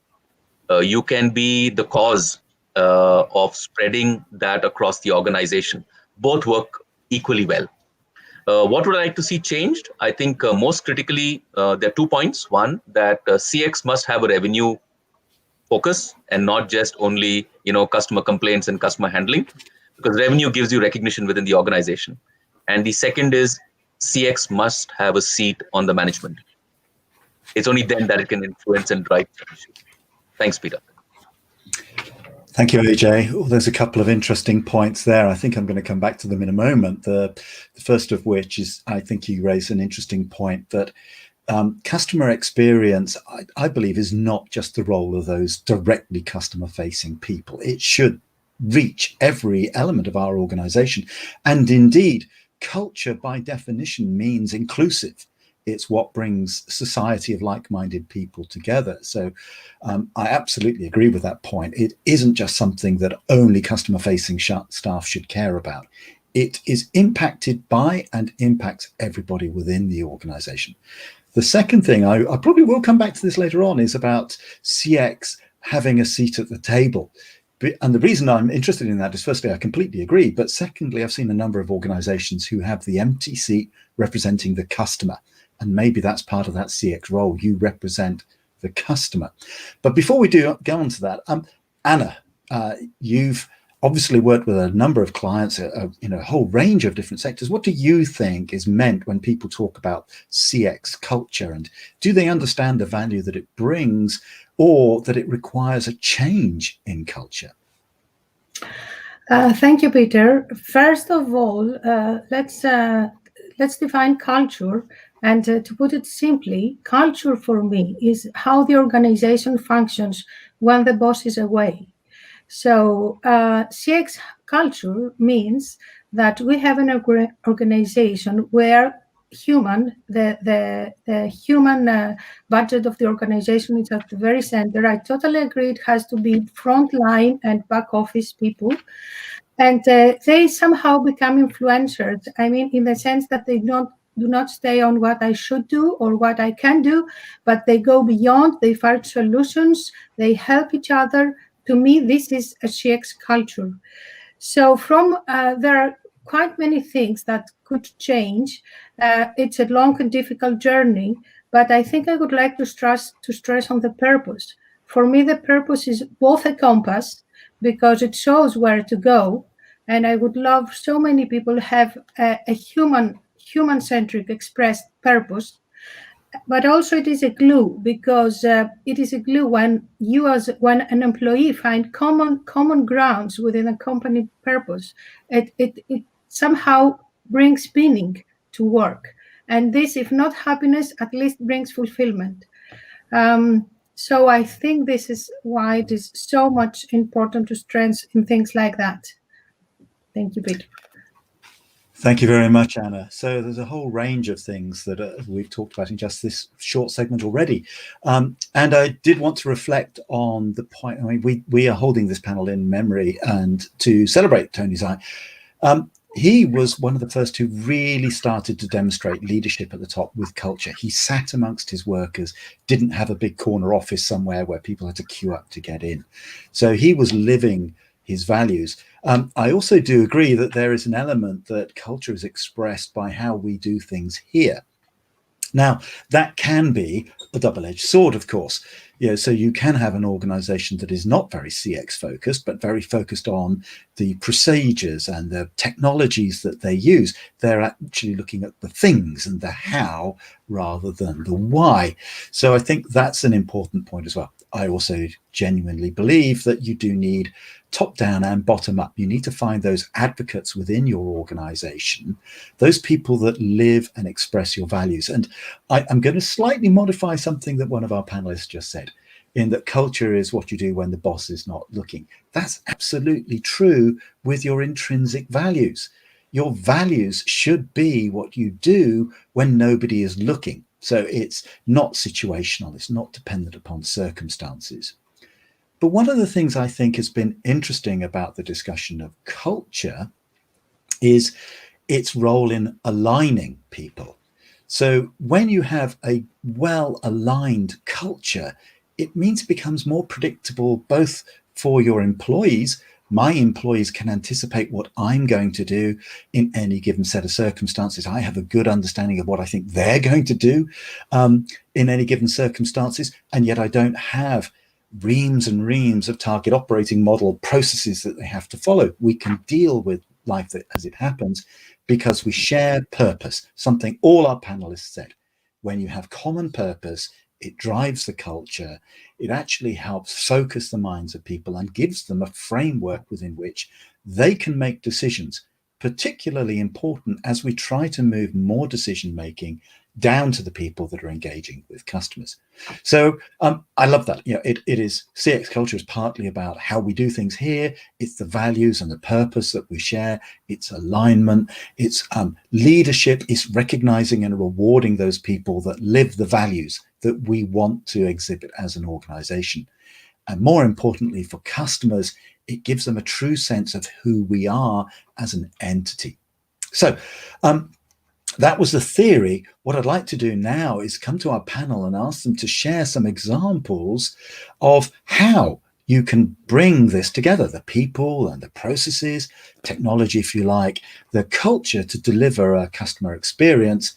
And again, I'm going to come back to Nikos first. Nikos, have you got some examples of where this worked really well, or even some where you had an obstacle you had to overcome? Yeah, I can share an experience, a very recent experience from the lockdown that was quite difficult to handle. 2 weeks ago, we had our stores open, but the government decided to shut them down on the same day. So it was Saturday morning. We had our stores open, and we needed to close them down till 9 o'clock. That meant that we had almost 10,000 e-commerce orders that was about to be click and collected to the stores that should be removed away. So when the government announced that, many customers had a friction. How about my order? How I can get my order since your store will be closed? So we thought of an idea of getting our people aligned and make our customers excited by making ourselves courier. So we made a team in each store overnight. We made them, we transformed them to a courier service. That meant that we bought technology, software. We aligned in our vision to make them excited. We set up the daily operation, reporting, etc. We set up some rewards for the people for delivering an order at home. And sharing some social content between us. And many customers saw at their doorstep the sales guy of the local store coming and bringing the order at home. This made a huge virality in our community and a great satisfaction to our people that found the real part of our purpose being real, being implemented overnight. So through that example, having a common vision, bringing people on the same aspect, bringing technology and set up the operations really fast, you can create a very unique experience, and real enjoy what you do. Thank you very much, Nikos. A couple of interesting points there. Firstly, I think that it's very clear that your culture can survive the kinds of changes and challenges that come in, not necessarily unexpected. And goodness, we're all living through these unexpected changes and demands on our business. Also, that it isn't just the technology or the processes. That's not culture. Culture is actually the people who use those systems to achieve the ends. I also think that what you talked about there was that willingness within an organization, when you've engaged and excited your colleagues to go beyond the expectation, to take that extra step to focus on delighting customers, which is in the long term ready for I say those unexpected things, because we know that life will have those occasional unexpected hiccups, and it's how we deal with those that I think really typifies how we are. It's easy to manage when things are going well. It's how you deal with those unexpected things, I think, that define that. So Anna, you've also worked with a range of organizations. Can you share with us some of those examples where people have been able to blend the technology and the processes to deliver those superior customer experiences? Yes, of course. I would like to refer to a company that we work with. allow me not to mention the name for obvious reason, but the story is very interesting. So it's a company that they had to reinvent themselves in reality. And the great thing that they did from the beginning is that they admitted that we don't know all. So we don't know everything. So they hired people, they cooperated with professionals that know things in order to get things done. They do a lot of customer listening. They have applied journeys that include customers, and this is key for me. They do. They have a permanent VOC program. They do a lot of qual work in order to understand the customer. But above all that, they take and do continuous actions based on the feedback. And I definitely agree with Adrian what said before. It's not one thing. It's a journey of quite many things. So one example is that based on the insight that it's difficult for some people to get on board to the specific product, they designed an omni-channel onboarding experience for as many days it needed, including salespeople, call center, digital channels, and everything. They even did a commercialization approach and promos based on difficulties that customers had in the early adoption stages, in order to make them feel better, make them feel and get the anxiety in order to have people on board for the specific product. So this is a great example from me, and it also has to do with a clear purpose of the specific company, that you can understand that it's clear and everyone is aligned when you cooperate with this company. Great, thank you, Anna. Yeah, another really powerful example, and I want to thank you for that. Again, we've touched on this idea that it's that alignment around purpose, which I think does have to come from the top, but is exhibited from everybody within the organization. Now, Richard, I know that you've come across some good and bad examples of how organizations have or have attempted to blend the people, process, and technology. Perhaps you could share a couple of those with us as well. Yeah, a couple of years ago, Peter, almost to the day, I was stabbed in London. Someone decided they wanted my watch. A little discussion ensued. I ran away quickly. They didn't get my watch, but actually they nicked me just as I ran off. I came into contact with a few organizations as a result of that. The pub itself, the police arrived pretty quickly. The ambulance service arrived pretty quickly. They were all amazing. If I went back to the pub the next day, got straight back on the horse, and they were amazed I turned up, and they gave me a free beer and a free meal for my partner. The NHS were fabulous. The police were fabulous. They phoned me every week for 6 months to check I was okay. But a few days after the event, I called my insurance company, major high street brand, and zero empathy. They wanted to know why I'd had the temerity to be stabbed 3 months after opening up my policy. And this was a company which we see a lot on the TV, telling us just how brilliant they are and how we're there for us every moment. So you've got organizations there that have got very different behind the front door experience. And kind of why? Well, I work with companies who get this. I've worked with companies who don't get this. I'm the same person. I've got the same toolkit. I work with companies where it's succeeded. I've worked with companies where it's failed. Where it's succeeded, all the stuff that people have come out with there has been evident. But fundamentally, executive commitment, top team commitment, willing to pay the price. And also executives who paid lip service. They did not turn up to the workshops. They did not lead by example. They just really were all about the project reports, not actually getting involved.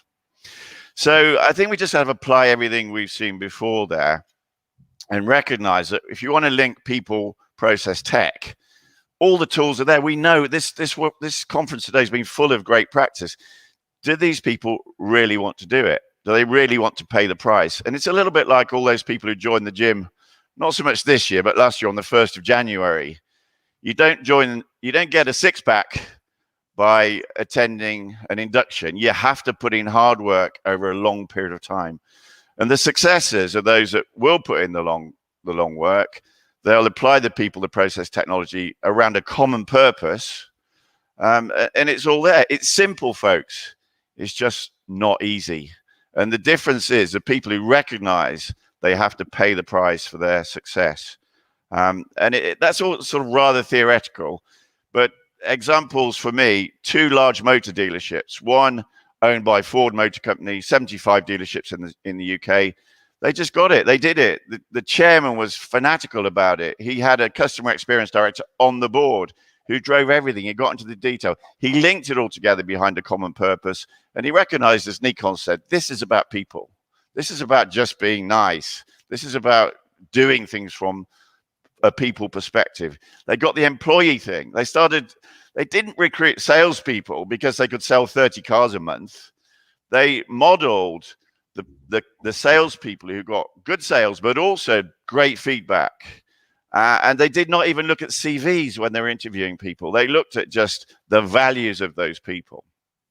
Whereas the other example, 50 dealerships around the UK, similar size. I won't embarrass them by mentioning their name. But again, the chairman, not really interested, didn't attend the workshops, did not change the way things we do around here. You sold 30 cars, didn't matter. You know, didn't matter how you behaved, didn't matter what lies you told. You got your bonus, you stayed in a job. So sort of a few messages there, but effectively the manual's there. Lots of people like me know what to do. The question is, are you going to actually get involved and do the detail, pay the price, and put in the effort and the energy? Great. Thank you very much, Richard. Yeah, I think we've all seen both examples of those in our everyday lives. Michelle, over to you then from the transatlantic point of view. You know, the people, the process, the technology, the culture. Have you got some great examples you could share with us about where you've seen that work? Sure. Well, I love all these comments about alignment, because I think the key to blending people, process, and technology is all about collaboration. And it's cross-functional collaboration across the organization. We've done this with senior leadership teams to do a leadership strategy session or innovation session and align them all around some of the customer insights and data so that they're aware, and help them figure out how we can work together as an organization to solve the customer's problems. We've also done it with across an organization. I've worked with some nonprofits since COVID has hit us, and brought the entire organization together from the C-level all the way down to all the manager level folks to do some aligning around finding solutions to customers' problems. We've done journey mapping across different industries. So when you bring a cross-functional team together and do an exercise like journey mapping or like design work, designing solutions together, it's amazing the light bulbs that go off. You know, you just get them talking to each other across the organization. And even though you'll come up with some medium or long range actions to do together, there are instant things that people realize across the organization, how downstream and upstream are linked, and all of that. So I really think that collaboration is the key word to blending these, Peter.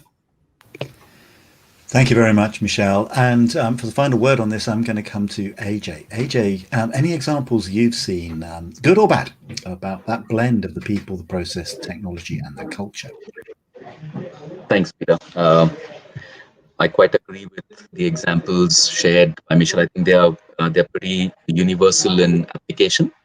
I do, however, I do feel part of hiring for the right CX, part of creating that CX environment is hiring.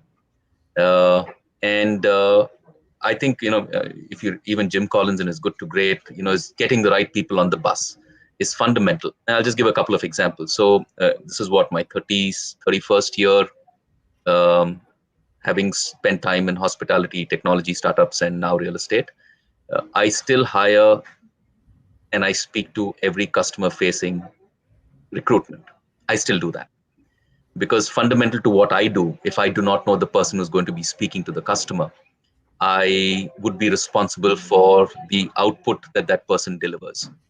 So to me, that's still fundamental to what I do. It is surprising. People still ask me why, when you've got a hierarchy with 4 levels down and the last manager can hire.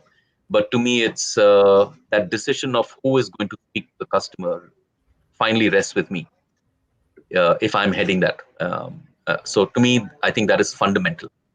And I'll give an example. I think when you create that culture and you create that environment for people, who love that journey on that bus without necessarily knowing that the end destination is where, it creates a ripple effect within the environment, and it automatically weeds out the bad apples. Automatic. I mean, you don't have to make an effort, to have monitoring systems, which to me actually is more restraining than creating an environment conducive for people to perform. And I'll give an example. So I worked in an organization that is the Indian equivalent of Club Med.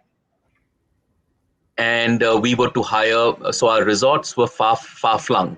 We had resorts built at remote places, and that was the beauty of the business model, that it was not very easy to get to, but you had to take a journey with your family, and the Club Med model. And we were struggling to hire housekeeping and the front desk or the guest relations staff.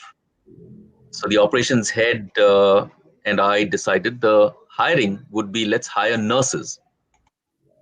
Very, very interesting. For the first time, tried out in India that we were hiring nurses for that kind of a role. And the reason we went for that was because nurses come ready-made with attitude, which you can't replicate. That attitude is built into them. They handle the toughest situations, but they handle with temerity, with grace, with courtesy. They give bad news with that.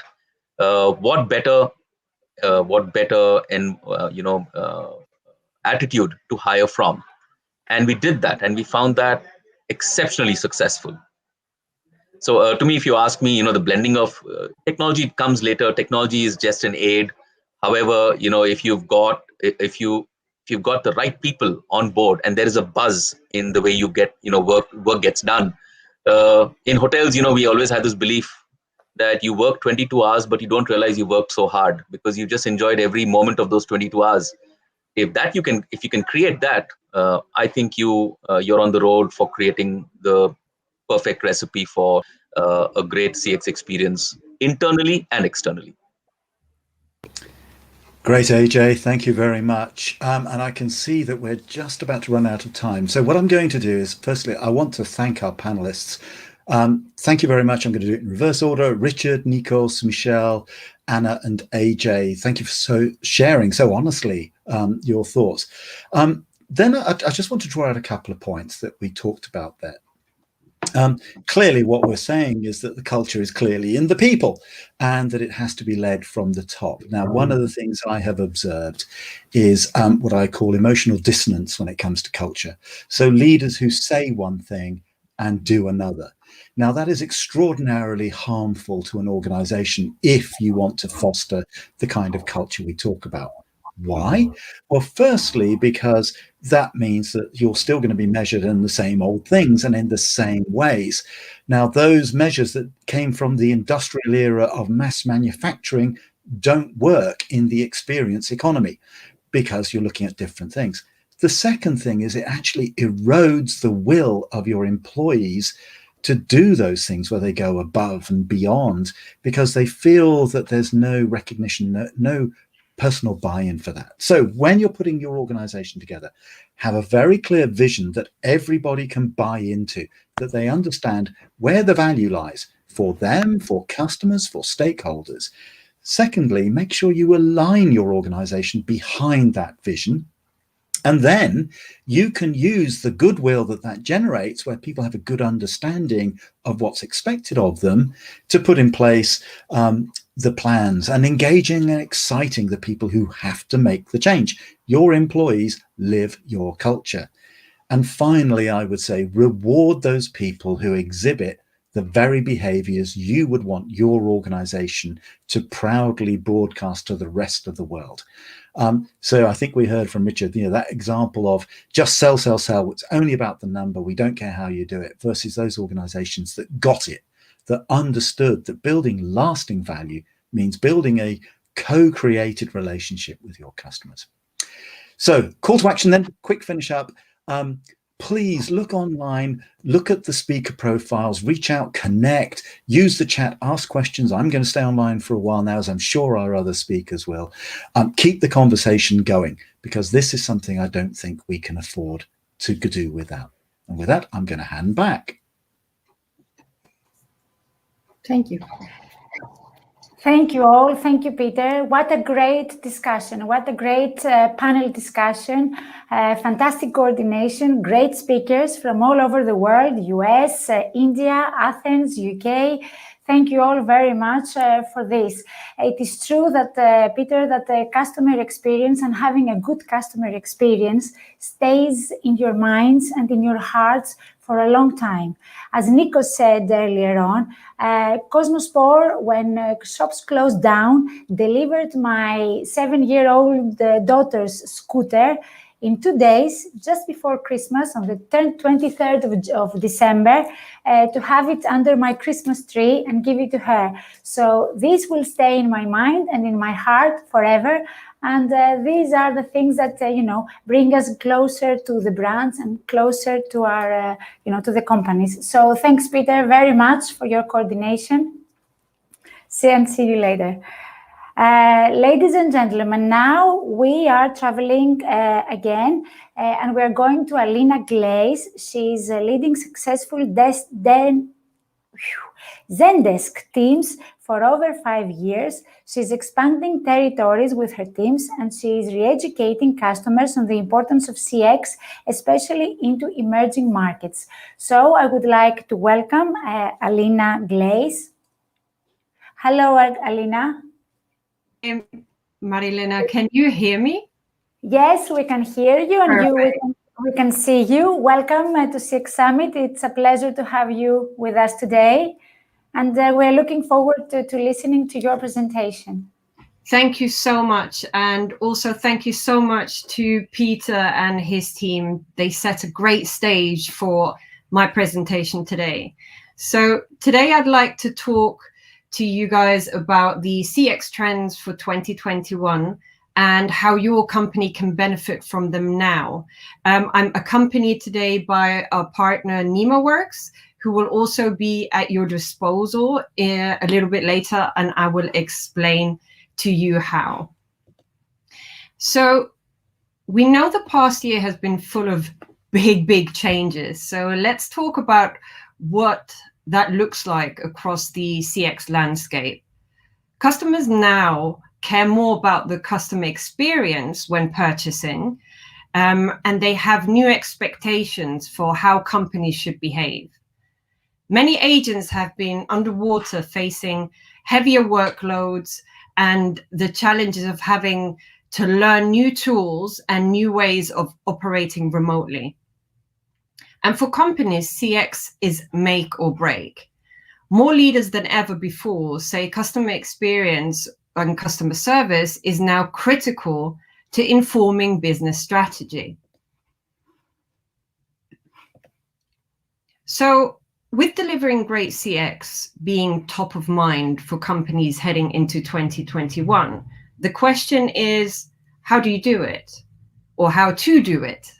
The answer is to do these 3 things. 1, make it easier for your customers. 2, set up your teams up for success. And 3, keep your businesses in sync. The only solution that makes it all possible is the Zendesk suite, bringing together all the critical components to delivering a truly great customer experience.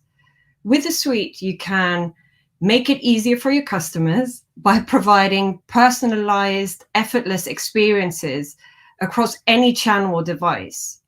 You can set up your teams for success with a powerful workspace that centralizes all conversations and customer data, and keep your businesses in sync with built-in analytics, integrations, and workflows that allow your support operations to stay agile. And I think that's a key point.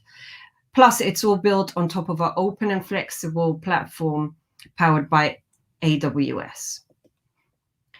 Now, I want to showcase this year's biggest CX trends. And this is not just something that we at Zendesk made up. We actually analyzed over 100,000 of our customers and how they use Zendesk. And the world has changed dramatically, and your customer experience needs to change with it.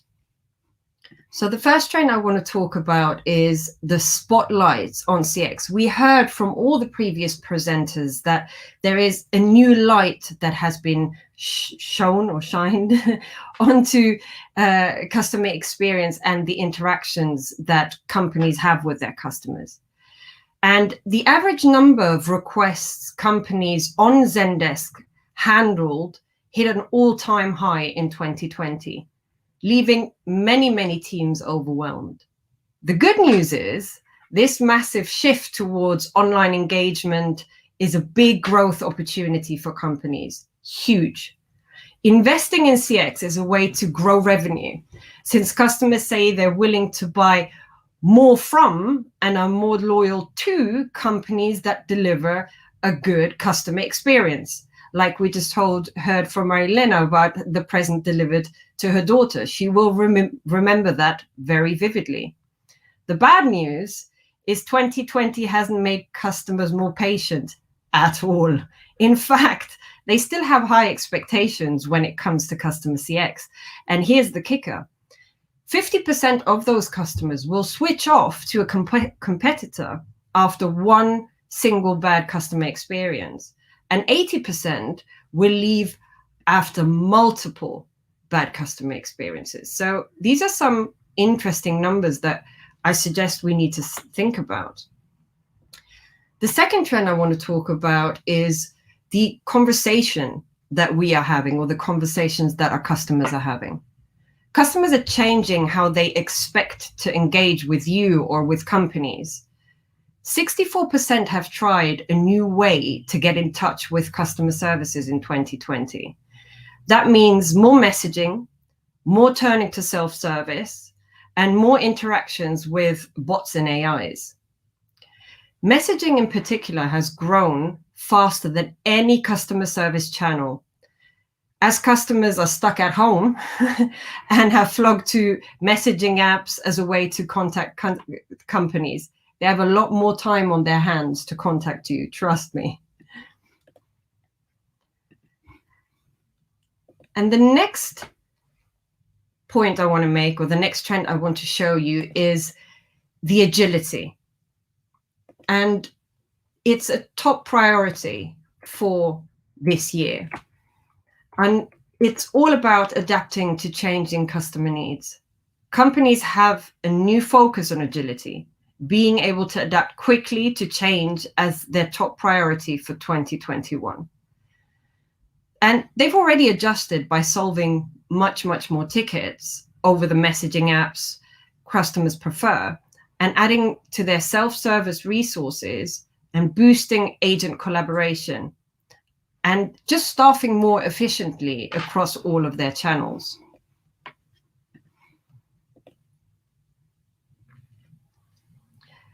The largest work from home experiment, I'd like to call it an experiment, I don't know how you guys feel about that, but ever conducted, has impacted everything about how we work in the last year. Over that year, companies have seen a lot of change. Support teams started working remotely or underwent layoffs, while many agents have had to carry much higher workloads or learn new tools just to get the work done. Many employees still don't feel they have the right tools to succeed in this new type of environment, whether it's keeping track of performance indicators or staying connected, or just feeling supported from their now remote locations, for example. In response, companies are planning to dramatically ramp up investment in the employee experience. The share of companies investing in internal help desks is estimated to double post-COVID, so in 2021, 22, hopefully. Now, the last trend is key. with all of what we've just talked about, especially with agility, etc., forget multi-year plans for a digital transition. The time to act is now. 75% of company leaders agree that the global pandemic has compressed the timeline for acquiring new technologies as companies seek new ways to reach customers and to connect. These digital transitions are happening quickly, but there is still a split between companies having the resources to make the changes now and having to play catch up later. Though many are optimistic that maybe budget increases will help to narrow this gap over the next 2 years, there will be a deepening divide between those that have been able to invest in CX proactively and everybody else. I hope the information that was shared, I know it was a lot of numbers, but I hope it was helpful and made you reevaluate and think about your customer service strategy. And I just wanted to give you a few tips on how you could benefit now from what we've shown and what also Zendesk has to offer. First of all, I want to mention that NemaWorks, our partner, is present today, and they have a virtual booth. So if you are interested to get a feel for a demo or a more live customer experience in regards to what you would be looking at from a Zendesk point of view, or what your customers would be seeing, please do join them in the virtual booth. You could also get the report that I just showed you. I think it will be shared by the CX hosts, and there are hyperlinks available. You can also join the CX Trends webinar that you can sign up to on the Zendesk website, or you can download the Zendesk Suite trial free of charge from our website and have a little play. It's really, really simple and easy to implement.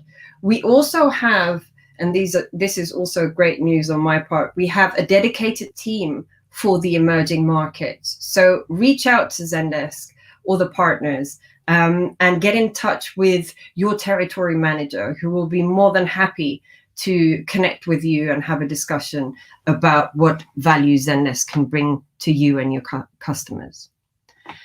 Now, briefly, I've had very little time. I need to compress it all in one, but before I go, I wanted to show you some companies that have had a benefit from a ramp and a quick Zendesk implementation in this type of changing environment.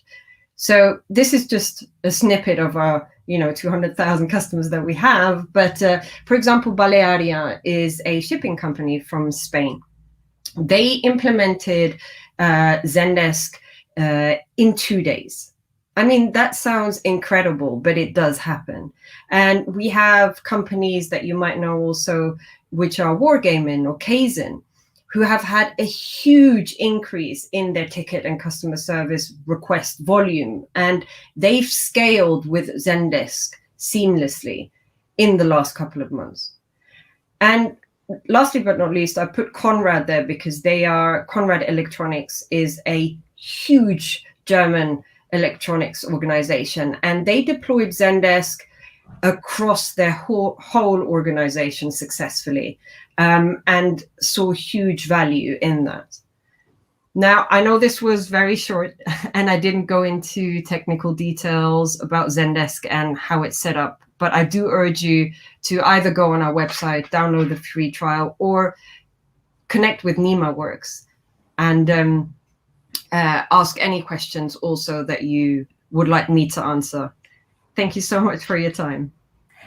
Thank you, Alina. Yes, it's true. Time is chasing us, so we need to be on time. We only have 1 minute, and 1 minute only to ask you, how soon can a company set up Zendesk for customer support, and does this require a lot of effort? Okay, so the answer is no, it doesn't require a lot of effort.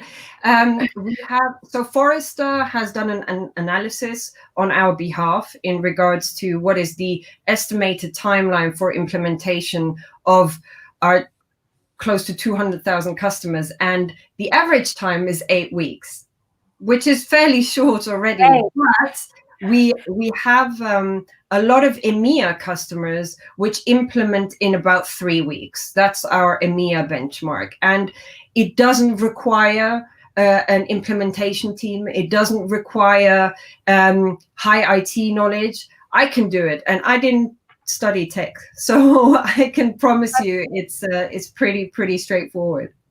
Lovely, great. Thank you, Alina. Thanks for welcome. being with us today. Take care, and we will see you soon. Thank you so much. Bye-bye.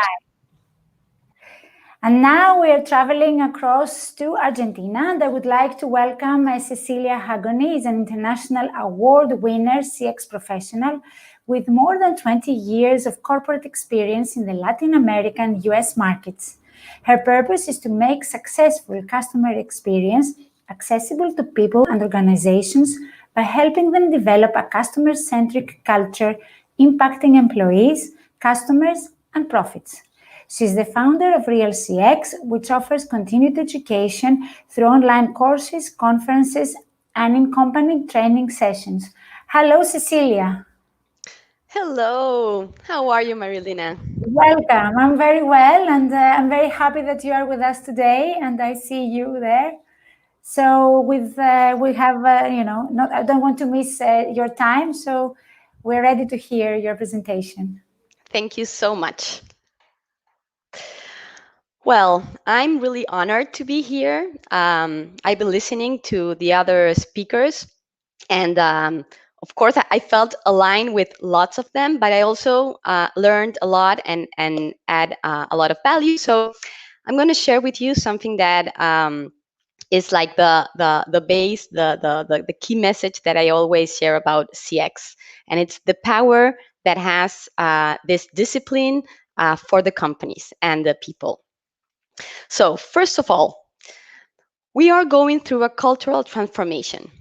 The customer changed, and I'm not talking about only this pandemic situation. It has really changed in the last years because of the internet. It has a lot of information that before it didn't have, right? The customer used to rely on the companies to get that information. Now, our customers, sometimes they know more about the product than the company itself or that the salespeople. So they have this huge amount of information that empowers them. And they also have a voice that before they didn't have. Right now, if you know that Kotler used to say that if a customer had a bad experience, he would share it with 9 to 10 people. Well, today, they could go to their Twitter account and they could share a bad experience with, 50,000 contacts. So it's really important to understand that customers are empowered, they know about it, they use it. They also really rely on other customers' comments to read the review that the product or the service has. For a customer right now, it's much more relevant and important than the message that the company can give to them. And this is also very important. I studied advertising. So for me, 25 years ago, the company wanted to give a message to customers. So customers would have an idea of that company, and that was it. They would go to the TV or a radio or a magazine, and they would put a message out there, right? So that was the only information. And customers didn't have all this power to make up their own mind. So nowadays, the customers are really different than before, and we need to adjust to that. They also, with all the digital transformation, they're not used to making any effort. And every day, this is more important. Customers really want things to be easy and simple. And if they don't find it in your company, they will go somewhere else. So we all pursue the same goal, right, as a result of any type of business, even if you're an entrepreneur, a small business, or a huge company, there's something that you need as a result of your business. And this is to make money.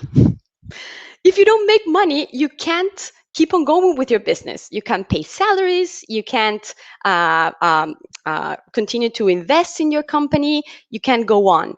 So I know this is kind of basic what I'm sharing, but at the end of the day, this is really important because sometimes we think about customer experience like some kind of thing that is separated from the fact that you need to make money. And it's exactly the same. It's like the two sides of a coin, right? If you don't make money, you can't go on. Of course, your company will have a purpose, right? Their own value, their differential proposition. Of course, the way you make money, it's unique for each company, but at the end of the day, you need to make money. And nowadays, the only way to make money is to have that customer choosing you instead of your competition, right? We need the customer. Some years ago, this wasn't quite the same, right? Some companies even thought that they would, I don't know, like own the company, the customer. The customer didn't have any other choice, and they said, okay, this customer, they need me. And right now, that almost doesn't exist. We need the customer much more than the customer need us, because we need them to come back and recommend us, because our own existence depends on this. So we all talk about CX today in this event, customer experience, and a lot of people define customer experience, but I like to say it again, because I think that one of the most I don't know, the weaknesses that sometimes when you implement a customer experience strategy is that some people don't really understand what customer experience is. And they confuse it sometimes with UX or customer service. Customer service is something reactive. When something goes wrong, the customer needs to contact us. It's like a safety net, right? We as a company need to respond and to help a customer that had a problem. It's totally reactive. And UX is to design applications based on customer feedback. It's a part of it, but it's not customer experience. So customer experience, it's about perception. It's what customers perceive every time they interact with the company. And this is something that's much more emotional than rational, right? It's how they feel, what they will remember, how we made them feel. And at this point, expectation has a lot to do with it, right? William Shakespeare said that expectation is at the heart of all heartache. Why? Because it all depends on what were you expecting. Perception is what you expected versus what ended up happening. So that gap between expectation and reality, that is what customer experience is all about. And there's a component to this whole thing that is the emotion, right? Because every time you have an interaction where there's an emotion that is present, even if it's a good emotion or a bad emotion, let's say, surprise or happiness or frustration or anxiety, the stronger the emotion, the more likely are you to remember that interaction. It's like the emotion is like the glue to your memory, right? This is very important to understand, because what we want to do is to provide the customers an experience that really makes them feel very good, and that there's an emotion attached to it, so they will remember it. Why you want this to happen? Because that brings up loyalty. Over time, when there's a feeling of trust that builds up between the customer and the company, you really end up being loyal to that company, right? And what impacts that perception? Because sometimes I believe that there's like a confusion between satisfaction and loyalty, right? You can be satisfied with a lot of companies at the same time.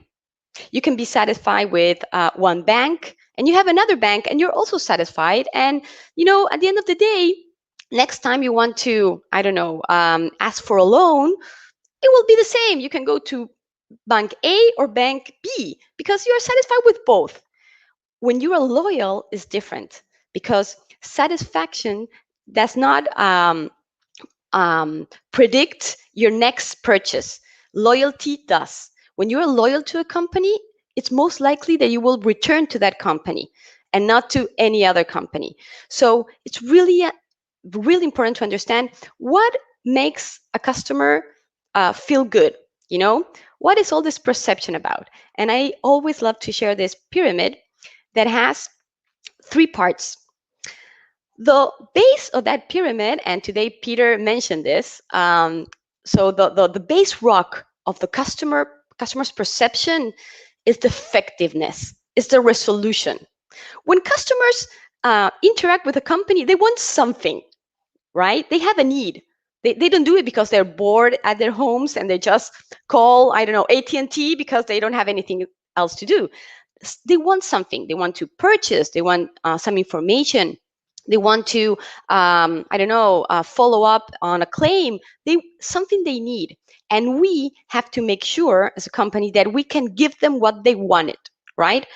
And this base, it's very important, because sometimes people confuse customer experience and they think it's all about the relationship, right? Oh no, the agent was so nice and empathetic. And we talked about our kids, and that's fine. But if you didn't provide the customer with what they wanted, it's not going to be a good experience. So processes here are your best friend, right? Processes are what makes the resolution possible for all customers. And this is not something that is the responsibility or relies upon one area, not at all. All these processes, everybody in the company had to be involved. So at the end of the day, the first line employee, that could be a salesperson, somebody that is responding to chat, somebody at the call center, they have to have those processes solid, simple, and in line to be able to provide the customer with that solution. So the middle of the pyramid has to do with effort, right? As I said before, we as customers, we don't want to make any effort. Even if you want something from a company, you interact and they give you the solution, but the solution, the resolution that they gave you was, required a lot of effort. Let's say, I don't know, I had a plane ticket, I returned it, and I want the money back. And I had to call 5 times. Instead of 2 weeks, it took, I don't know, 2 months. At the end of the day, I can say, yes, I got the money back. But it was painful. For me, it was irritated. So even if they gave me the solution, because it wasn't easy, for me, that ruined the experience. So we have to make sure that we give customers what they want. We make it easy for them and simple, right? And for that, we need to use technology. We need to use innovation. Really, technology helps at this step. And the point of the pyramid has to do with the emotions, with the personal emotional connection. That thing that happens between humans and that nobody can replace, right? And this has to do with behavior. And they talked a lot about culture today and alignment. And this has to do with how you can make that person feel really good. And you have to understand that not all people are the same, and that you have to understand who are you talking with. It's a human being. Something is happening. Really understand and make that connection. That personal emotional connection. I learned this from Zappos, that it's much more than empathy. Empathy is that you can say, okay, I understand what you're saying. Oh, what a pity. Another thing, it's personal emotional connection, is to say, I understand what you're saying.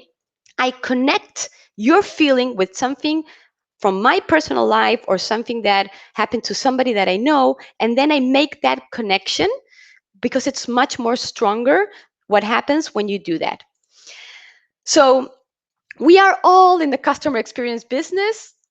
whether we know about it or not. Because if we rely on a customer coming back and repurchasing from our company instead of the competition, we are in the customer experience business. And this is a different way to understand the business. We usually learned from the day one, from school, from our parents, to manage a job, a business, making decisions, right? To manage a job is to make a series of decisions every day, and we usually make those decisions or base those decisions on what we think it's okay. Okay, my experience, I've been doing this for 10 years. I know how to do it. So I will rely on my own experience to make that decision about a process, about a policy, about whatever, right? About a website. Or what we used to do is to look at the market, at the competition. What is company B doing? What is company C doing? Okay, the market is doing this. I will do something similar. What the customer experience discipline proposes is that you should change the way you make decisions. If a customer that is really happy, it's a promoter, he comes back, he loves you, that type of customers are the reason why you are successful and that you can continue in business. You should really understand and learn what is that customer is so happy about or so satisfied, or why he's loyal, and be able to repeat that, understand that, learn from that, and make sure that everybody in the company knows about that. And the same happens with detractors or customers that didn't have a good experience. What happened along their journey? Where was the break? What happened? So why their expectation was so different from their reality, right? That gap, that is the perception. So this is, instead of making decisions from inside out, you make decisions from outside in, from listening to your customer and taking that perspective to make decisions. And this, I learned a lot from this book, that it's outside in. I always recommend it because for me, it's like amazing. At the end of the day, this is what it means to be a customer-centric culture, right? That is another term that everybody talks about. I want to be a customer-centric culture. Well, this is what it means, that every decision from every employee, it's made based on understanding and listening to your customer and really knowing what they like, what they don't like. And after you are really in sync with them, then you can go and do some innovations and provide and offer your customers things that they don't even know that they wanted. So in order to make this cultural transformation, because this is the way you think and you think about the business and you manage your business, you need to have, and they talked about it today, executive sponsorship, right? The number one person in your company, the owner, the CEO, has to be convinced that this is the way to go. And also understand that this will take you time. You know, changing, we as humans, we really don't like change. We resist change, and this really requires a change management process. So it takes time. And here, very briefly, I'd like to share which are the dimensions that this cultural transformation needs. And these are like different aspects of the same thing, which is to change your culture. So first, you have to define your purpose. And here I always like to talk about Simon Sinek's golden circle. You know, start with why. You know, if you are clear about what is your why, what is your purpose, every process, every behavior, every system will be aligned to that process. And at the end of the day, your employees will think, act, and communicate based on that purpose. So if you want to provide a specific type of experience, first of all, first things first, you have to be very clear of what your purpose is. This is something that should be genuine. You can't copy the purpose. You have to be inspired by it, because you need everybody in your company to really feel that this makes sense to them, that they are passionate about it, and that they will really align everything to that purpose, and that will make them happy, right? So second dimension, measure the perception. If you don't measure it, it doesn't exist. So here you can use NPS, of course, but there's lots of ways to measure what your customers are feeling. You can read the comments they leave at your social networks. That's free every morning. Every employee should go and see Facebook, Twitter, all the company pages, TikTok, whatever, and they should read what the customers are saying. You have valuable information. Of course, you can have NPS surveys. Of course, you can listen to call centers, and all the data that a business intelligence can provide you will all give you a lot of information, so you can really make decisions based on them. Understand your customers, right? And here again, expectation is the root of all heartache. You have to understand what your customers' journey is, what they go through, what their expectation is, and also take into consideration that we are all different. Maybe for some customers, a great experience, let's say at a restaurant, is to have a waitress that will chat with them, that will be super nice, and they will, establish a conversation. Like for me, that's a great experience with a waitress.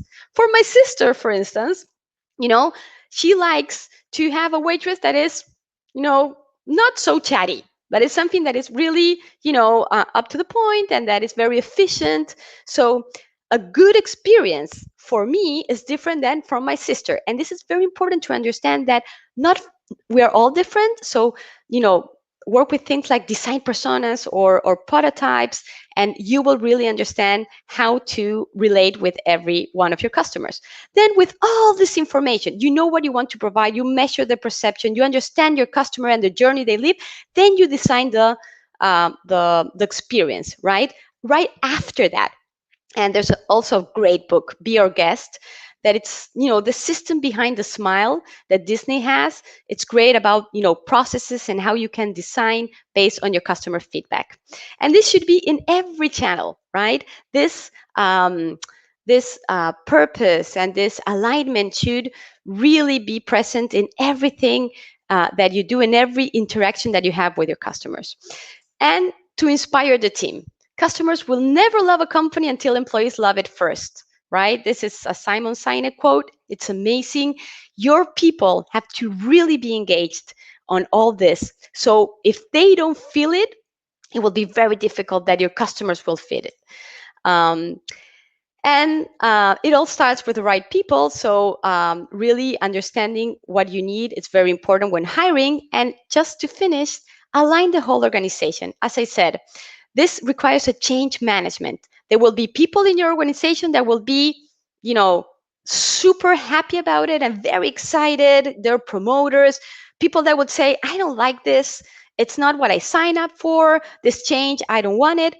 But there's a lot of people in the middle that you should work with them so they can feel it personally, what it means to really go after this purpose and interact with customers and have this amazing relationship with them. And then little by little, you will change the whole company, because this is something that everybody should be involved in the company. Like Zappos proposes, every employee spends 40 hours per year serving customers in the call centers. So they can, everybody, regardless of their hierarchy, they can listen to customers and be in touch with that. That's the key for customer-centric culture. And at the end, they may forget what you said, but they will never forget how you made them feel. And I think that this Maya Angelou quote really, really summarized what customer experience means to me. Thank you very much. Thank you, my dear Cecilia. Thank you for your passion. Thank you for your enthusiasm. Thank you for your pace and for your insights, definitely. We have one question and 1 minute. So the question is, purpose is all about having sense and making sense. And this should be evolving and never ending. It's not a process, it's a state of being. Don't you agree? Absolutely. Absolutely. And again, thank you for that. I believe that if it's not genuine, if it's not something that really inspires you to get up in the morning and to say, hey, this makes sense for me. I will go to the office, I don't know, 8 hours, right? And it should make sense to you. Because if not, it's really sad. That's why at the end of the day, if employees are inspired every day and they do something that they believe in and that makes sense, they will return to their homes happier. They will be better with their partner, with their kids. And at the end of the day, if more people are more happy and more enthusiastic, the community really gets better. So I think that customer experience, that's why I'm so passionate about it. Of course it impacts business. That's why I started with, we have to make money, and this really helps us make money. This is the best way to make money, to have customers return and recommend, so you can make a lot of money. That's covered, great. But the most important thing is that it makes sense to you and that it really inspires you and you do something good. So that's what I believe. You did inspire us, Cecilia. Thank you so much. Thank you for being here. Thank you for sharing your thoughts with us. And we will be in touch. Thank you. Thank you, Marilena. Great summit. Bye-bye. Okay, now from Argentina, back to Athens and to Isidoros Sideridis. He is the CEO of Pobuka. Pobuka is one of today's sponsors and helps you connect with your customers at any time, on any device, at any point in the customer journey. So Isidoros, welcome to CX Summit. Nice to see you. Hello, Marilena. Hello. I'm well. The day is going great, and we are after the middle of the day, and we are having a good time, I think, and great speeches and presentations. So the floor is yours. Thank you so much. First of all, I would like to say that Cecilia is coming from Argentina, and I've been several times in Buenos Aires because we have a subsidiary in Buenos Aires, and it's a wonderful country. It's the most beautiful country I have ever visited in the world. I mean, great. It's going to be a great trip if you go to Argentina. So first of all, hello to everybody. My name is Isidoros and I'm the CEO of Pobuka. I love technology and science, and I urge you to follow me at pobuka.com/Isidoros or LinkedIn and exchange some ideas from there. Pobuka is the customer experience company. We offer a go-to-market platform for B2C companies that helps them improve their customer experiences. Today, I'm going to talk about how we can leverage AI to improve customer experience and service in B2C companies. I will present for the first time our two brand new solutions, Pobuka Customer Voice and Pobuka Knowledge. AI will change our world and humanity in the next 50 years more than any other technology in the past. Our civilization will be split before and after AI. However, AI is not only a future technology. It's a here and now technology that can offer you a clear competitive advantage if you leverage it properly. In the next 5 years, you should expect two categories of AI functionality for your businesses. First, with natural language understanding, bots actually understand what your customers say in natural language, and they can also become a touch point for customer service to engage them or receive orders. Second, machine learning algorithms will analyze sales and marketing data and will suggest engagement actions per customer segment. Data collected in B2C businesses are so big that humans cannot process. Moreover, human biases many times prevent to realize patterns in data. Artificial intelligence will work as a restless assistant for sales and marketing executives that will help them to improve customer experience strategy and to detect happy or unsatisfied customers, fraud, etc. Both products that I'm going to present today have to do with NLU. And let's see now an example of how powerful are some of the AI engines that we use in Pobuka. Please take 10 seconds to read this text.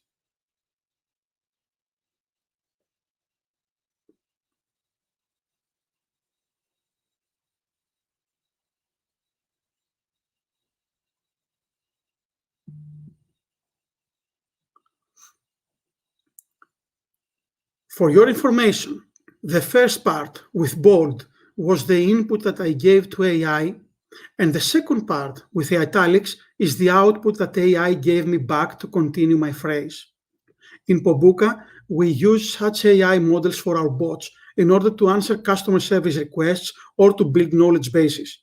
The reason I wanted to show you this example is to understand the maturity and the progress that AI has done in the last 2 years.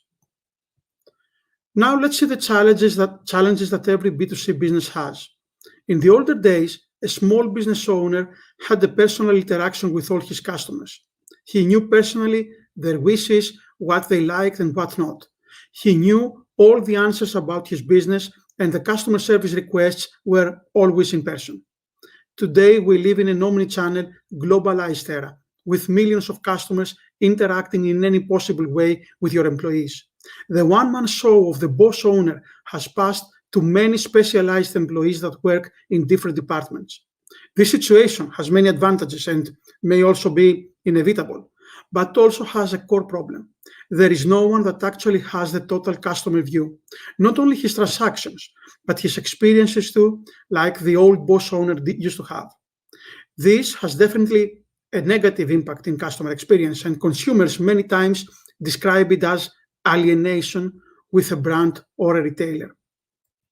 However, in every B2C business, customers constantly talk to your brand. They offer you omnichannel feedback, and the bad thing is that all this feedback is big, unstructured data. It's actually in natural language, and therefore, before AI, computer systems could not process it. Now with the AI, we can process all this dark data, as they are called. With dark data, we mean data that already exists, like voice recordings from our call centers, emails, chats, social media posts. However, no human can process all this info because of its volume, so until now, it was wasted. With Pobuka customer voice and Pobuka knowledge that we will see later on, you can access all this data and extract insights like a restless and replicated business owner could do in our example. Moreover, they work in English and Greek, while Spanish and Bulgarian are coming next. Let's start now with customer voice. This is an app for marketing in enterprise B2C companies that want to leverage what their customers say to improve customer experience.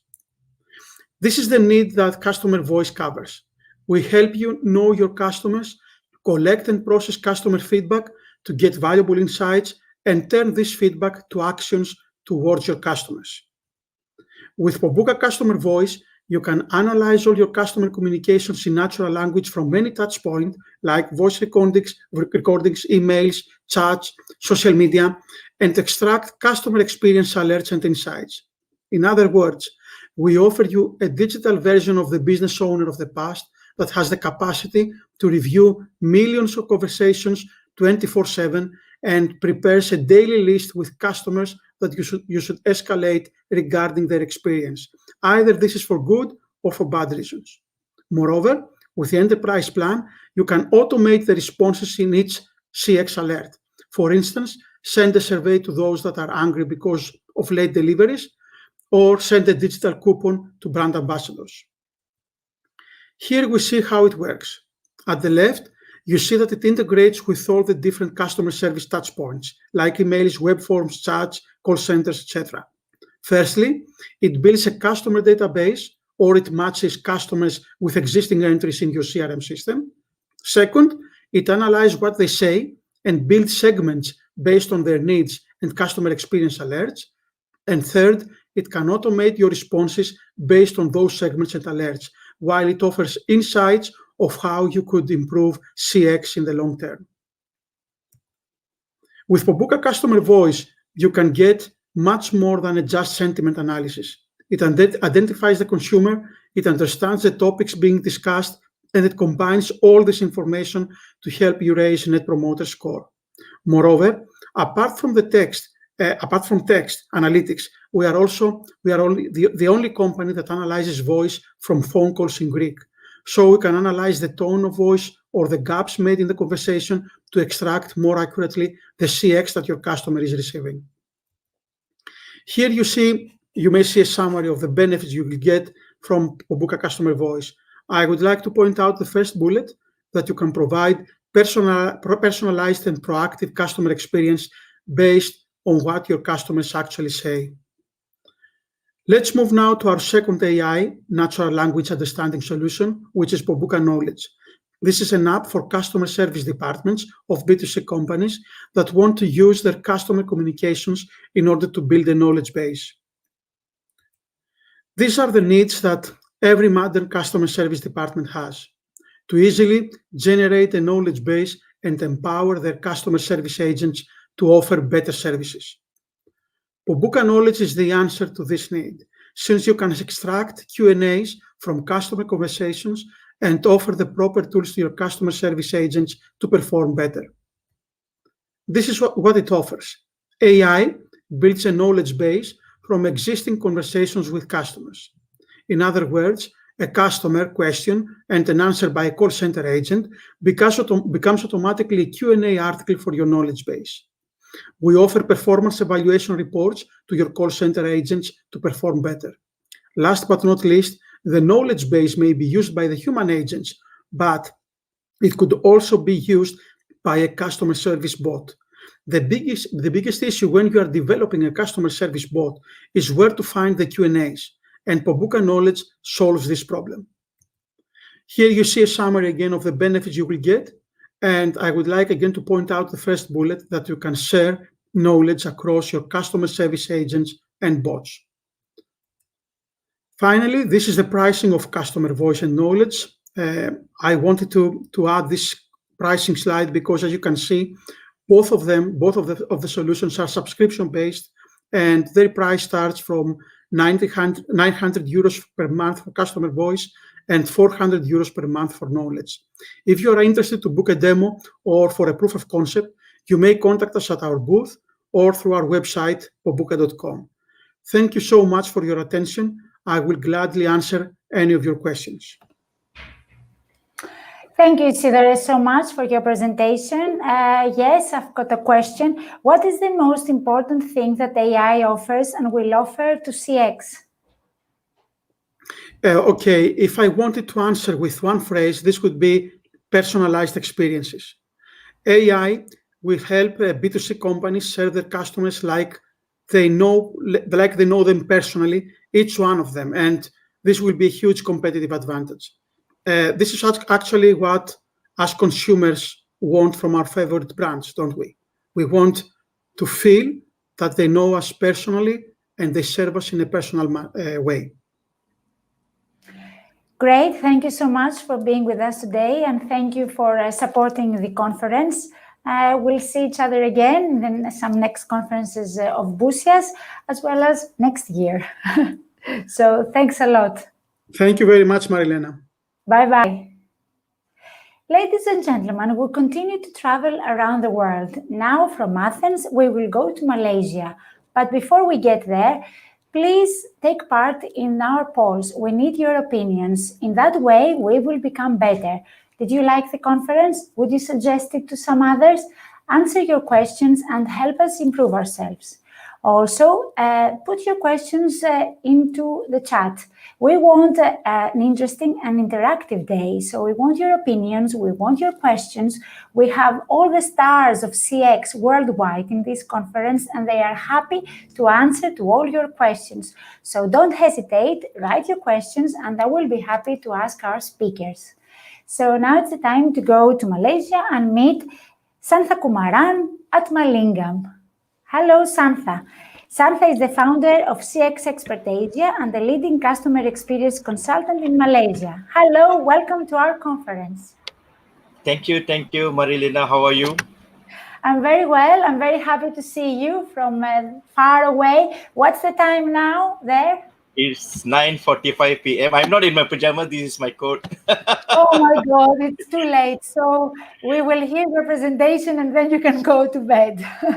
Okay, thank you. The floor is yours, Santha. Thank you. Okay, thank you.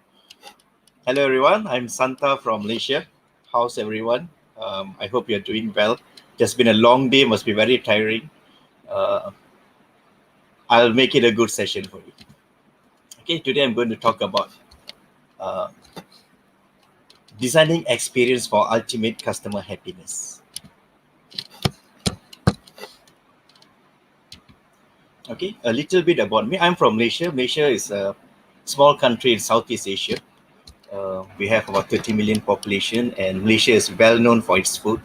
Any expatriate that's leaving the country will tell that they're going to miss our food. That's the key point in Malaysia. Okay, I've been the North American Customer Centricity Award judge last, and this year the World Customer Centricity Award. And also currently I'm judging the Emerging Leaders for CXPA's competition, and also an accredited customer experience specialist. At the moment, I'm the only accredited customer experience specialist in Malaysia. So from there, you know that we are slightly behind time in terms of customer experience. Customer experience is still a new subject in Southeast Asia. Experts are coming in, the banks, the telcos are starting their customer experience department and so on. But we are developing very well. Okay, let me share some of the work that I've done. If you can see this lady, you can see my mouse. A young lady. She's the co-founder of Gojek. Gojek is like Uber in Indonesia. I had an opportunity to present together with her in Brunei somewhere in 2018. We shared the same platform. She delivered keynote. I was one of the presenters. And the night before, I had the opportunity to ask her what's their success story. And she said they have like 3 million employees. That is 10% of Malaysian population. It's a huge company and they're doing very well. And she's only like 30, 31. So don't underestimate the younger generation. They're very dynamic. So she said their success story is they fail fast. They encourage their people to fail fast. I said, what do you mean by that? They have a wall of fame. They celebrate failures. They want their people to fail fast, learn, and grow. I said, okay, that is interesting. And it is ideally what we use in design thinking. When it's iterative, we want people to fail fast. I encourage my clients to fail fast, learn, get up, grow, and move forward. So let's go into the subject. If you have taken a flight, if you travel to Asia with low-cost carrier, I wouldn't want to mention the name. You would have seen very familiar water peel-off container. Your water will be given in this container. And once I had the opportunity to meet the CEO of in-flight caterers company.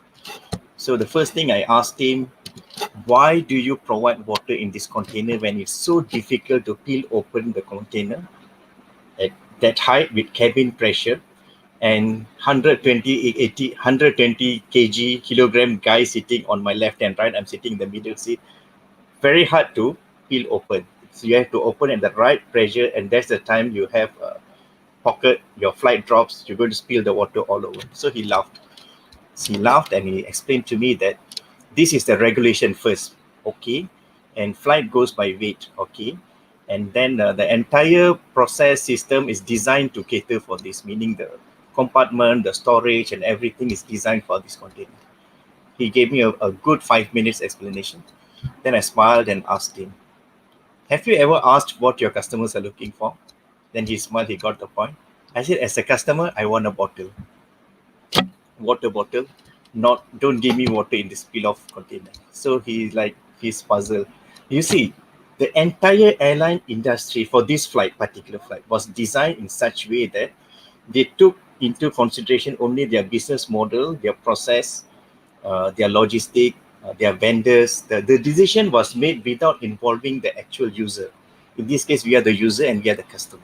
So I told him this is the gap in customer experience. And he's like, okay. So this is the gap in customer experience. So when we develop something, sometimes we think this is we are developing something in the best interest of our customers, but actual matter of fact, it's not. For instance, when your executives, your management team works on a design, internally driven design, normally this is how they design. This is how they design the longer route. And in their opinion, they think they are doing the best for their customer. But actually what customers are looking for is a shortcut, a better route. And what we do in customer experience is identify the gap. This gap, identify your customer's pain point, eliminate the gap, and create a new route for your customer. So this is ideally what we do in customer experience transformation. What customers want actually, what are they looking for? Let me share you the CX6 model. made popular by James Dawkins. We don't know who's James Dawkins. He's the guy. He's the #1 CX influencer in UK. The CX model says that what customers really looking for is something that is very easy, least friction, less steps, simple and efficient, fast, quicker to achieve their goal, efficient internal processes. Don't make, third is convenient. Don't make me wait. Don't make me to do things that you can do for me. Meaning if there's a form to fill out, you do it for me, don't ask me to do. This is what customers having in mind.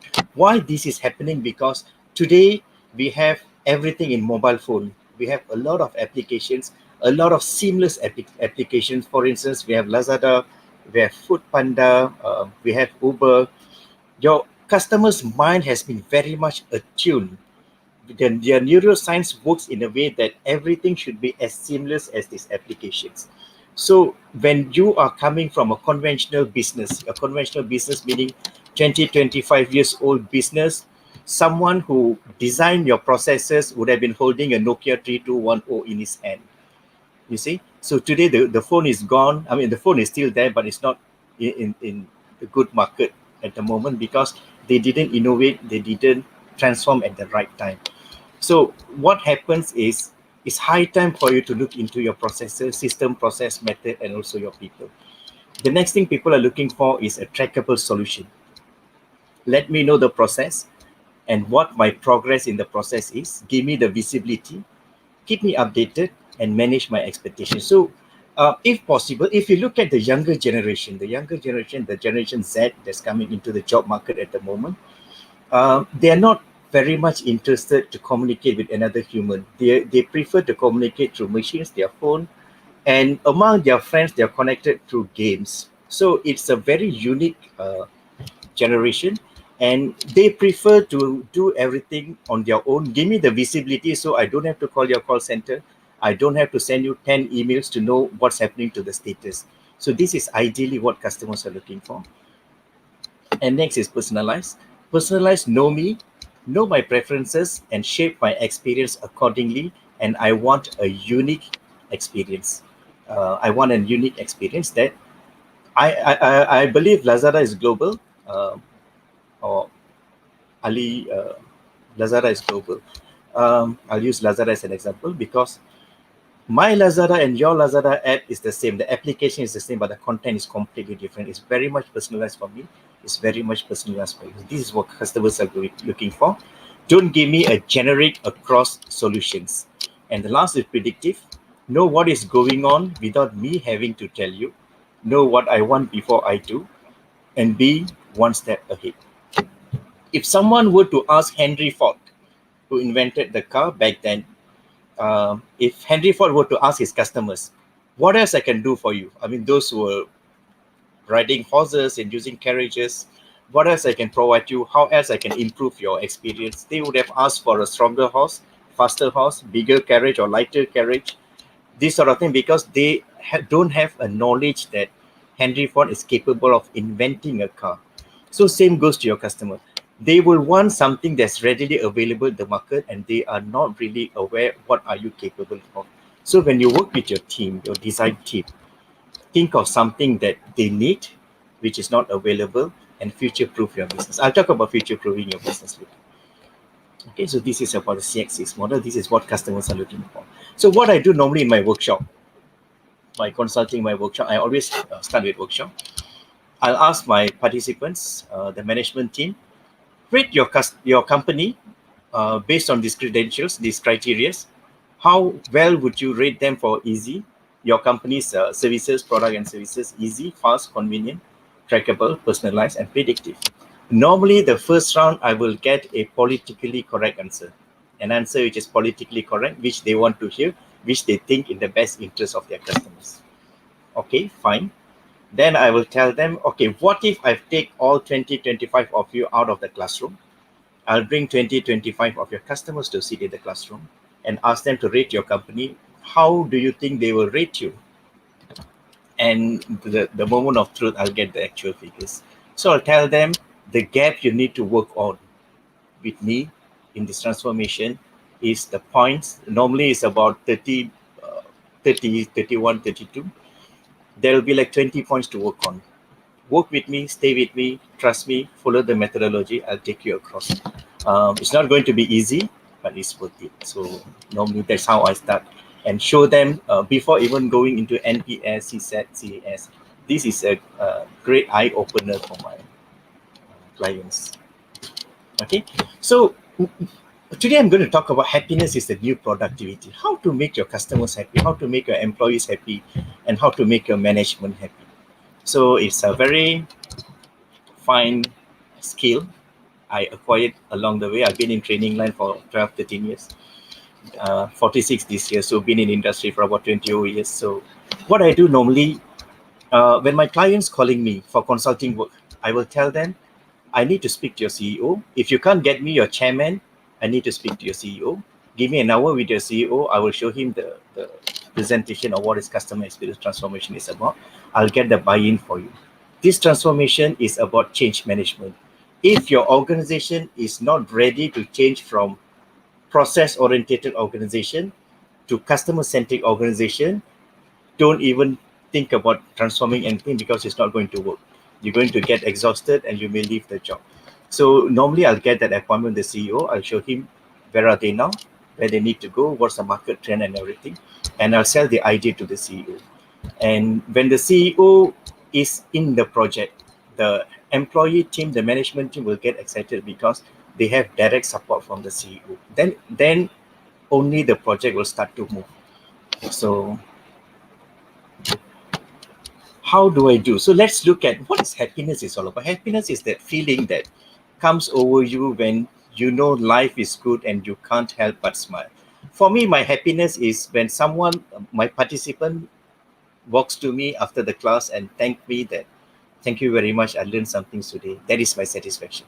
So every employee must have this satisfaction, must know that where their happiness lies. So I've done the journey map for young graduates for one of a global company based in, they had a presence in Malaysia. And their journey map was running flat, zero, no emotion, no attachment to the work. The young graduates clearly said that we are here only for the paycheck. And fair enough, after 12 months, I told the management, you have some serious problem, you have to work on it. They don't get what they want, their voice is unheard.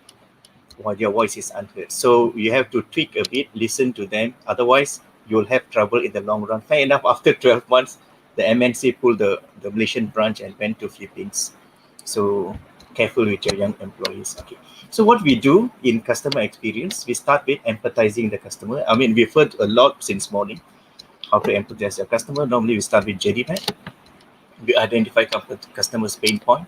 And journey map we do for multiple touch points, all their outlet, sales, physical. And in Malaysia, we are still hybrid, migrating from traditional to digital. So we do a lot of face-to-face workshops and so on. So it's much easier for me when they're together. So what we do, we identify your customers' pain points, your employees' pain points, and also the management's issues. So I'll get my participants, the 25 of the management team who's attending the transformation session. It will be like 6 months job. We start with identifying where are your customers' pain points, what are your customers' issues, what are the issues your customers facing with you. Then at the moment, we want to understand what are your employees' issues. Of course, they talk about paycheck, pay rise, and so many things. But just record it down. And we want to know what are your management issues. Then I will combine all these charts together. And normally, you will see a direct correlation between the employee's pain point and customer's pain point. Wherever the employees are having pain point, the customers will have pain point. So the moment they see that, they'll get it. Okay, this is it. So we do a lot of root cause analysis. We analyze what are the issues and everything, of the deep dive into their issues. Then we go into design thinking. Design, we come up with a lot of ideas, brainstorm a lot of ideas, and I always work with, let me show you, I always work with a lot of visual design, 3D model, Lego set and everything. So once the first round of design is done, I'll give them a break, 30 minutes break, go have tea or WhatsApp break and everything, come back to the workshop again. Then give that wow factor, what will make your customers happy? What will make your customers happy? So then they will start to brainstorm again, come up with new ideas. Okay, build that new ideas into the design. Then we go into pilot projects. So before we do that, we also will foolproof the design that we don't want to have. We do kokayaki. We don't want to have any problem later on. So a lot of studies, a lot of research. So we'll have an end-to-end board to run through all the ideas, what can go wrong, what can't go wrong. We come up with journey maps after journey maps, workshops, and also design. Normally after the design, what I'll do, I leave the design, don't disturb, leave it on the table, go back home. Somehow it works that you will get good ideas in your shower. Take a pen, take a notepad, go into your shower. When you shower, you'll get new ideas, new wisdom, write it down, tomorrow bring and incorporate in your design. And fair enough, they will get new ideas. Some will tell, I dreamt of this idea yesterday. And okay, that's good, interesting. Bring it in, and towards the end of the session, we'll bring the champions in, the C-levels, the CEOs in to the session, and they will do the pitching straight. Pitching, presenting the entire idea, they sell the idea. Somehow, I believe that design thinking works. Translating the ideas, you'll have blocks of ideas, translating the ideas into one bigger picture, put it in a drawing page. While they are working on the design, you will see new related ideas will come in. So work on the design, they will get a lot of new ideas while they are working. Why not do like this? Why not we do like this? Oh, this one cannot. So they will start to argue and all, but end of the day, you'll get a beautiful design. Design thinking never failed to impress me. Okay. So once the entire design is done, okay, leave your design, come out again. I will ask them to, okay, now let's design something new. Designing a customer journey map for your king. In Malaysia, we have a king. If your country you don't have a king, maybe your highest authority, your president or prime minister. Assuming a prime minister or president or your king going to walk in to your outlet tomorrow, your office to purchase your product and services, what's going to be different? I'll ask them what's going to be different, what's going to be special, and what's your approach going to be like. So for me, the real meaning of customer is king is designing the journey for your customers like as though they are the king. So they will come up with a new set of design, a special design to cater for the king. Then I will tell, minus the red carpet, minus your CEO opening the door for your king, incorporate the rest of it into your existing design, which they worked the day before.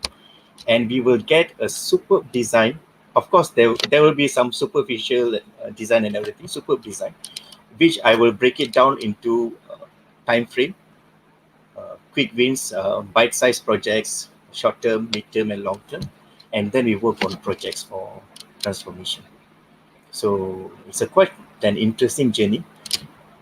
So let's see what Mahatma Gandhi has said about customer. A customer is the most important visitor on our premises.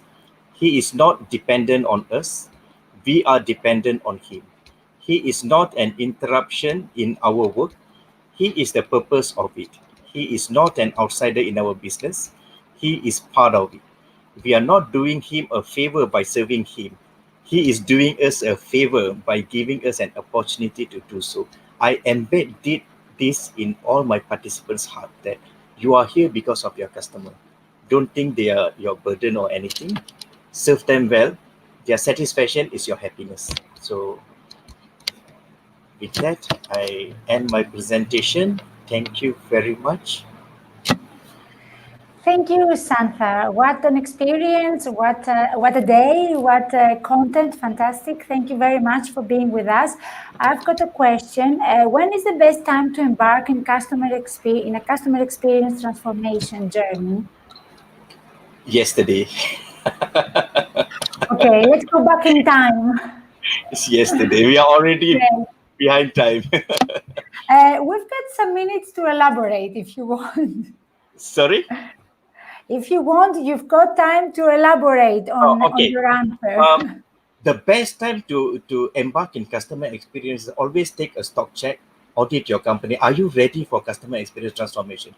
Because in my experience during consulting work, normally my clients will start at process level. They have a lot of broken links, a lot of inter-department broken silos. And also, most of the time, my clients, generally, I think across, people are not clear of who are their customers and which of their customers' problem are they solving. Okay, so you have to be very clear who are your customers, profile them well. When you profile them well, you will know what are their issues and which of their issues are you solving. So get that right. Once you get this right, you can't go wrong. So I always tell, work on that, and you have to incorporate, or you have to bring your customers a lot during the design stage, because we need to know, yes, we've done the entire design thinking, but we need to know whether is this what they're looking for, or we could be designing something else altogether. So I always encourage that. Okay. Great. Thank you very much, Santha. Thanks for being with us today. I Okay. know it's too late, and okay, we'll want to say good night to you. And Thank you, you will be Marilyn. able to see the rest of the conference during the weekend. So thanks a lot for Thank you that. very much. Okay, bye. And we will be in touch. Thank you. Okay, and we leave Malaysia and we go back to the US to meet Patricia Davidson. At this time, since we've got a few minutes, I would like to share with you again the information about our Hop-In platform. This conference will be on the platform for until Sunday morning, 9 o'clock in the morning. So you will be able to visit the platform, get in the Hop-In, and see and watch the presentations that you didn't have the opportunity to see, or go back and listen to them again.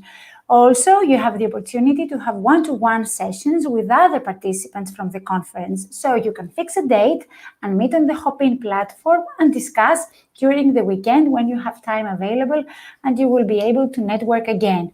So if Patricia is ready, I want to move to her. She has passion for innovation and continuous improvement methodologies. Throughout her career, the customer has been the center of her efforts and source of success. She believes in building strong teams as the backbone of sustainable growth in the digital area.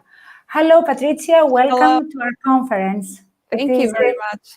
Great having you with us, and you've got the virtual stage is yours to have your presentation. Thank you very much. Thank you very much, Marilena. This is really a very exciting time for me. I've been listening to you guys since 4 a.m. in the morning, which is very exciting to wake up with CX. I have a passion for that. I hear the passion from you as well. And before I just start the presentation about metrics and concentrating on what metrics really mean to me, I wanted to share my approach. I discovered and fell in love with customer experience over 12 years ago in the halfway of my career, actually. And my practice was always, evolving over the years, and making mistakes you learn. And also, if you copy from one person, you're stealing. But if you copy from many, that's research. And that's how I really built my practice and my approach. This is the 3 simple but not easy steps: listen, analyze, and act. And I have been building this approach and testing this approach for many organizations in 2 different industries. In the first industry, I spent 20 years in telecom, and the last pretty much 10 years of my career was with customer experience. And in 2018, I was recruited, and I had the exciting opportunity to move to the medical technology area. So when I was hired in 2018, and my first approach was to build from scratch the customer experience in implementing the CX practice for the diagnostics of infectious diseases. Nothing prepared me to, in the future, I was like, well, in 2.5 years, I will be serving the customers that I have to serve patients in a pandemic. And it's been like a roller coaster, but I really put all these those concepts into pretty much the fire. So it was very, very rewarding. Culturally, talking about the culture and customer experience, this you all saw that the doctors, nurses, and the hospitals were the heroes. So we started introducing the hero maker concept. So people in the factory, people in marketing, the sales, everybody in the organization felt like they were really part of this overall hero. After all, every Batman needs an Alfred. So I want to introduce you first, the basics. And how is that defined? And is quantify the quality of experiences and their link to organizations' overall metrics. So very simple. I grasped this information from Forrester, which I thought it was really good. I always share this very simple statement. However, it's very loaded for me. It's just like the quality of experience. What is quality? What is experience? And then the link to the organization's overall metrics. So we were talking the outside in, and my topic is outside in. And we've been talking about outside in at all, but the inside out all together really make a difference. So the 4 main pillars that I can really talk to you about building this measurement, the basics, is like having a voice of the customer program, measuring the performance from the customer perspective, and then help us to calibrate the insights, the operationals, and the actions that we are taking. So that is really going to help us to identify what is the link to the business metrics, because at the end of the day, we are a business and we need to deliver to our stakeholders, but it cannot be possible without the customers. So this ecosystem, if everything, we try to help the organization understand these dynamics, this homeostasis of wellness, the happiness from all the places, this would be really, we would be in a good shape. And these 3 areas, really at the end of the day, if your organization is not feeling accountable and is not sustainable, is not repeatable, they don't feel the passion every day, as you, Cecilia was saying, when you wake up every morning, you want to do this. It doesn't matter if it's 4 a.m. in the morning, you do it because you have the passion, you're going to be doing much, much better. So the way that I just break this down, and I'm an engineer, so I like to think about 1 zeros and processes, and that's the way that things work for me in my head. However, over the time and working with customer experience, I realized that customer experience is an art, but it's a science as well. So it's really good. And when we talk about art and science, right brain, left brain, we definitely starts with the interaction. Something happens. What are the thousands and thousands of interactions that we have to go through every day with our customers, when they call us, when they contact us, when they are interacting with our products? If our machines are working, our machines are not working, do I have the results that I need? So there's so many questions that these customers are having, especially in settings that you really need to deliver and deliver well, because there's a life behind that. So those interactions help us to realize, okay, what are the most important interactions? Because not everything is, we cannot be 100% in everything good and 100%, in just deliver good in everything. So, but what are the most important interactions that we have with our customers have with us? So we did a deep study, and we came up with 41 moments of truth. I socialized that with the teams, and now it's very rewarding to go to meetings when they talk about moments of truth and what are each organization's key moments of truth that they're delivering on, and they talk about the measurements of success. So the perceptions, that's how we can start building, that interaction, what expectations they have. And then what outcomes? Are they going to buy more from us? Are they going to tell everybody how great we are? And they're going to continue expanding to other products. So just to go a little bit more, I'm just trying to be a little bit theoretical, but then I promise I'm going to do some practice experience with you. So this is my framework. It's like the interactions, the perceptions, the outcomes. It's just a view in which every time that I'm going to start a new project with somebody, I started to question what are the interactions that we are going to work after. And then not only the interactions, but the segments. We really need to know who we are serving. What are their wants and needs, expectations? And then what are the right perceptions? So we can really ask the customers, or even if it's a voice of the customer, a quantitative, an in-depth conversation, qualitative, or an observation. So we always have to be like understanding what are the real drivers of these customers, what are the jobs to be done. And yeah, design thinking helps you amazingly, because that's when you can start really delivering where it's the most important interaction. And finally, the outcomes. If I do right, I'm going to get more business with you, or you're going to stay longer with me.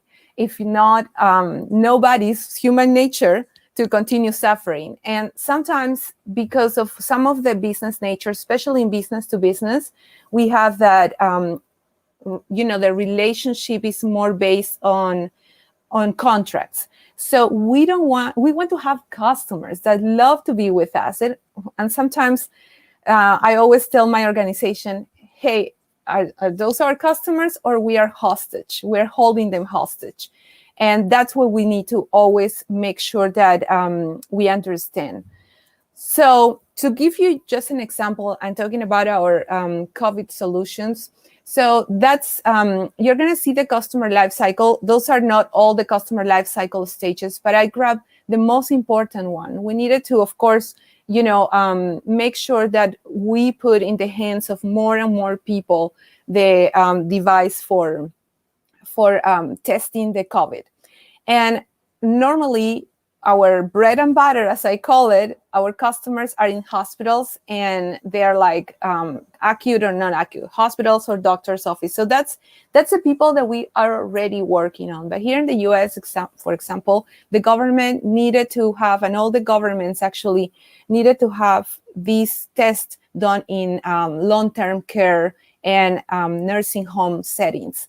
And not only for the residents, but also they had to do that all the time for the employees.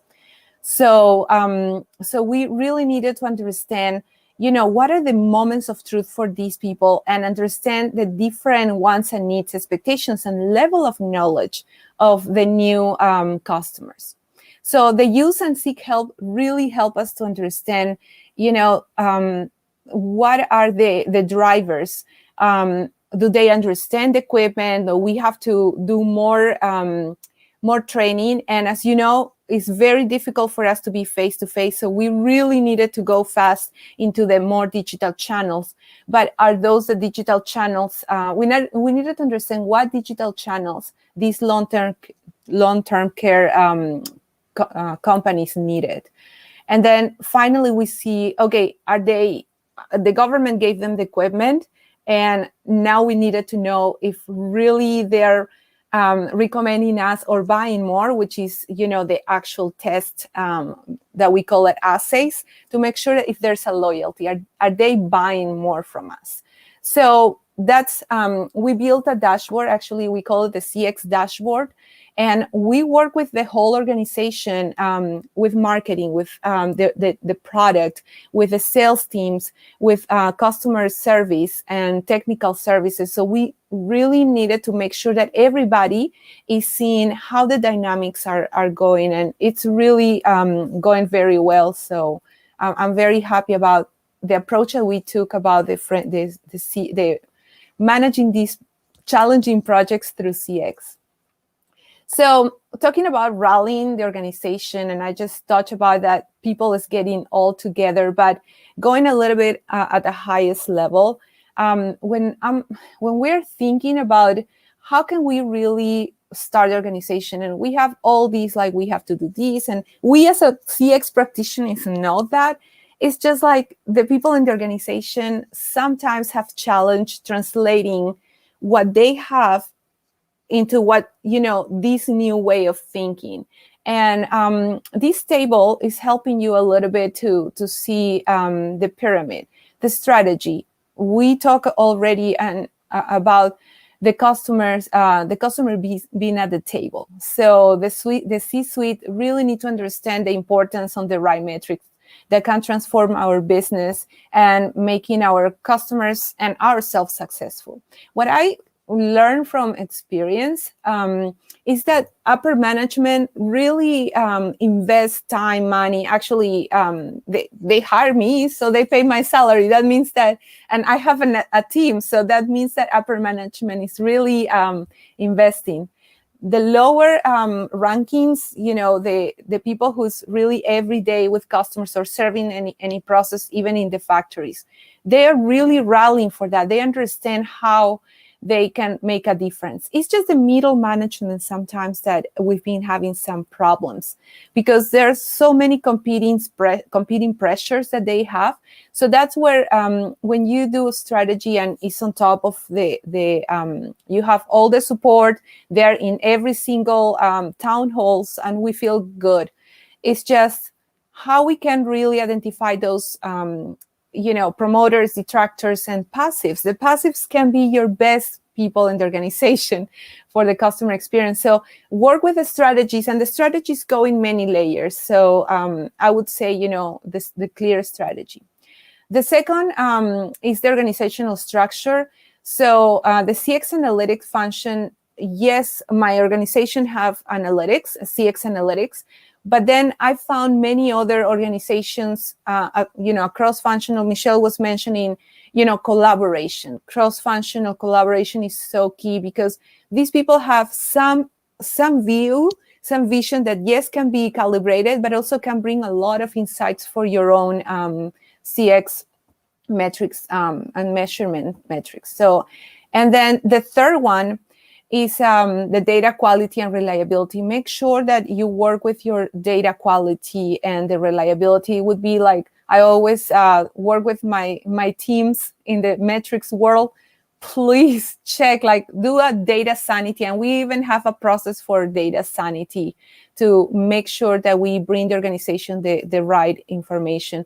And also, what is happening, because I mentioned before that there's other organizations doing metrics, you need to harmonize and calibrate at what point and when, or what kind of a snapshots you want to take from data, so you don't run the risk to show different results from different organizations to the same people. And finally, invest in technology. So yes, you can start with Excel, and you always can start from simple. However, showing these kind of results and support is going to really help your organization to do the investments, not only for data drilling and data insights, to have your give your purple guys, teams, the tools that they need. And also the visualization is very important, how easy and simple you can really present. And that's really a challenge. And, I call it the CX data scientist, when you can tell a story behind that data in a very compelling and easy way. Very difficult, but not impossible. So, how to create these and launch these measurements? As I always like to start, very simple, very tangible. And the first thing is don't boil the ocean. How can you eat this elephant in in little chunks? You can eat an elephant, but in a little chunks. So I don't need elephant, just in case. But, start with a segment. What are these segments? The people that I was mentioning before, the long-term care, new customers for us. We all are understanding their wants, needs. The way that we spoke, we had to calibrate the way that our technical services were even responding to these new types of customers. And then what journey? So is the journey to buy?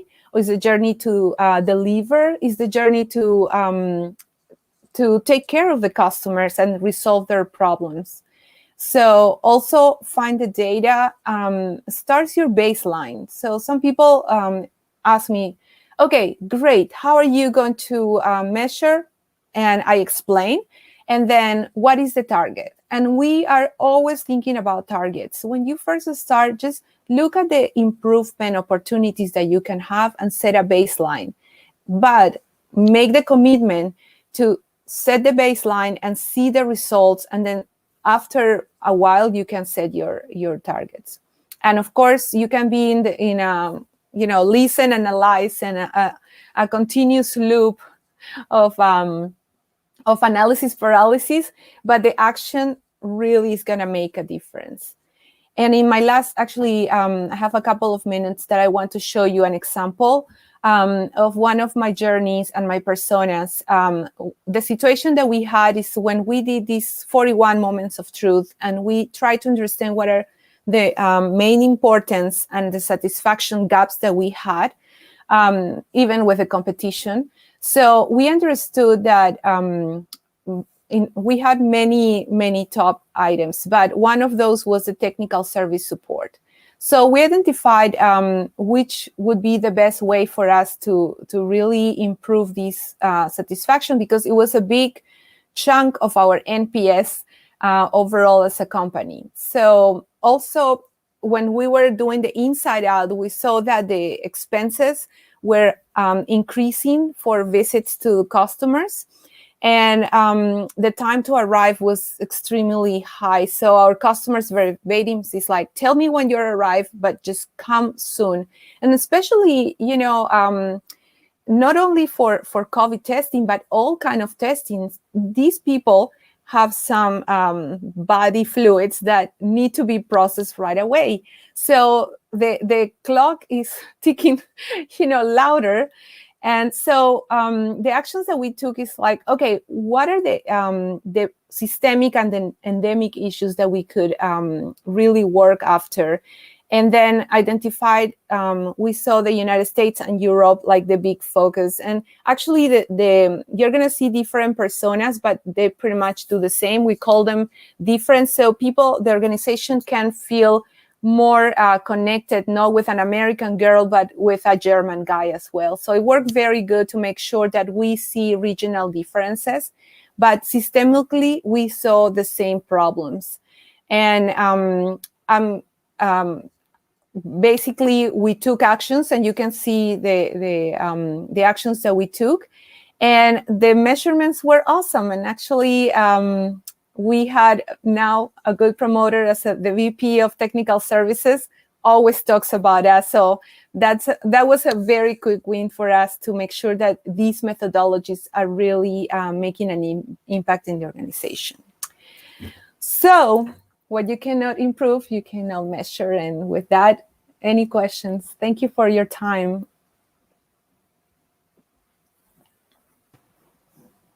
Thank you, Patricia. Thank you for your compact presentation. Lots of information, metrics, numbers, KPIs, very interesting. Unless we measure, we don't know what we have done. So it's crucial. So that leads me to my question. Why did you choose the CX measurement topic for your presentation? So I find it very tangible and easy to communicate, and it's the best way to really rally the organization around. So when we first started to launch this customer experience program in the organization, we normally tend to do this marketing and soft, awards and presentations, but it was not really taking the traction that we needed. So when we started delivering to what their needs were, and they were like pressure for results, that's when I saw the traction, and the eyes were like finally shining with customer experience. And that happens to me because I'm very like, okay, great idea, just how can we implement it? I'm very actionable oriented. Okay, we've got one more question for you coming from Peter Dorrington. He says, no customer can be considered as loyal unless they have been offered a viable alternative they declined. Loyal does not always mean happy. Do we need segments anymore? In the future, if we designed effective interactions, micro experiences, accessed through an approachable interface with scalable AI, do away with them? Too long question, Peter. This is tricky. The AI would do journey orchestration, selecting from the most suitable pre-buy interactions to deliver hyper-personalized one-to-one journeys. Let's go through it again because it was long and tricky, huh? Peter, after 8 hours of conference, yeah, wow. You know. Pre-built journeys. Oh, yeah. Okay.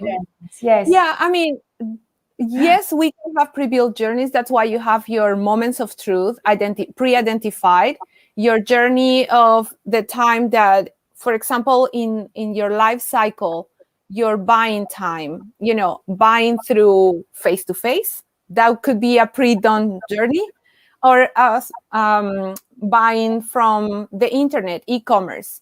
So, or what is the connection between when the customer is first aware, your marketing, all the way to conversion into a sales qualified lead. So there's so many journeys that you can really set up. And yes, I believe that with the data and AI, you definitely can set up baselines that is, I always see the personas like a bell curve. So in the middle, you have the majority of your customers. So that's where you go after, and build something pre-made. Yeah. We've got one more question for you from Anna Karadimitriou. Thanks, Patricia. Great presentation and a lot of great work. Regarding measurement, what is the ratio of quality, quantitative approaches that you're using? Yeah, great question. I have my baseline relational quantitative, so I can bring the organization the confidence that we are statistically significant of our assessments. Then we have another qualitative layer, quantitative actually, which is the transactional, and we really view the main interactions in a ongoing basis. However, when we are starting to build the journeys, we have to validate or invalidate our assumptions. The VOC quantitative gives you an assumption. So we just go back to actual customers, and we constantly are doing some quantitative and observations, especially in my last job with telecom, I was always improving, but now with this new job, we're designing. So we really need to do a lot of quantitative studies. So it's pretty much, I would say, quantitative, I would say it's, a good 60% and 40% is qualitative. Yeah. Okay, thank you for the questions. Thank you, Patricia, for your presentation and for being with us today. We will be in touch, and thanks. Thank you very much. Bye-bye. We fly back to Athens and we go to Tassos Vidalakis. For the next 5 minutes, he will explain how to build a business case for implementing a CX solution and what are the key departments to focus.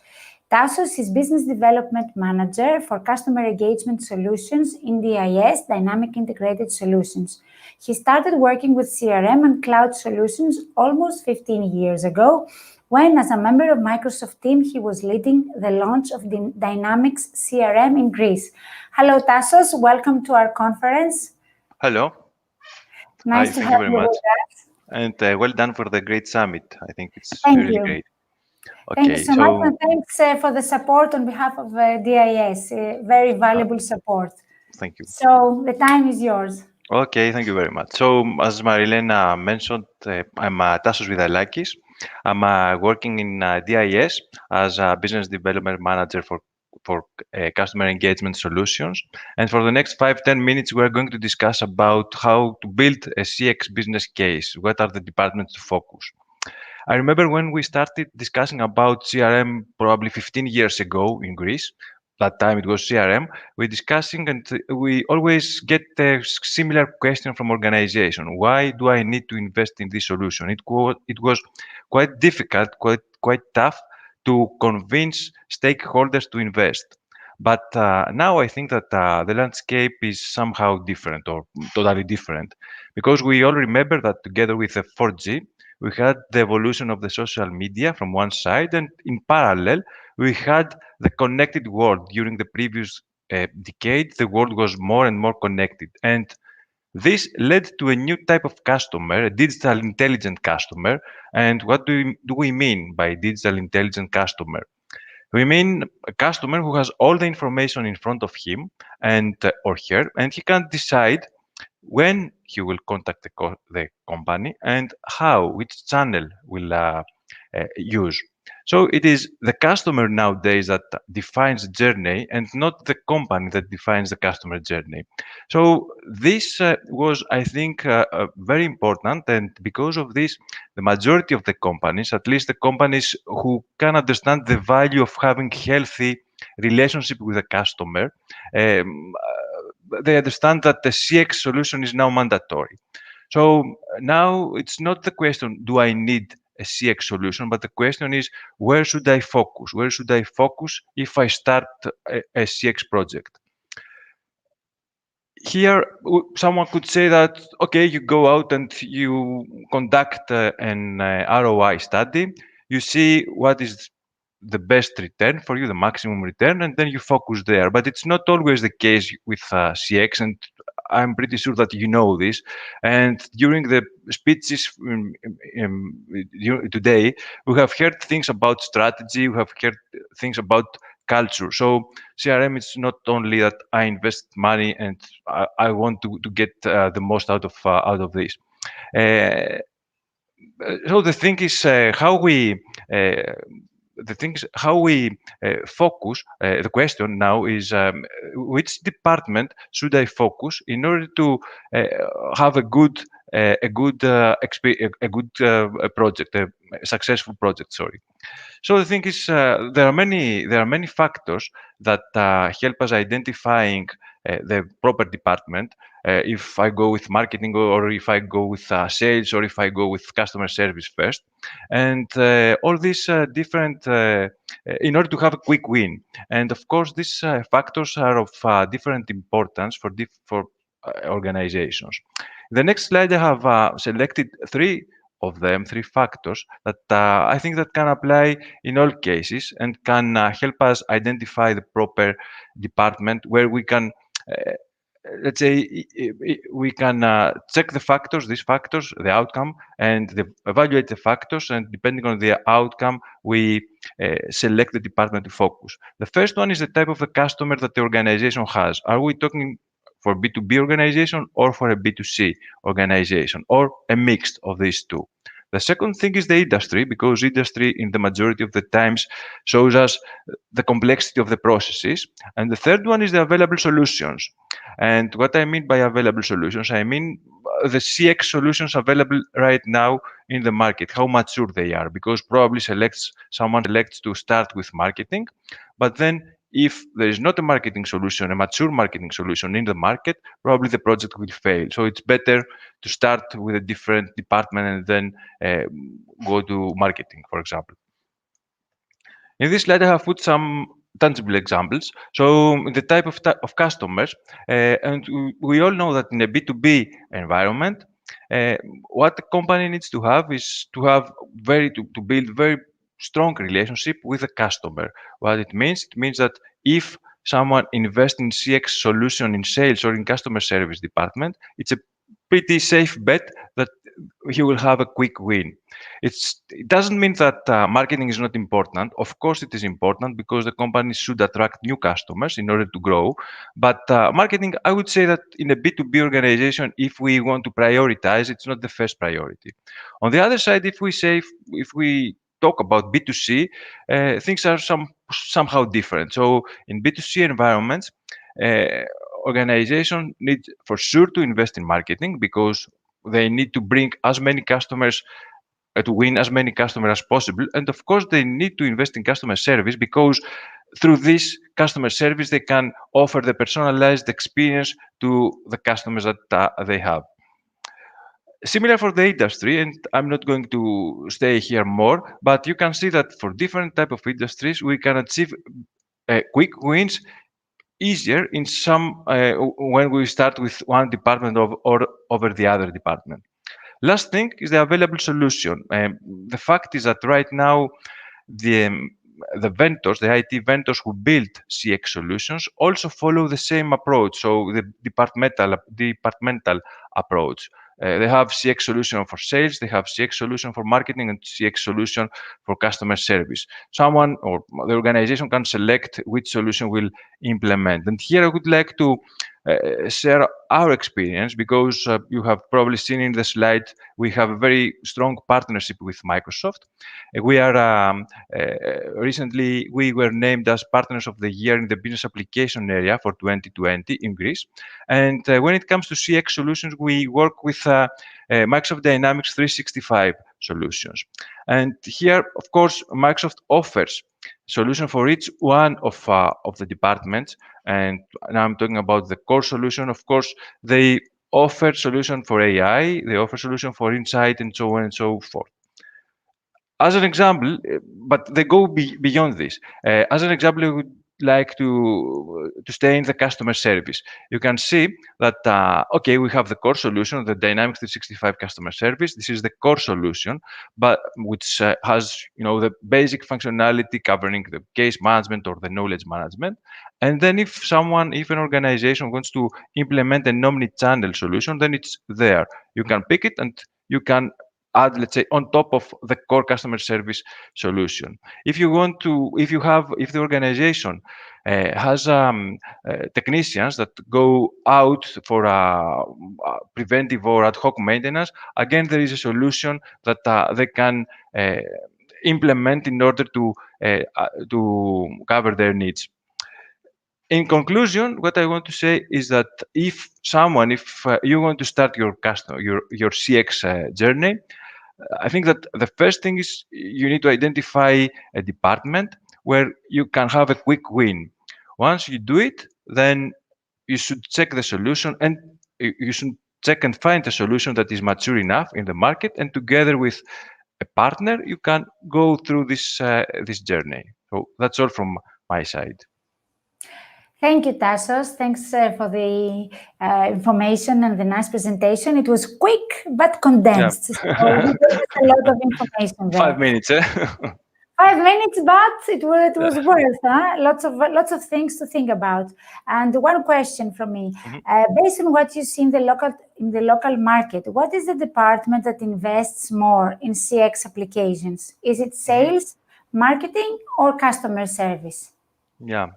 Okay, I think that, first of all, I think that overall, the investment in, at least now I'm talking for Greece, the investment in CX solution is higher than ever before. And this is something that shows the maturity of the market. And also, I think that organizations that have already or are investing in CX solutions will have an advantage over the other organization in a couple of years from now. This is the first thing. Now, when it comes to our experience, we see that there are many organizations that have invested in CX some years ago, and now what they want to do is to upgrade the solution. So they want to move to the latest solutions available. And this demonstrates two things for me. The first thing is that they have understood the value of such solution, of CX solution. And the second one is that they want to move in order to get the new features and, of course, the benefits that the cloud technology brings to CX. Now, if we want to say something about departments, I think that it is the customer service, the department that gets the most, let's say, investment. The reason, I think that the reason is the COVID effect, because nowadays everybody calls customer service of an organization in order to ask something. So it seems that there is room for improvement in this area. And another thing which is important regarding customer service has to do with the value that the organization gets in a very quick period of time. So imagine that in DIS, we have, let's say, developed a blueprint, and we can cover some core processes of customer service, the core process of customer service, on top of Dynamics CRM, of course, on top of Dynamics customer service, in a couple of, let's say, less than 1 month, and this is important also. Great. Thank you, Tasso, very much for having Thank you very much. here with us today. Thank you. Have a great day. And we are getting now, we are at 10 minutes to 5. We've got ahead of us the third break and then the last part of our conference. So 20 minutes for the final break. Get your coffees, get your energy back, and I will see you in 20 minutes. Visit the booths. The sponsors are waiting for you, and you can visit their booths and chat with them and get into contests and other experiences. See you in 20 minutes.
There is a place where you can communicate 24 hours a day, no matter where you are. You can ask anything you want in 16 languages, and there is always someone that will help. You have the technology of the world at your fingertips. We hear your voice. We read your messages. Your vision is our future. The future is here. Experience total freedom and unlimited support.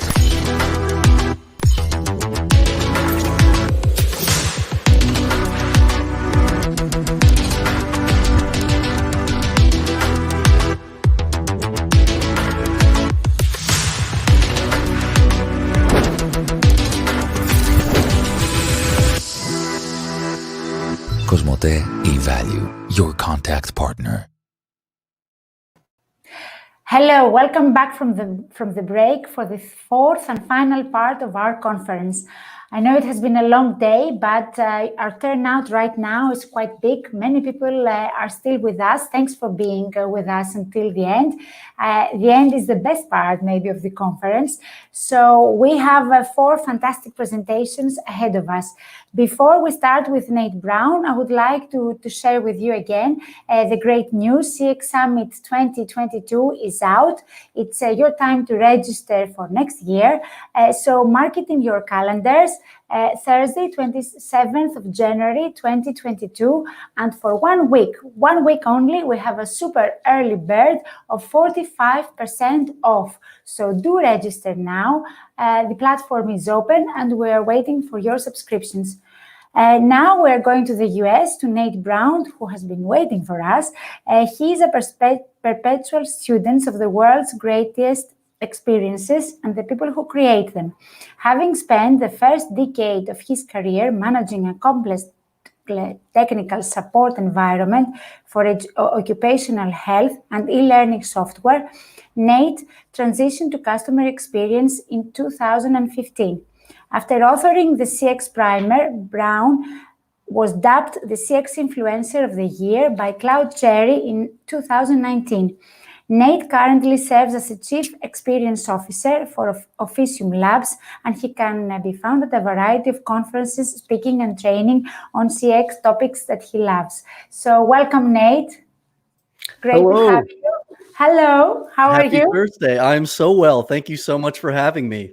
Oh, thanks for being here. You look lovely with your costume and your hat, supermodel. So the floor is yours.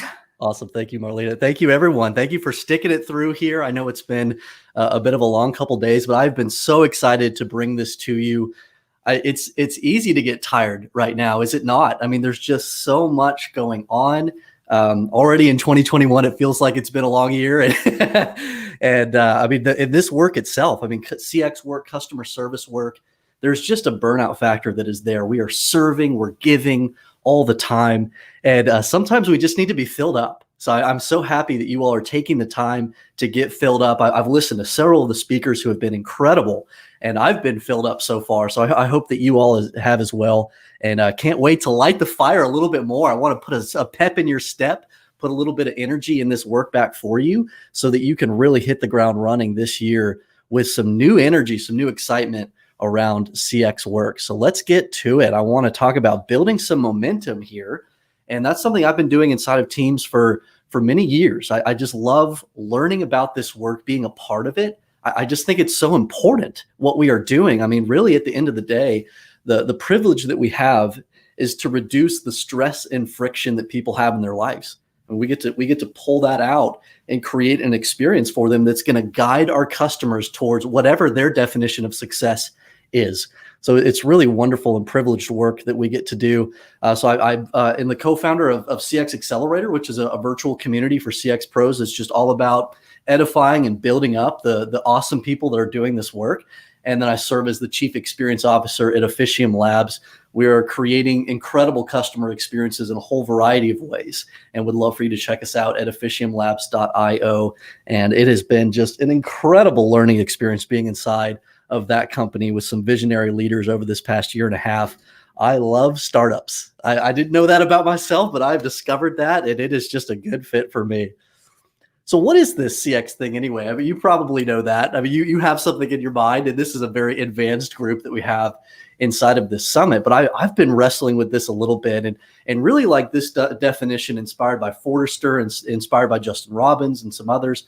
But it's the sum of all these parts, all these aspects of this relationship, ultimately forming the perception that a customer has towards our brand.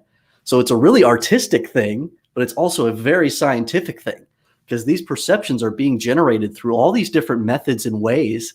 But ultimately what we are trying to not manipulate, but what we're trying to enhance is people's feelings that they have about us, inspiring them for loyalty, inspiring them to talk about us in a positive way to the people that they care about in their lives. So how are we going to do that? How do we get some momentum in this area? And there's been some great presentations about the ROI of CX. I had some material on that. I cut it out, and I just want to summarize. I mean, we know that it's the right thing to do for the company financially. This is how we grow the business, is by earning the right through doing a great job with our existing customers. That's how we sell. But the other part of this is also the right thing to do for people. I mean, again, it's reducing that stress and friction and just enhancing people's lives. And when that's at the core of our CX design, when that's at the core of our brand promise, people are going to feel that. People are going to respond well to that. There's a huge trend going on inside of CX right now, and I've been calling it mission-driven CX. People are gravitating to brands that are authentic, that are taking a bold stance in terms of who they are as an organization and who they're setting out to serve. No more of the wishy-washy hodgepodge of, we do everything for everyone, and here's this fancy website copy that I put over here. Now we're actually going to do this. Because people are going to sniff that out really quickly. They want you to be able to deliver on that brand promise, and they want to see a compelling brand promise that speaks to them as an individual. So it's just awesome, the work that we're getting to do. And it's this collision. It is the right thing to do for the business financially from an ROI perspective. It's the right thing to do for people. It's the right thing to do. So let's do it. So how do we build some of this momentum? And I've got a pretty limited time here. So I'm going to focus on 3 key areas that have really helped me, and the teams that I've served have really helped us to develop some momentum in this area of CX. And one is the gift of the employee experience. One is the CX Change Coalition. And another is the tools that help, not hinder. So let's look at the gift of the employee experience. Look, the gift of EX, and the best person on this subject in the world is Denise Leon. And her quote, "Your employees can and will only deliver experiences to customers that they experience themselves." This is so true. You cannot work on CX over here in a vacuum until you have paved the way for your employees to be able to experience that themselves. They have to have that experience inside of them that they can then deliver to your customers. It's a very shallow and empty pursuit if you haven't done that work over here in the EX side to try and create it over here for your customers. And I did learn this the hard way. It was my first go in a CX role. And I had created this really fun and exciting voice of customer system, and was getting everybody in it. And I came around with a hot dog cart, was giving people hot dogs and giving them these little voice of customer buttons. And then an employee came back and said, "Well, that's great. I love that we're doing this for our customers. Where's my button? What are you doing for me?" And just the wash of realization of, we have done nothing to demonstrate that we value the voice of our own employees. And that core message there of, you do it for your people first. You design it for them first. Then you design it for your customers, and let your employees be a part of that design. I have incorporated that and have tried to in every single thing that I've done since then. And there's an amazing metaphor here. And Denise ushered me towards this, and Jeff Toyster helped me to round it out a little bit. But there's this idea of building a customer-centric culture. It's really hard to do. When we talk about CX momentum, the culture inside of the organization is going to make or break that. You can't do this artificially. So your people have to want it and care about it. So how do we do that? Well, it starts with the gate. It starts with you attracting the right people in and recruiting the right people that can represent your company as a true ambassador, that represent the actual behaviors and mentalities that you identify in the culture you're looking to build. And if you don't know what those behaviors and mentalities are, then the gate doesn't exist for you. It's time to form the gate. And what does the key look like? What does the key to the gate mean for somebody to come in and really represent this organization? It starts there. But then you've got your entire existing employee population. And we as people tend to sit on the fence. I tend to sit on the fence. It's human nature that we are generally resistant to change. And CX change is no exception. We're all sitting back and saying, prove it. Why does this matter to me? Why should I change my behaviors towards my customer? I'm fine. It's everybody else that has the problem. And you cannot move the needle. You can't build momentum in the area of CX when you have an organization of fence sitters.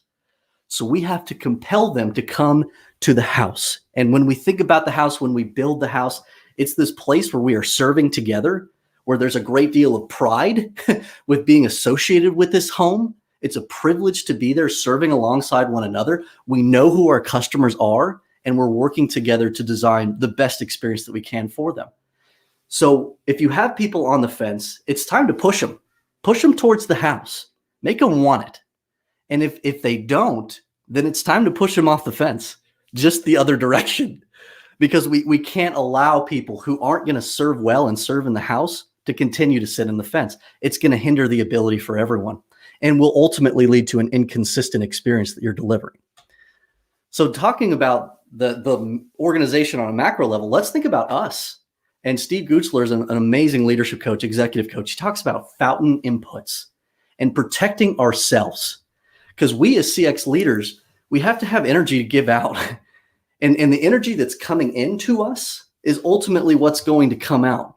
So if we're allowing a whole bunch of negative inputs into us, the fountain that's flowing out is going to be poor. It's going to be dry, or it's going to be water that we don't want to give. But when we fill ourselves up with really good positive things like this conference, like great books that we read, I've been trying to read every morning for at least 15 minutes just to get my frame of mind right, to have one good positive fountain input. It gives me so much more that day for me to give to my people, to my customers. With this high burnout work of just serving, you got to protect yourself and have really good fountain inputs coming into you. Then you get to set the stage for your team.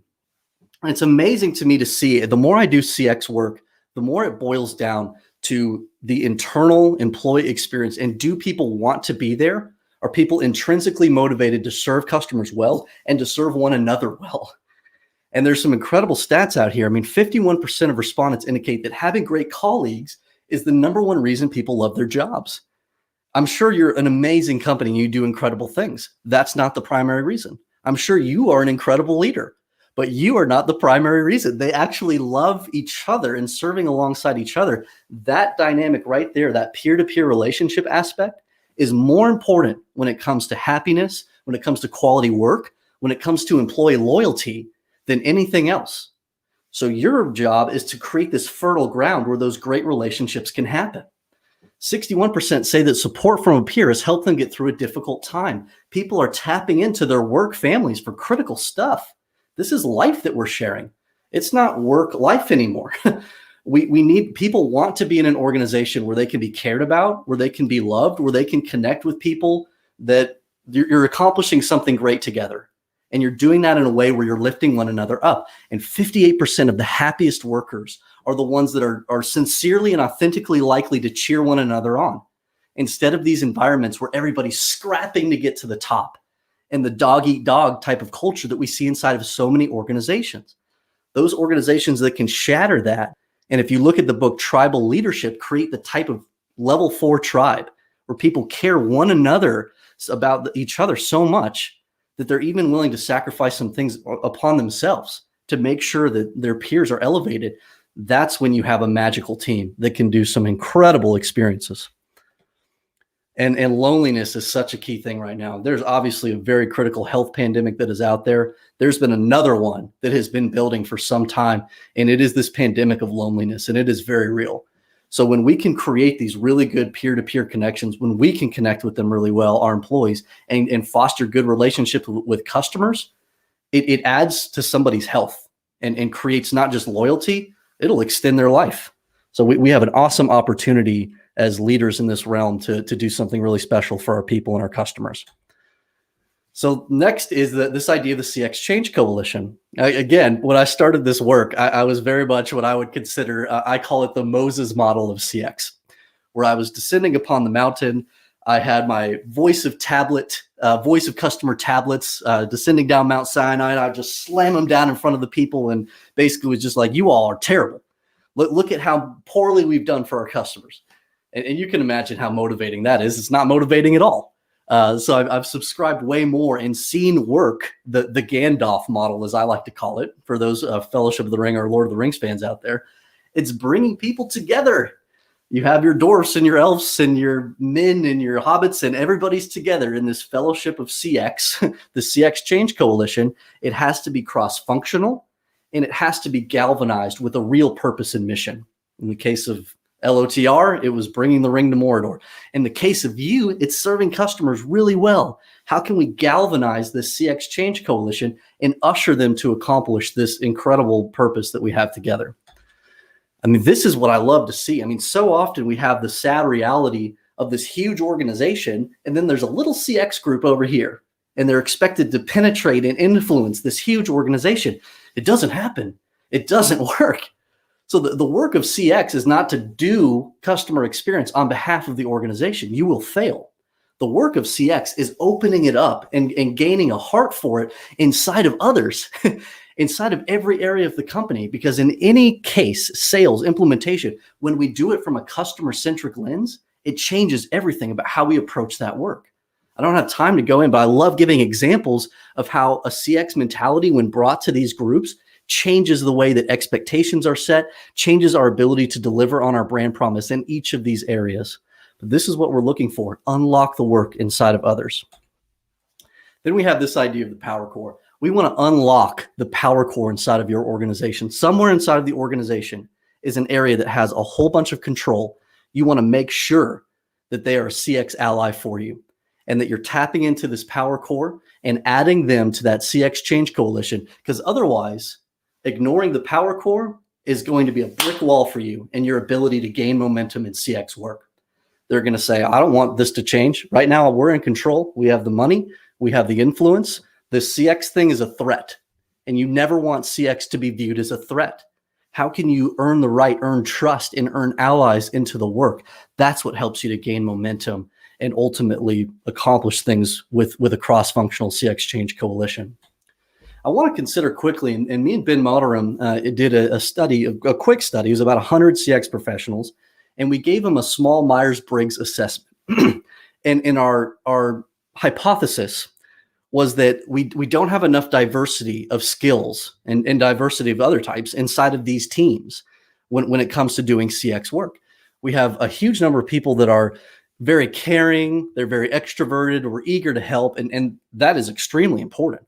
But if you think about the work of CX and the change management capabilities that are required, the project management capabilities that are required, the analytic capabilities that are required, you have to have a very diverse team of people to ultimately gain the momentum in each area and earn the right to do the work over time, to not have a CX initiative that burns out because it didn't accomplish the objective, because you didn't have the right people to set clear objectives and to ultimately execute on them. If you have too many people, sadly like me, that are really good at using fluffy words and painting a pretty picture, but then I got to have people around me that can come in and execute and do project management, or I'm going to fail. And if you look at the bottom of this slide, I mean, we don't have enough people doing that type of work. We hire people that are like ourselves too often, that, as long as they care about people, we can learn these other skills. And that is true. They definitely need that foundation of wanting to serve and caring about people, but they need to have these other skills organic to them if we want to build CX teams that will be successful. So are we bringing the right skills to the table? So let's look at tools. Now, this stat might alarm you. This is from the Cloud Security Alliance. The average enterprise is using 464 custom applications. That is mind-blowing to me. And it is having such a detriment on the customer experience and the employee experience. We are drowning in tools. We are drowning in data that is not connecting at all. It's alarming to me to consider 57% of these are internal systems. Think about that percentage of these that are customer-facing tools. Your customers aren't going to learn how to navigate with you if there's that many tools that are put in front of them. And 38% only of these tools are even known by IT administrators. Think about the security vulnerabilities that we're introducing with customer data.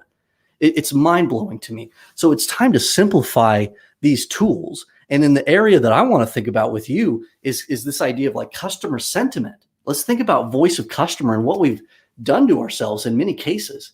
We have voice of customer pockets that are happening across different areas of the organization. Your marketing department might be concerned about NPS. They want to have a relationship-based survey going out. Then you have your product people. They're like, oh, we just need feedback on the product. We just need UX design feedback. Then you have your customer support data. I just want to know how people did on this interaction with the customer when they had a problem. And we've got all these pockets of voice of customer data, but at no point do they come together that we can see the actual customer relationship over time with us. The customer views us as one company. Going back to that definition of CX, it's the sum of all these parts. The perception is one. The way they feel to us as a brand, we're like a person to them.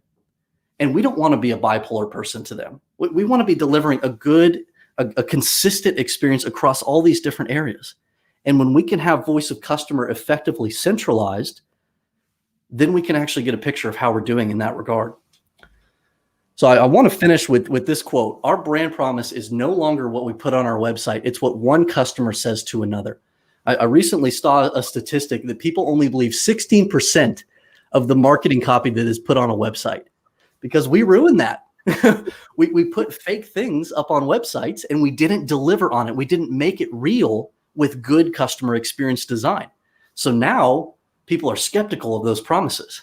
So going back to what I started with, we want to have a brand promise that is good, that is compelling, and then we want to have customer experience that's going to make us honest, make that real, and give us the ability to generate loyalty with our customers. Thank you very much. Would love to hear some questions. Thank you, Nate. You really ignited the CX fire there, huh? Burning. So we've got 1 minute just for one question. How do we get our frontline staff excited about CX? Oh, what a brilliant question. The best way, so I am a huge fan of pulse surveys and understanding what it is about their experience that they're having that is hindering their ability to serve. When you unlock, Jeremy Watkin works at Number Bar. He's a director of CX at Number Bar. He just went through a whole cycle of improving their internal tools so that their people could be free to serve customers better.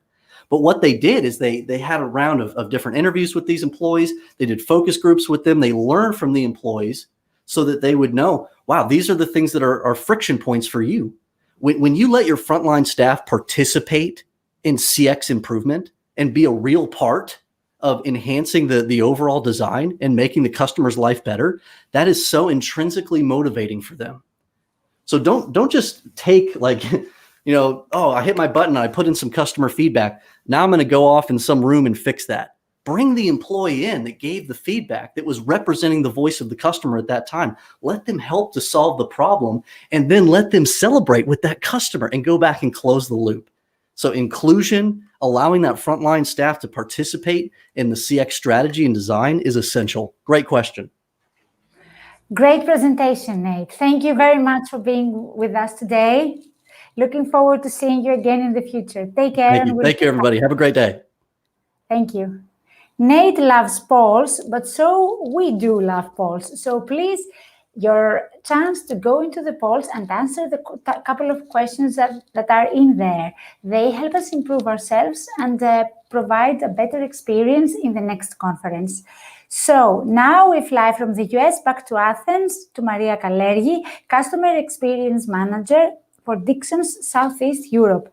Maria, for 10 years now, is actively involved in CX and EX strategic planning and implementation in different sectors, telecoms, shipping, and now retail, focusing not only in operational excellency, but mainly in CX cultural transformation.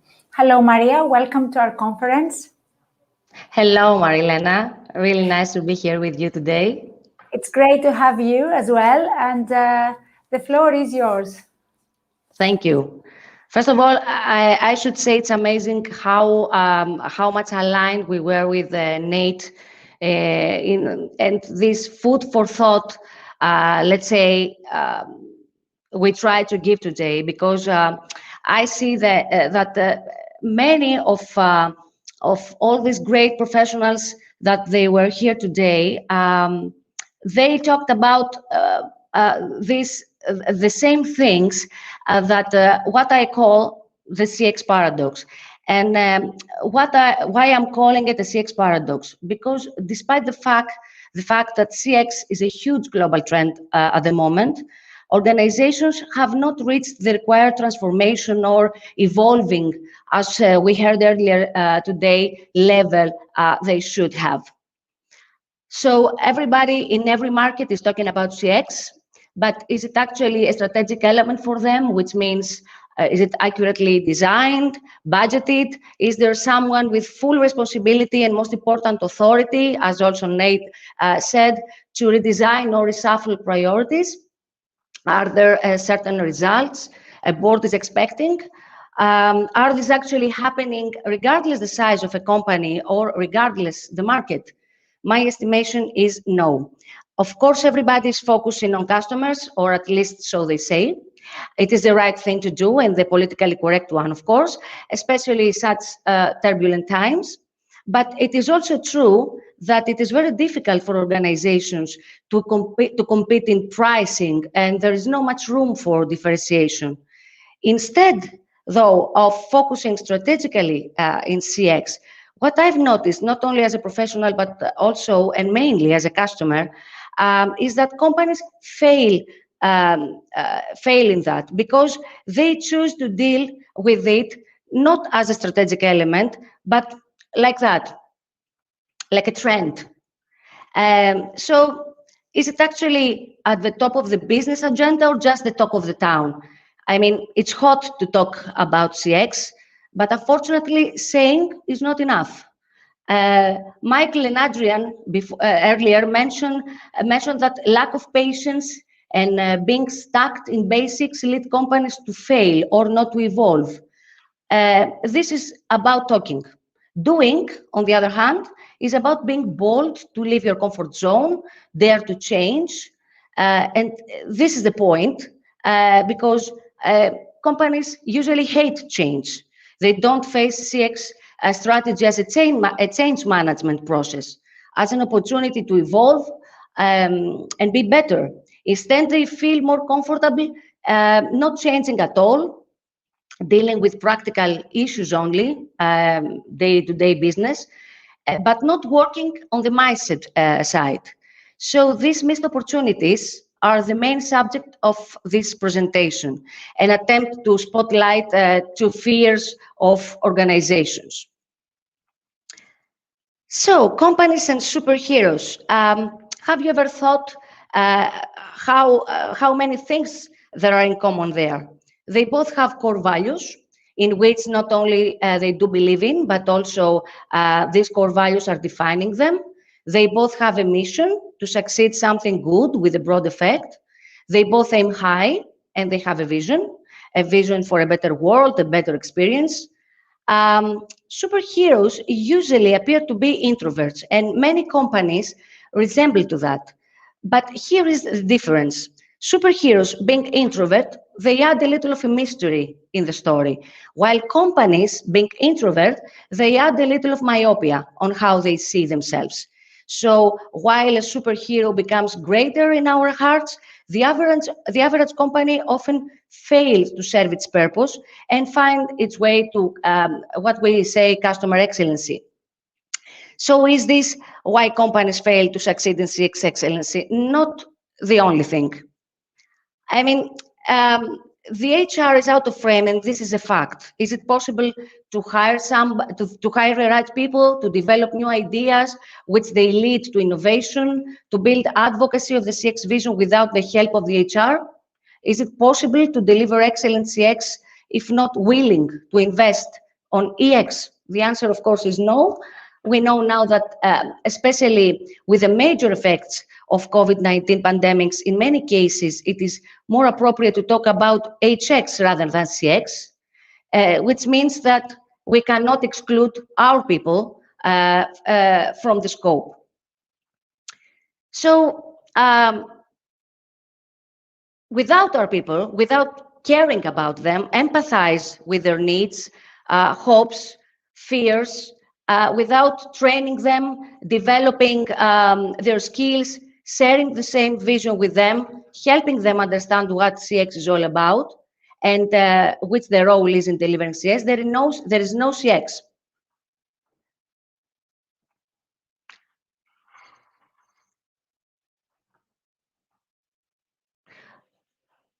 It is essential to build bridges between the CX strategy and the HR framework.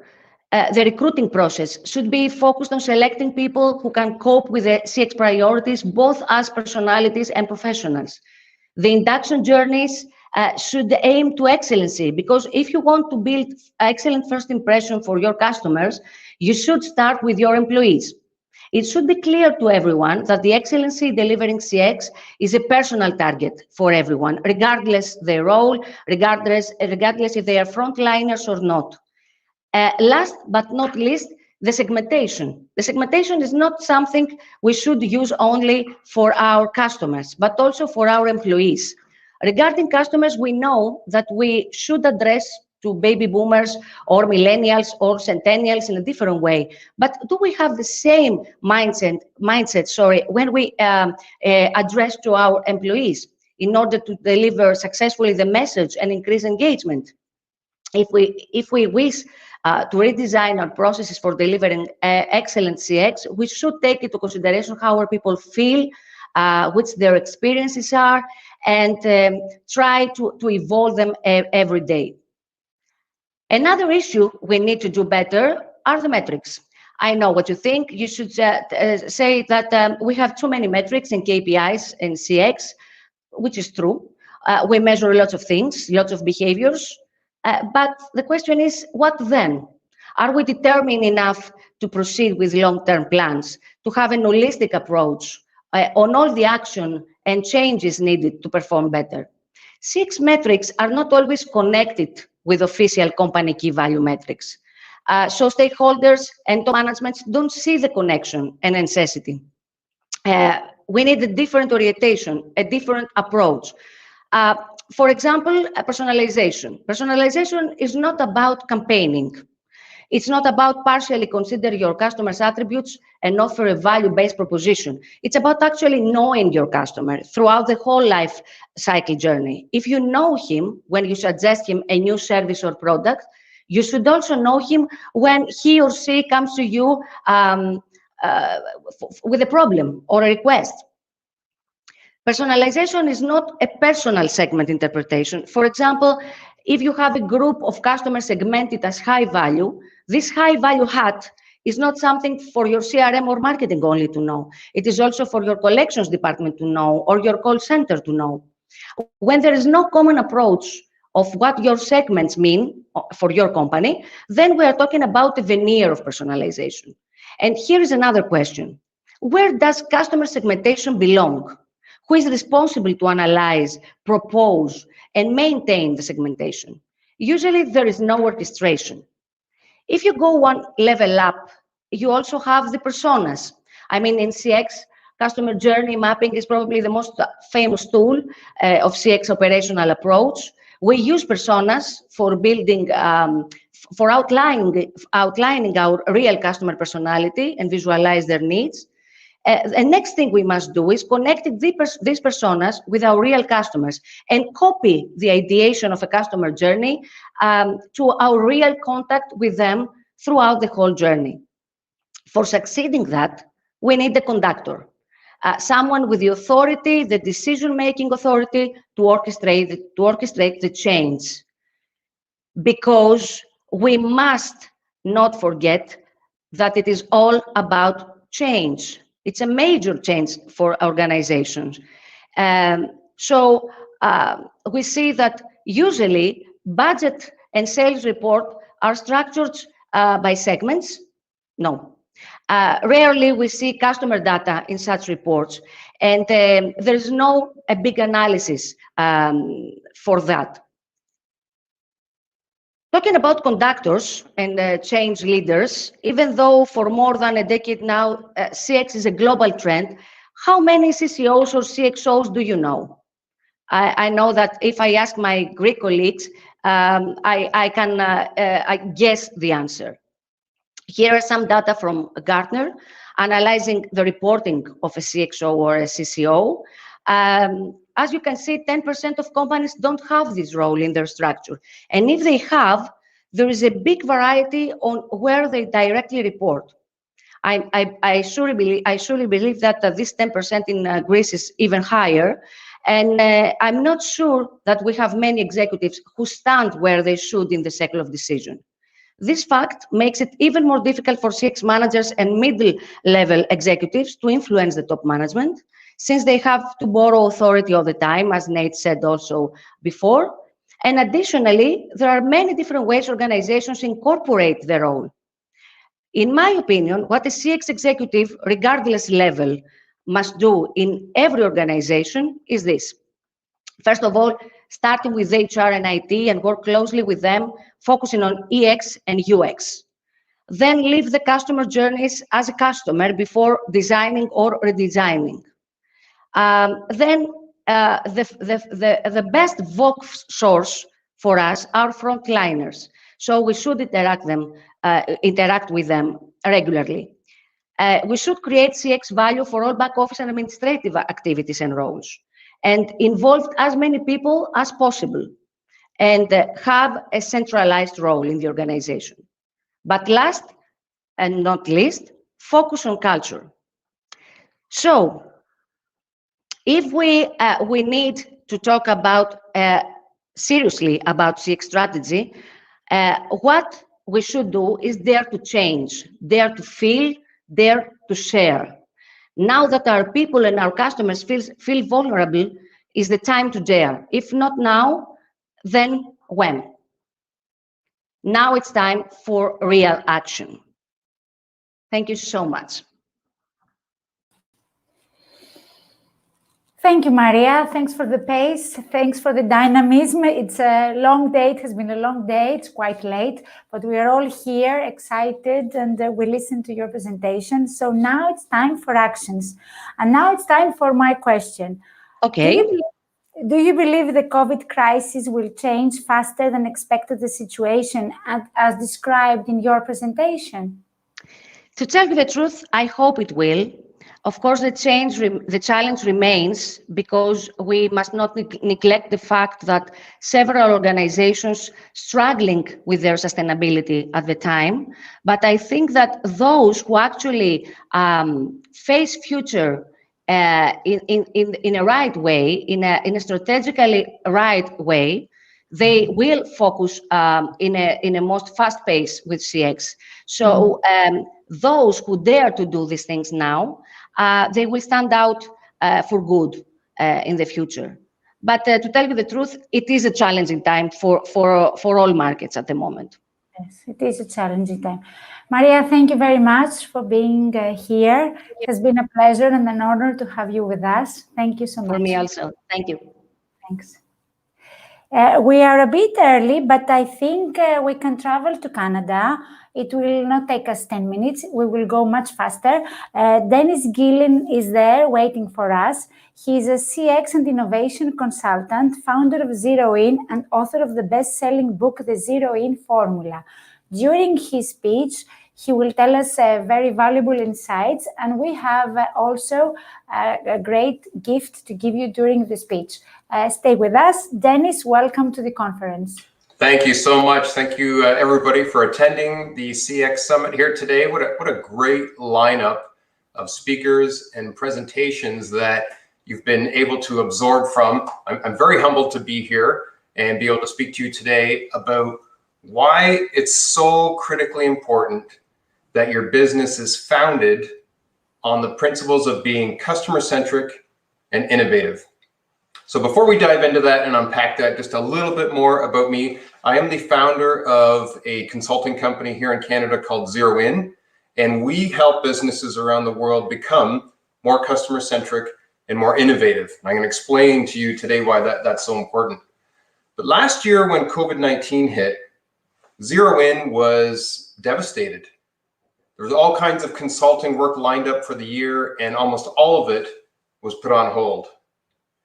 So what I did was I did a pivot and said, okay, if I'm trying to help as many businesses as possible be more customer centric and more innovative, how can I do that during the pandemic? So that's when I completed the book, The Zero In Formula. It's got all the different strategies and tools and stories and examples about how to make your business as customer centric and innovative as possible. And that got released last year. So here today, I am very excited to talk to you just about one portion of that book about why this is so important. And as it was mentioned, there is a surprise, a giveaway at the end of this presentation. So please stay tuned. So let's dive in. Customer-centric innovation. So in order to really drive home the point of what this is and why it's so important, I want to first peel it back a little bit.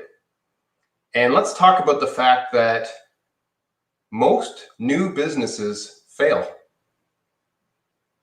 Just let that sink in for a second. Every year in the United States alone, over 600,000 new businesses are started. That's terrific. We have all kinds of passionate entrepreneurs out there. We have all kinds of people building and starting new businesses. And in fact, stats show us that 99% of all the businesses in the US are made up of small businesses. It's the backbone of the economy. However, most new businesses fail. Those same stats that tell us about all these great new businesses that are getting started also tell us that 25% of them don't make it past year one. Right off the bat, 1/4 of every new business doesn't even really get off the ground. That's incredible. But of the ones that do, make it past year one and they have something, 45% can't make it past year 5. Something's wrong.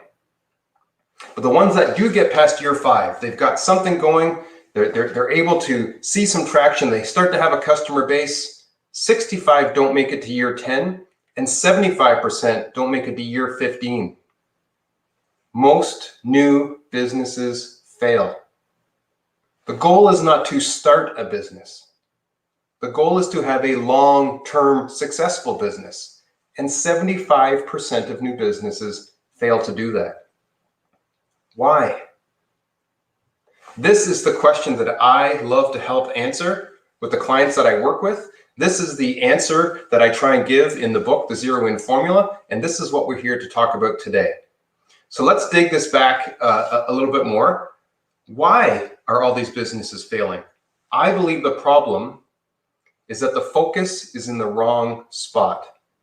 In fact, I believe there's one major challenge that every business faces, whether you're a new business, whether you're an existing business, whether you're a startup or an entrepreneur, or you've been around for 10, 15, 20 years. We are all facing the same challenge. And that challenge is indifference. And the sooner we can learn this, and the sooner we can put tactics and strategies in place to fight indifference, the better off we're going to be. So I want to dive into this a little more. Indifference. It shows itself in two very distinct ways. Externally, you could have indifferent customers. And this happens when there's no compelling reason for a customer to choose you, your brand, or your product or your service, rather than your competitors. What is it that resonates between them and you? If the answer is there isn't anything, you have indifferent customers. They might buy your product or service one day, but they're not loyal. There's no retention there. They might buy your competitor's product or service the next day. You have indifferent customers. But indifference can also show up internally when you have indifferent employees. And indifferent employees are people that don't wake up passionate about coming to work each day. Why not? There's no compelling reason for them to. Maybe the company purpose and direction is just not very compelling. Maybe there's no big cause for them to get behind. Or maybe there's a culture within the business that is too rigid or too stale. It's complacency. So you have indifferent customers. The biggest challenge that every business should be fighting is the challenge of indifference. So how do you do that? And I believe the answer is to root your business at the core in being as customer-centric and innovative as possible, or as I like to call it, CCI. Have a foundation of CCI. Your whole model, your business is built around two things: being as customer-centric and innovative as possible. So customer-centric and innovative, those are two of the biggest buzzwords we hear every single day, and it can get lost in the noise. So let's really unpack that a little more. What does a customer-centric company really look like? What does an innovative company really look like? So let's start with customer-centric. For me, a customer-centric company is one that is intentional, maybe even fanatical about knowing who their customers are, right? This is where you have your customer segments, your customer personas. This is important to you when you are a customer-centric company. But they also want to know, what is it that makes our customers tick? What are their habits? What are their likes? What are their dislikes? What are their frustrations? And then maybe even most importantly, why do certain customers buy certain products or services? A customer-centric company doesn't just do this on the side. This is what they do.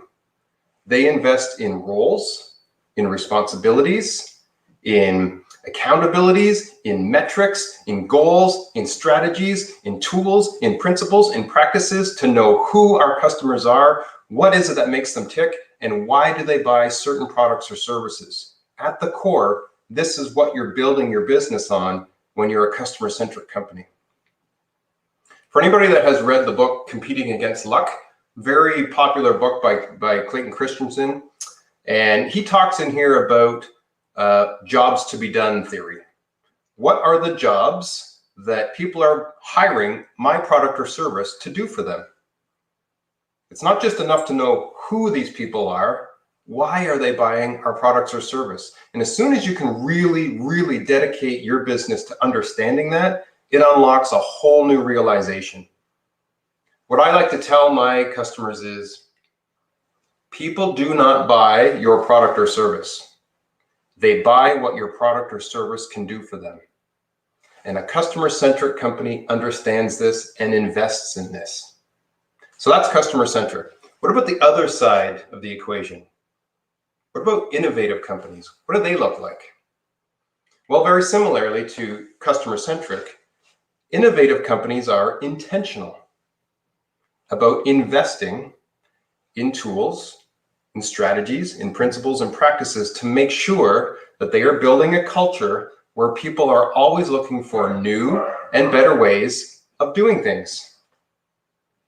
In an innovative company, creative new ideas don't happen by accident. They are intentional.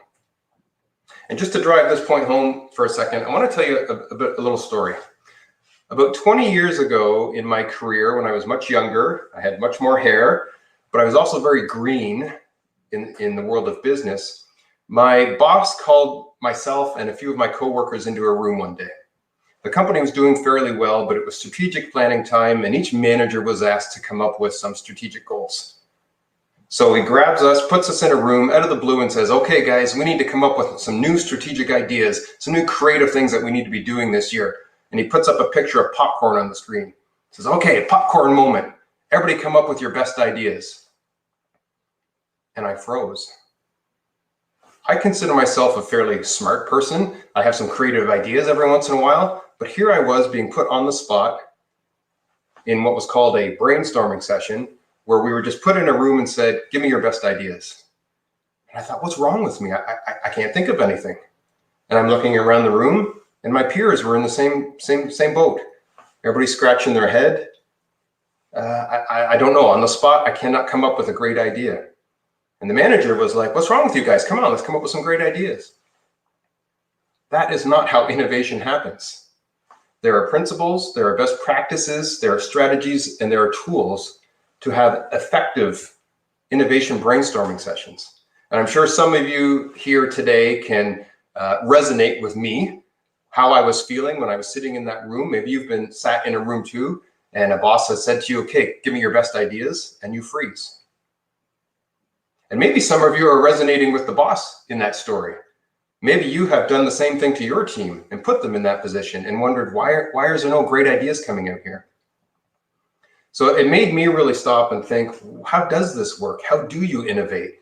And I started getting really interesting in the neurology behind this, around the psychology around this, and how our brains work.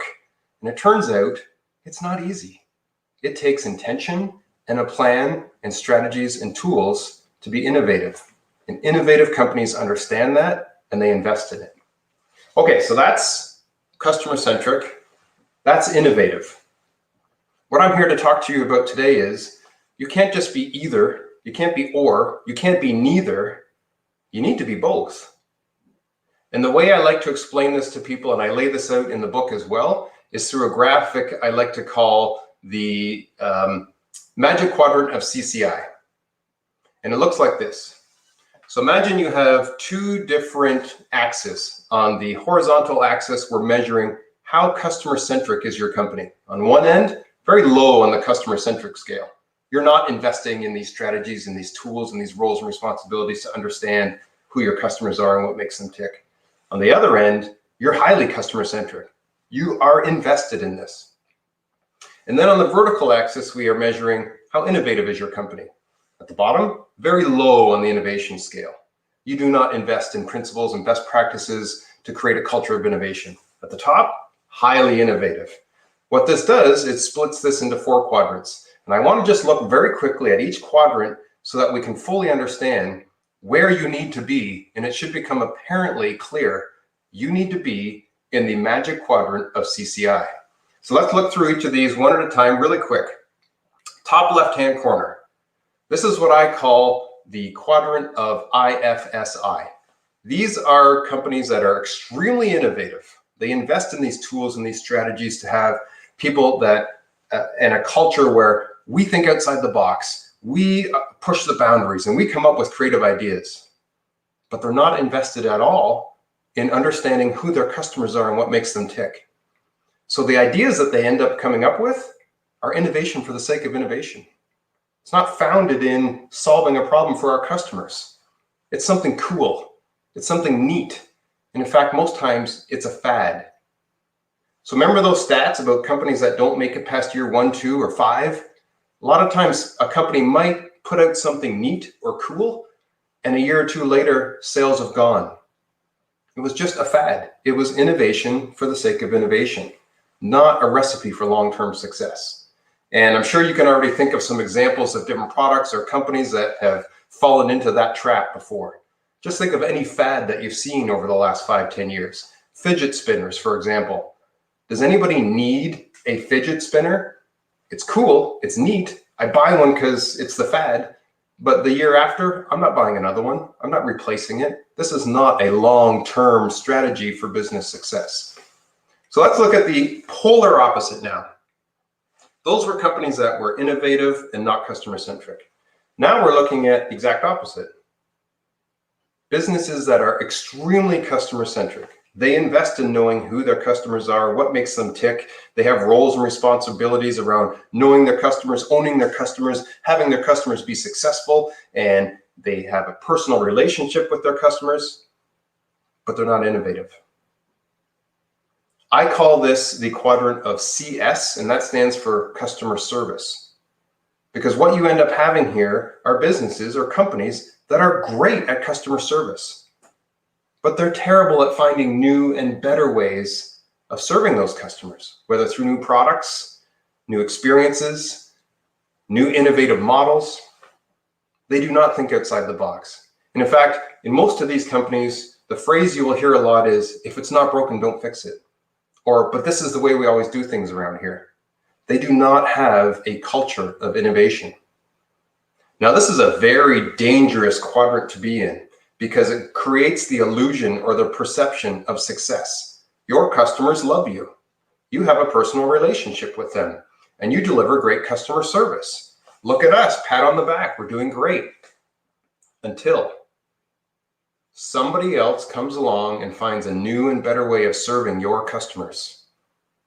Because you're not innovative, you can't pivot, you didn't think of this idea, and the customers start to flock to the new and better way of doing things. Customer service only gets you so far. Again, it's not a recipe for long-term success. You might get to year 5, you might get to year 10, you may even get to year 15 if you're not in a highly competitive market, but you're not going to last long-term. And I'm sure you can think of examples of businesses that have fallen into that trap. In this case, just think of any company that was once a leader, a pillar in their industry, and now they're a footnote. What happened? Think of Blockbuster, think of Sears, Kodak, Polaroid.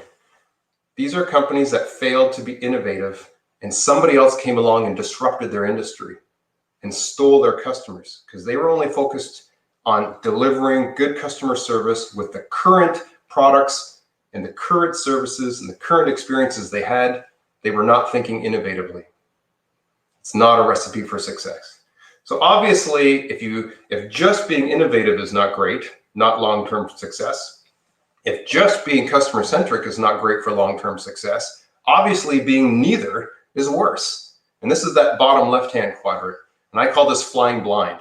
Because if you're not customer-centric and you're not innovative, what are you? If you're not rooted in understanding who your customers are and then finding new and better ways of serving them, you're in that first 25%. Your company's not even getting off the ground. Who's buying what you're selling? You're just blending in. You're not solving indifference, you're creating it. Flying blind is a terrible place to be, and I hope nobody here ever finds himself in this quadrant, because FB could also stand for flat broke. Nobody's buying what you're selling. And I'm sure you can all see examples maybe from your own past of where you've had ideas for companies and it just wasn't rooted in being customer-centric and innovative. Where you want to be is in this top right-hand quadrant. This is the quadrant of CCI. You are firmly entrenched with principles and practices and tools and strategies and roles and responsibilities with knowing and understanding who your customers are and creating a culture of finding new and better ways of serving them. This is where you need to be. You can't just be one.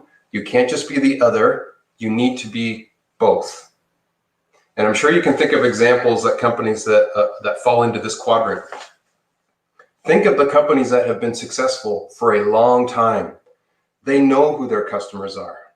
They always are intentionally finding new and better ways of serving them. Think of Disney. Think of McDonald's. Think of Apple. Think of Tesla. There's all kinds of examples. And if you peel back the onion, you're going to see that what they all have in common is they have built their foundation around being as customer-centric and innovative as possible. Not once, continually. Let's get better at this. Let's continue to move further up in the quadrant of CCI. We are not complacent. We want to get better at being customer-centric, and we want to get better at being innovative every day, every week, every month, every quarter. Being customer-centric and being innovative is everything that we are about. So I implore you, don't be one of the stats. Don't focus on starting a business. Focus on having a long-term successful business. Focus on fighting the challenge of indifference. I'm going to turn it over now for discussion, a couple questions, and then as we said, we're going to do a draw. Somebody is going to win a free audiobook download of the Zero In Formula, so stay with us. Okay, Dennis, thank you very much for this great presentation. I've got a question. What is the number one thing that a business can do to help them become more customer-centric? For me, and I go into this in more detail in the book, it has to start with your purpose and direction. You need to have a company purpose, a company mission that is outward focused. If you look at some of the most successful companies over time and you look at their mission statement, it's not about them. It's not about their product. It probably doesn't even talk about anything that they do. It's about how are we serving and helping others. And that mentality has to be ingrained within everybody in the organization. It has to start with your purpose and direction. And then you get into what are the strategies and tools that we do to help us live out that purpose and direction. And then thirdly, who are the people? What are the skills and behaviors and mindsets and personalities that we need to look for people in our organization that can now use these strategies and tools to help us live out that purpose and direction? Yes, great. We've got a comment from Thomina Voziki saying great allocation in the quadrants. I don't know if you want to say something about that, to add something. The quadrants, yeah, I think it's a great way to visualize where is your business right now. If you could look at that, can you say, where do I think I'm fitting? And I do have on the Zero In website, I'll show the link in a second, I have an assessment tool that any business can use for free, where you answer a bunch of questions where you self-assess your business, and it's going to give you a score. And in that score, it's going to help you determine, where am I sitting in this quadrant? Do I need to invest in some more principles and practices to be more customer-centric? Do I have the proper strategies and tools in place to be innovative? How am I doing today? I think it's very important to self-assess your company, see where you land in this quadrant, and then implement the tools and strategies you need to get into that CCI quadrant. Yeah. And we've got one more comment from Laura May saying CX Gold right here. Thank you very much. I appreciate it. Great. So okay. Are we ready for the draw then? We are. I just want to say one last thing. Don't leave it to chance. Be proactive, be intentional, put these strategies in place. Let's go ahead and give away a free copy of the Zero In formula. Right. So you choose a number from 1 to 250, and then my colleague Konstantinos will write on the chat who is the winner. Awesome. Okay, I'm going to pick number 33. That's my favorite number. 33. So 33 is the winner. I think Konstantinos now is looking for the name. And okay. The winner is Nikitas Pepis from Interamerican. Well done. Oh, perfect. Congratulations. What I'm going to ask you to do is send me an email. I have my email on the screen here. Send me an email and I will send you back the code for your free download. Congratulations on winning. Anybody else that wants to contact me, you can see the contact information here. Get a hold of me by email, by my website, or through LinkedIn. I'd love to chat with you a little more about some of the stuff we were talking about today. Yes, Thank you very much. The book is a bestseller book, so I think many people will be interested in that. Yes, yes. Thank you very much for being with us today. Thank you. See you soon. Take care. Bye. Bye from Canada. And now we travel to Zurich. Last but not least, Tim Scanlon is with us. Tim has had an exciting career leading teams and driving consumer experience innovation across a variety of industries. The global teams has led helped deliver 24 enterprise software products used for design, engineering, automation, supply chain, data centers, and CX management by customers in 16 industry sectors. This includes evolving software point products to suits and perpetual license to subscription and X as a service. He has worked alongside customers in 38 countries, helping them embrace digital transformation. Tim holds a degree in industrial design from Carnegie Mellon and completed the Strategic Marketing Management Executive Program at Harvard Business School. I told you, the best is yet to come. So there he is. Welcome, Tim. Thank you, Marilena, and hello, everyone. It's an honor to be here, and good evening from Zurich. It's dark outside, although it's not as dark as it was a couple of weeks ago. So I hope everybody's doing well. Thank you. So I guess we can get started now. So again, the opportunity to speak to you today is an honor, and I wanted to talk a bit about what I've been calling the digital delta, virtualizing customer co-creation to unlock value. And the digital delta, what we're really talking about here, all of our customers are having a very difficult time wrestling with the torrent of new technology, new disruptive tech that's being thrown at them faster and faster. So I'm going to share with you how we've brought co-creation into the mix to help out with this. Just to show a couple of URLs at the bottom if you're interested And more information, you can contact me at that email address, or feel free to go out and check out my personal website. But a lot of the experience I've had comes from working with these companies and institutions along the way. So the challenge at ABB in July of 2017 was pretty simple. Big challenge, but the statement is accelerate digitalization for ABB's customers, fuel ABB's X as a service transformation, design, staff, and launch a modular customer experience and innovation program for a 135-year-old company at the time with 4 divisions, 22 business units, 147,000 employees worldwide.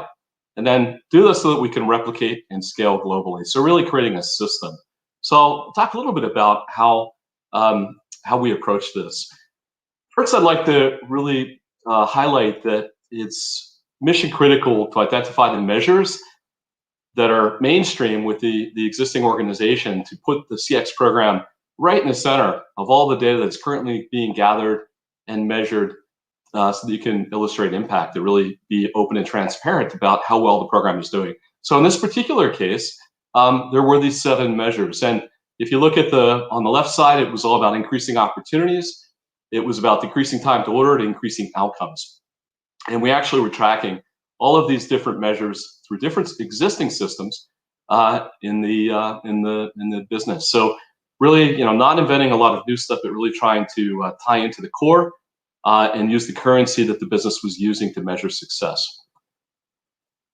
One thing I'm a big fan of is the concept of a flywheel and getting a virtuous system up and running, and even basically automating it at some point in time.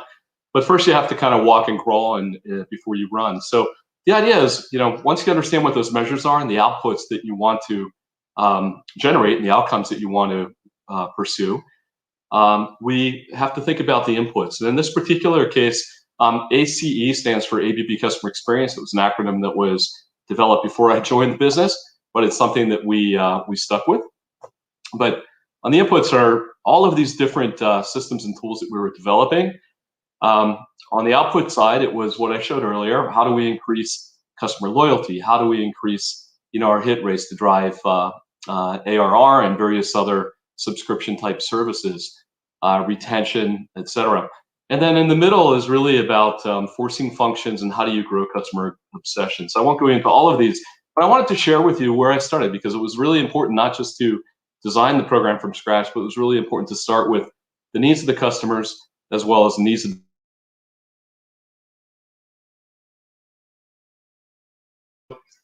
I'm going to go back quickly, and you'll see that co-creation here on the lower right fits into this flywheel. So we had lots of different things we were doing as part of the CX program, but today I'm just going to speak specifically about co-creation to help drive ARR, etc. So if you start thinking about touch points where you can incorporate co-creation, ABB is a B2B company. A lot of people formerly in the field, still in the field, but not as much with the pandemic. But how do we take these tactile experiences, the experiences that we have with customers, whether they're in showrooms, traditional ABB showrooms, or at the customer site, and then translate these into some type of a co-creation lab where we could do this anywhere, anytime, virtual and online. And this really did help when we got into the pandemic at the beginning of 2020 to move fast, to not really slow down with respect to customer engagement regarding sales. And what we did is we put together a system. And the idea is, think of it as open source, metaphorically, or as a system that everybody can contribute to.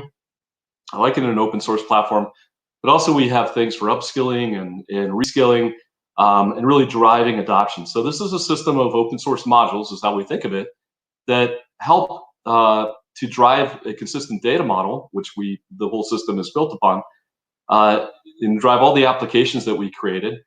We took a software first living connected experience approach so that we could pull back live voice of customer analytics in sharing. So I'm going to take you through some of the different apps and how we leverage this concept of a data model consistently across the business. So again, to kind of summarize, the ABB customer experience, or ACE system, is 4 things. It's about tools, it's about people, it's about the customer journey and the touch points and signature moments, and it's about space. And it's comprised of connected, ABB branded open source modules designed with and for the business's immediate use to increase, replicate, and scale customer experience innovation. And so, the thing that we were really able to do was, it turned out in the beginning, I had a visual model that was 6 different elements. We simplified it, brought it down to 4. But I want to emphasize the whole idea of visual explanation is really important to conveying and building understanding when you're doing something very, very new with a business like this. And so I'll take you through kind of an explanation, 1-slide explanation of each of these. So customer journey, it's persona-driven, tailored experience delivered at every customer touch point to unlock value for our customers. And we have kind of a high-level customer journey map and a persona, which essentially lives at the center and the hub of the data model that we employ throughout the entire system. The people side, it's world-class ABB subject matter experts sharing their deep domain know-how to unlock value for our customers. So we had acknowledged right up front that it's not just about the CX team and the CX resources, it's about our account teams, our sales teams. It's about the divisions and the business unit contacts, the product managers. It's about the customer, of course, and their selected team. When we're bringing people together for a co-creation event, it's really important to make sure that all of these resources, especially the ABB resources and partners that we bring in to work with us on this, are on top of their game and really understand how the system, how the tools work, so we can deliver the best experience, set the right expectations before, so that we can succeed during and have great outcomes on the back end. So the people side is very important. Space, we always said, was not the most important thing because we had lots of space. ABB has almost 300 traditional showrooms worldwide that can be used. We have offices, of course, around the world. But space is about physical and digital space designed to combine co-creation and digital transformation to unlock value for our customers. So the idea was, we do want to drive innovation in space so that we're more digital and it's very software oriented. That we could virtualize it and put it in the hands of everybody on a tablet or a Surface or whatever type of PC or iOS tablet device they want, or on their mobile devices. But at the same time, we didn't need to be dependent upon the space to deliver these experiences. And that also really helped us again during COVID. So when you bring it all together, what we had was this digital delta space where we were helping customers to explore and understand disruptive technologies and how they apply directly to their industry segment, their application, and their pain points based upon their persona and their needs, as well as things that we could bring into what we call a mixed reality lab, into the co-creation lab. But the idea was to give them an experience that they could kind of fully immerse in, build understanding, take away value very quickly to help solve problems very, very fast. Everything was also portable. So in the lower right, you see where this is deployed also at events, whether it's Hannover Messe or this particular shot happens to be in Houston at the ABB Customer World event.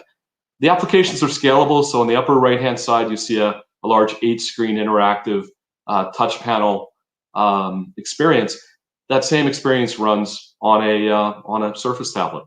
So things that were deployed and connected that could be updated very quickly. On the tools side, we'll spend a little more time on tools. Co-creation optimized to help customers drive digital innovation for their business. So the idea was to really blend physical and digital, have some fun with this, make it immersive, make it portable, and provide it at scale to ABB employees, partners that were embracing the concept, giving them the upskilling, reskilling capabilities through learning management systems, training modules that we developed, and also, of course, virtual coaches and virtualization through online type events, but provide these tools so that we could get them out at scale while managing the quality of the customer experience and the outcomes. So one of the things that most companies have done, especially by now, and I've been through several iterations of these at other companies, is they've incorporated design thinking, which has been fantastic for creatively solving problems and enabling your workforce to do better work. However, I believe that doesn't get the job done. You need to also think about, especially for this particular problem I was addressing, how do we bring Agile into it so that we have a time constraint factor? How do we bring the business side in through lean startup type concepts? really making sure we're solving the right problem in the beginning, setting the right expectations, and preparing ourselves for success and customer success. But also, bringing these together with disruptive technologies. In this case, we had 14. Bringing these together with industry segments and personas, and bringing these together with your core business value drivers that your customers really care about. At ABB, we had 8. 8 levers a customer typically would think about moving. And we'll show you what that looks like. So it's really extending design thinking. I'm going to show you the applications and a little glimpse of some of these. The first app I'm going to show you is a mobile app, and you can kind of think of it as extending the customer journey and adding many more new touch points, similar to what the airlines did with the airline apps, I don't know, 10, 15 years ago now. But think about, a while back, if you were flying back then, you needed a paper boarding pass. And all of a sudden, everything was electronic, which was fantastic.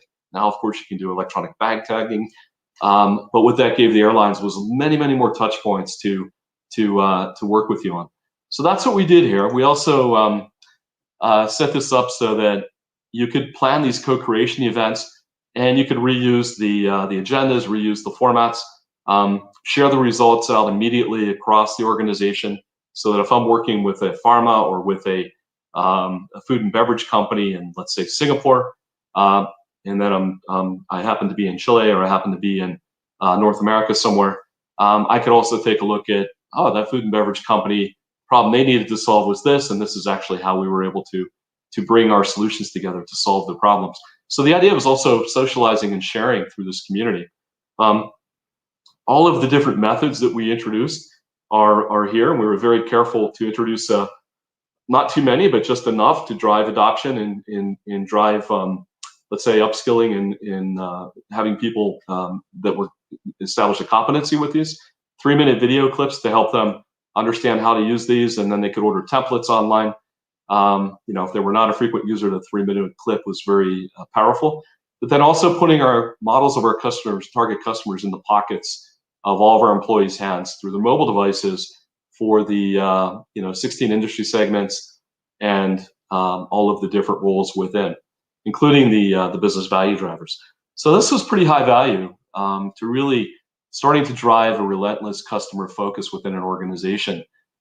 The other thing I'll show is, and this happens to be that application that was on the 8 screens, but here it is running just on this is on a PC, and illustrating how you can create a vignette that looks like your customer's world without getting super descriptive, somewhat abstract, but enough of a background that they can more or less reflect their industry application, their application space, their business on these 3D models, and you can explore solutions with these.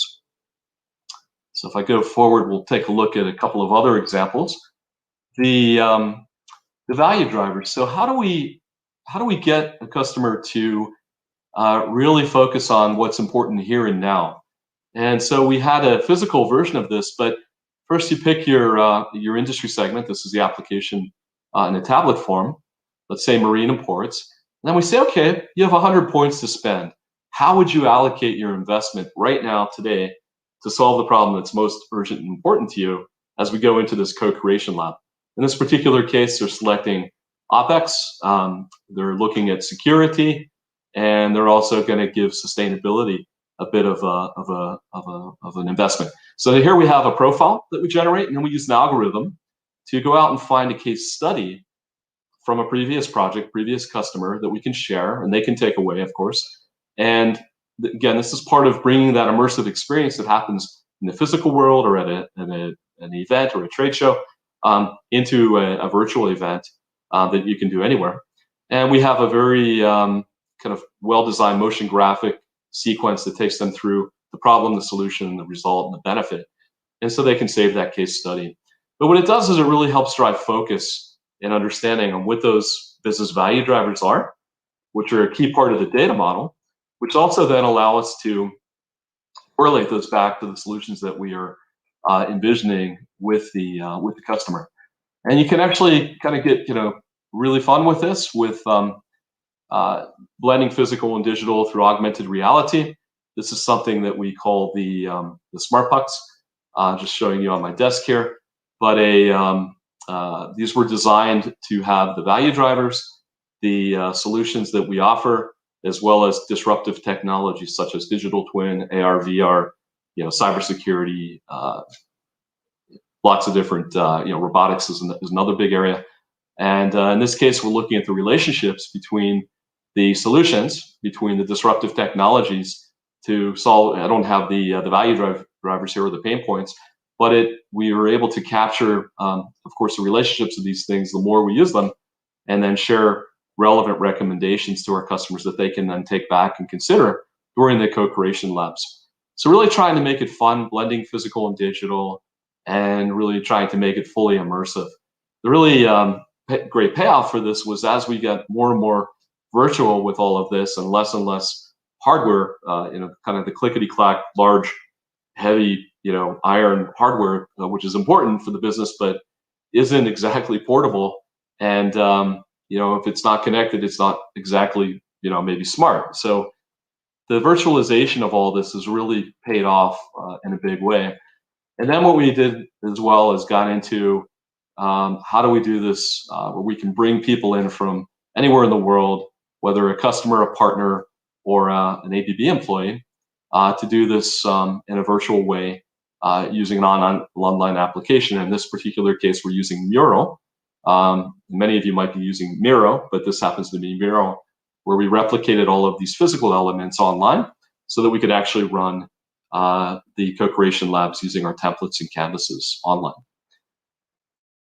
So what does this do for us? So when you think about Amazon, or you think about Netflix, or you think about Alibaba, or any other, maybe your business where you're really able to increase the number of touch points, gather, fantastic customer analytics, that's what we're really trying to do here. And the more that we're able to deploy these experiences, the more we're able to bring in customer insights, share those back.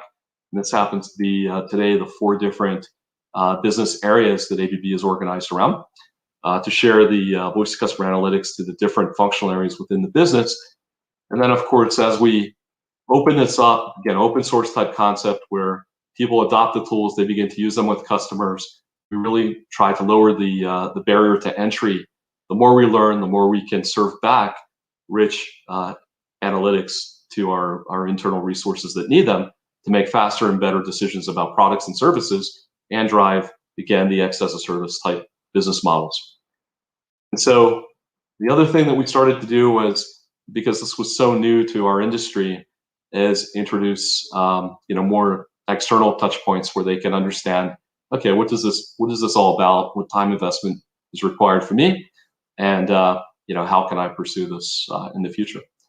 So that is a little glimpse into how co-creation fits into the overall customer experience lifecycle within a B2B company that's been around for a long time, just as one new way to drive more customer insights and analytics as we are transforming our business models and doing more subscription-based type work, and really have to be super sensitive to churn rates and things of that nature. So happy to take any questions at this time, and I thank you for listening. One last piece I guess I wanted to share was, at a glance, these are measures that we're tracking and sharing real time, very openly, transparently to the business.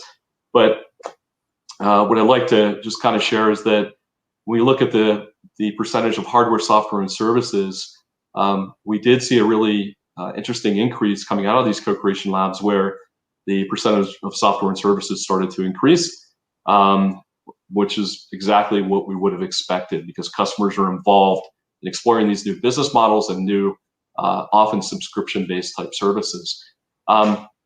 We also were looking at how do we increase the number of level 0, level 1, and level 2 participants in our customer engagements. And so we saw a very big increase. You can't share the actual numbers, but of these as well. And of course, they're the influencers that hold the purse strings, or the share of wallet is really going to be based upon their buy-in, so that they can energize the other parts of the organization to engage.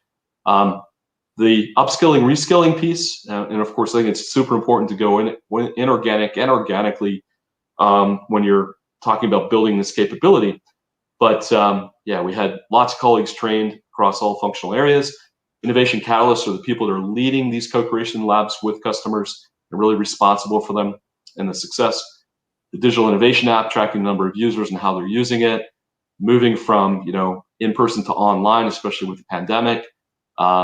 Digital innovation kits, how many of these are we getting out there? So you'll notice that these are less process-oriented metrics like you might see in a design thinking type of a rollout. These are more about outcomes. These are more about hard, tangible, what are we learning and how are we applying it and how is that generating value for our customers and for the business. And the one I want to highlight was very surprising, and that was after COVID hit and we started to do everything online, we actually saw a big increase in our Net Promoter Score.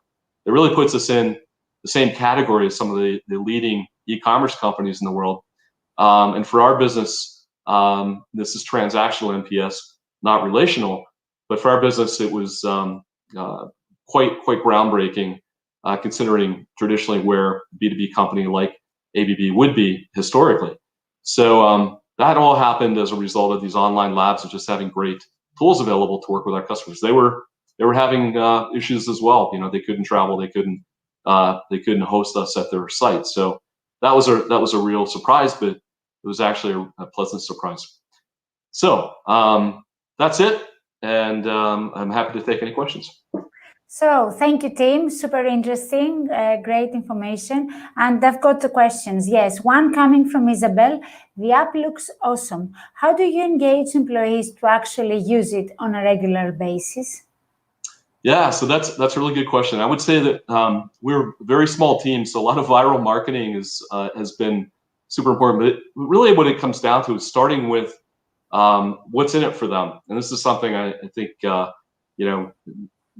with daily stand-ups and how the team operates, constantly challenging every decision, every investment, everything that we do.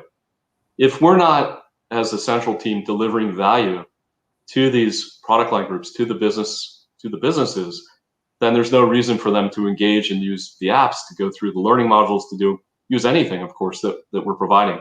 So it really comes down to understanding internal, and this is something I always recommend. There are external personas, which I shared of customers and partners, but there are also internal personas that I think are very important to develop when you're setting up a CX program. And these are your product managers, your sales team, all the roles that are your target internal adopters of the systems and tools that you're creating, and having a very dialed in and laser focus on their urgent and important business needs. So that you can generate incremental value, and then of course looking mid to long term as well. But if you're not creating tools and systems, whether they're apps or other things, that are aligned with the needs of their business and their role, and of course many are focused on quarter to quarter in publicly traded companies, you're not going to get the traction and the buy-in. So part of it is helping to make their jobs easier and helping them succeed. And if we're helping customers succeed, we're ultimately going to be helping them succeed as well. So that's what I would say, is focusing on the value, and then using all of the traditional promotional channels that you might think of within an organization. One last comment: building the community. It's not our team telling them how great the tools are; it's other people like them bringing them together and organized events like the World. We had something called the World Cafe event, where we put the spotlight, not on us, not on our team, we put the spotlight on the success stories that those employees are generating using the toolkit and the system. That's a really important piece as well. Okay, thanks about that. One more question from Pantelis. He asks, how do you see CX evolving in the future? In general, or with, I guess what I would say is that, like our customers, I'm fascinated with the rate and the speed of which technology is advancing. So what we think of as CX today is going to be different in 6 months, no doubt.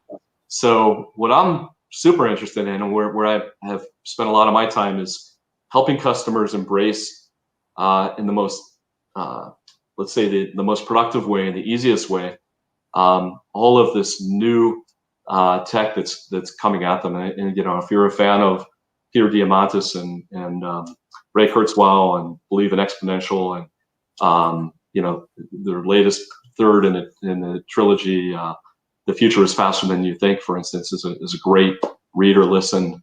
Would check it out. But what I think as CX professionals is, we can't get comfortable. There's no comfort zone, because whether it's AI or algorithms or all the different technologies that we're all familiar with, new business models that are going to basically disrupt companies that are thinking forward. That's what I'm paying attention to. And so I think that's CX is going to evolve very quickly, just like everything else that's embracing these new technologies. And one last one, design thinking programs are becoming common in most businesses. How does your digital delta customer co-creation approach differ? Yeah, it's a great question. So one thing I'll say is that when I came to ABB, on really good news was that there were a lot of third parties and people working with product teams employing design thinking toolkits. In fact, what I've said kind of tongue in cheek, but I don't think it's that far from the truth, there were about 15 different versions. Imagine 15 different design thinking languages being used across an enterprise.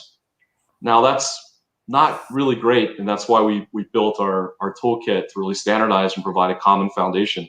But the other thing that was really problematic is many of those initiatives didn't yield tangible results. They weren't successful.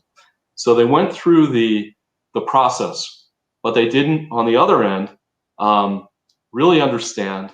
I think a lot of this has to do maybe with the outside people that were supporting these projects, maybe because it was so new, they didn't quite understand how to frame the problem effectively, but they didn't really consider the implementation. They didn't really consider the feasibility and the pragmatic side of getting something done quickly, whether it be a pilot or a proof of concept, although there's a lot of fatigue around pilots and POCs these days, but really generating tangible results and outcomes. So often what happened is they stopped at the concept. And so now you have leaders in the business that are saying, well, that's really cool. You guys came up with some great, interesting, creative solutions, but we didn't implement anything because we didn't have development resources that could do it. We didn't have the bandwidth, or we had our product portfolio and development resources booked for the next 12 months, and we couldn't slot it into the development cycle. So I think the idea of design thinking is awesome. Most companies are using process metrics to check how many people have been trained, how many people are skilled at using the tools. What I've seen in my experience is most companies are not looking at, let's connect the outcomes and the results in true measurable quantitative terms that are the terms we use to measure our business and report to the street, our business results. Let's link that all the way back to our investment in design thinking. And that's why I emphasize why, it's important to get those measures and the flywheel set up in the beginning, and then carry that data model, consistently through the process. So I'm a big fan of design thinking, but unfortunately I've seen it, let's say, rolled out in a watered down, unsuccessful way in many, many different businesses, So. Great. Thank you very much for being here with us today. It was a pleasure of having you. Great stuff we heard from you. So we'll see you some other time, and we'll be in touch. Thank you very much. Thank you, Marilena. Thank you, everyone. Thanks. Have a wonderful afternoon, evening, morning. Bye-bye. Good evening now here in Greece. Bye-bye.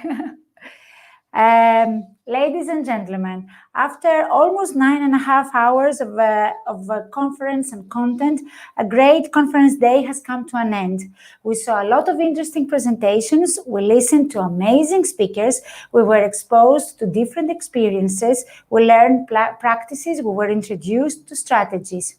At this point, I would like to thank once again our supporters and partners, and of course our sponsors. So many thanks to Hellenic Institute of Customer Service, to the Athens University of Economic Business, to our gold sponsor, Adcom, to our grand sponsor, NimaWorks, our sponsors, Cosmotei Value, Dynamic Integrated Solutions, Focus Bari, Pobuka, and Satori Analytics.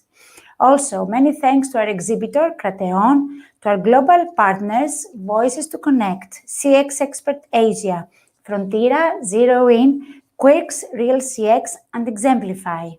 Many thanks to our breakfast sponsor, Grigoris, to our live streaming sponsor, Connect, and interpretation sponsor, Interpreted.